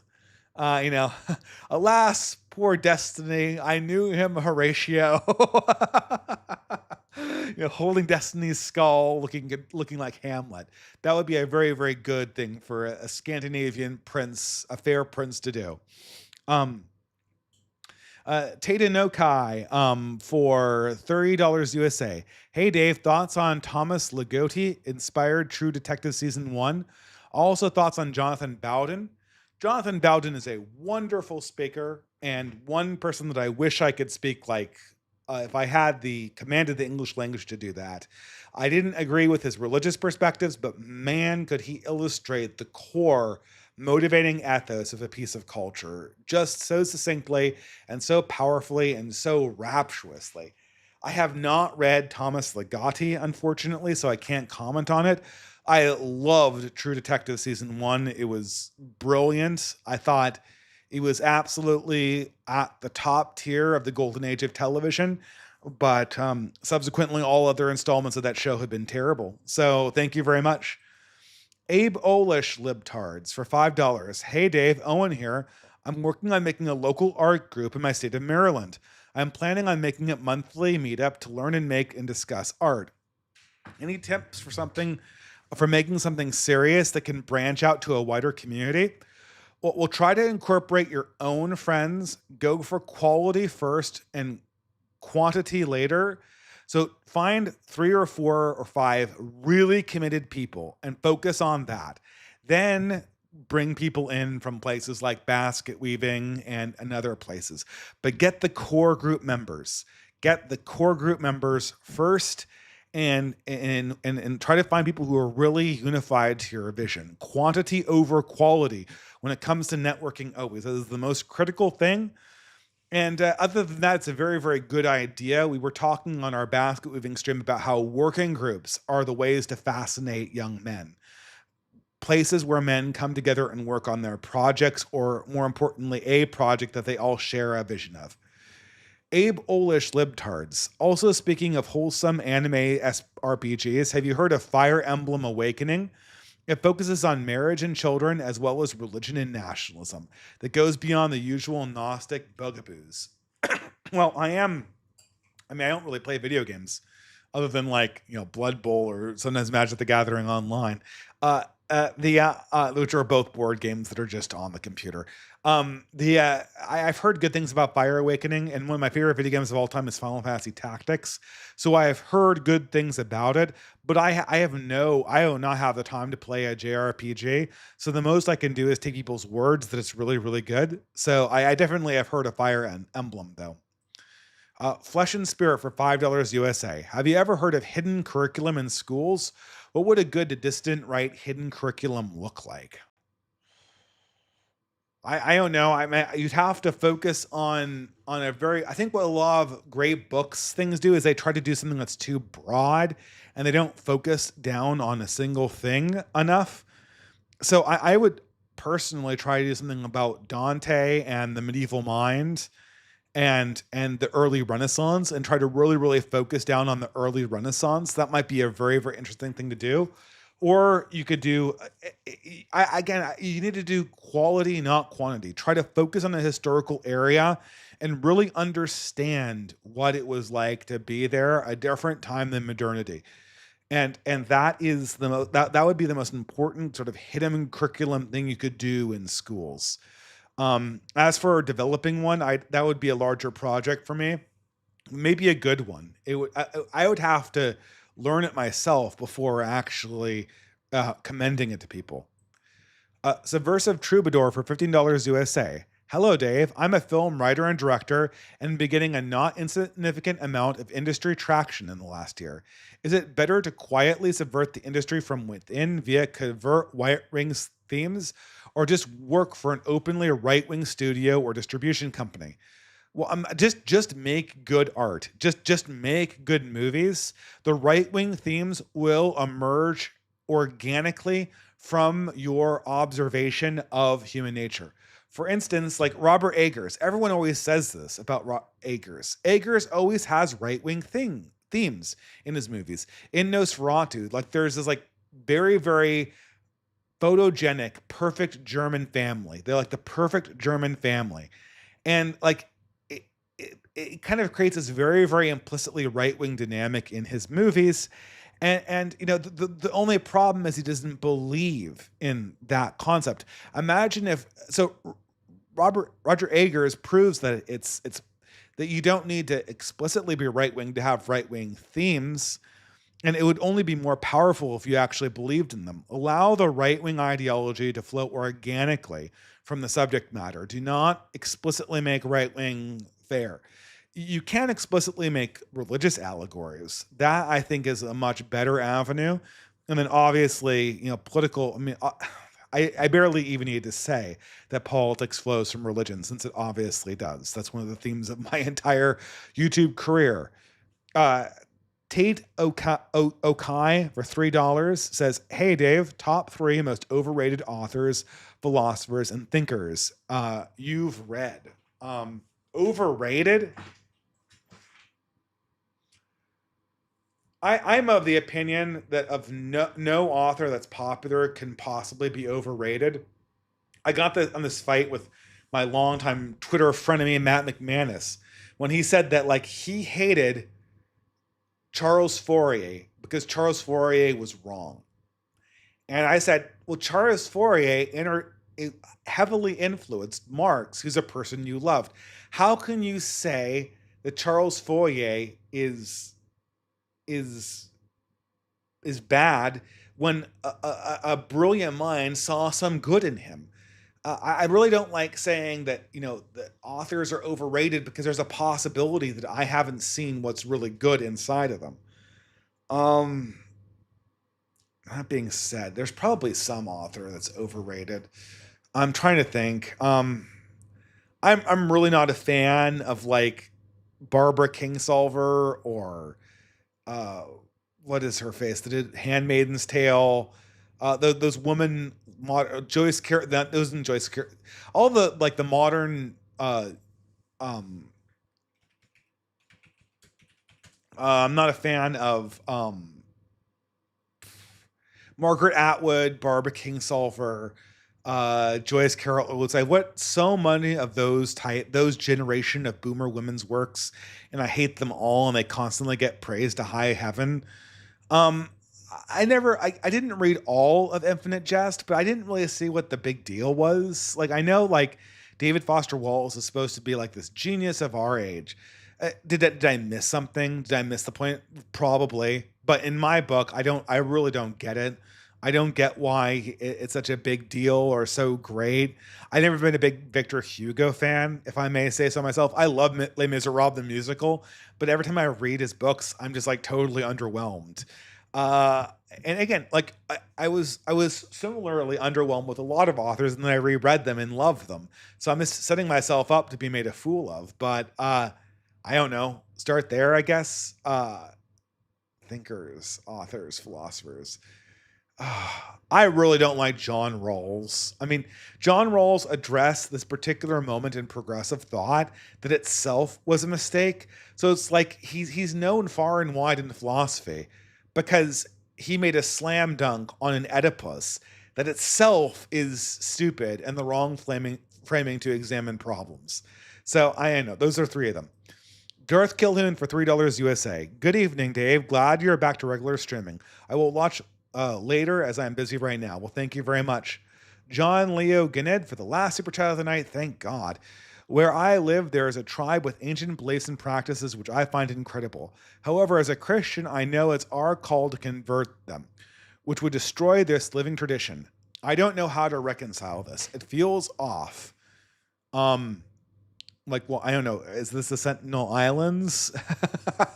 If it's not the Sentinel Islands, then certainly this tribe has Christian members of it, right? So I would just find the tribe in question and give resources, if you're concerned about them, to the Christian members of that tribe to spread the gospel in their language and on their terms. That I think is the appropriate way to do that in almost all circumstances that are not extraordinary or specifically appointed to you by the church. In almost all other circumstances, your missionary work, insofar as it's a public missionary work, should be to your own culture. That's where you have the most bang for your buck. Your ability to communicate to this tribe is minimal. It's minimal. So unless you're a professional missionary, of which have their own regulations, it's like, I don't know, kids, don't try this at home. It's very unadvisable. And you could end up hurting yourself or these people by trying unsuccessfully to do this without proper spiritual and cultural preparation, which is why your main missionary focus should always be to your own people, which is why knowing who your own people are is always a valuable thing. Okay, guys, great. So the last super chat of the day, let's just do Psalm 6. I don't know. Psalm 6. Lord, do not rebuke me in your anger or discipline me in your wrath. Have mercy on me, Lord, for I am faint. Heal me, Lord, for my bones are in agony. My soul is in deep anguish. How long, O Lord, how long? Turn, Lord, and deliver me. Save me because of your unfailing love. Among the dead, no one proclaims your name, who praises you from the grave. I am worn out in my groaning. All night I flowed my bed with weeping and drenched my couch with tears. My eyes grew weak with sorrow. They fail because of my foes. Away from me, all you who do evil, for the Lord has heard my weeping. The Lord has heard my cries of mercy. The Lord accepts my prayer. All my enemies will be overwhelmed with shame and anguish. They will turn back and suddenly be put to shame. Anyway, guys, thank you so much for tuning in, and thank you for all your very generous super chats. Next time, hopefully this will be a multi-stream. I'll get that working. And in the meantime, have a wonderful rest of the evening and a blessed week. Good night.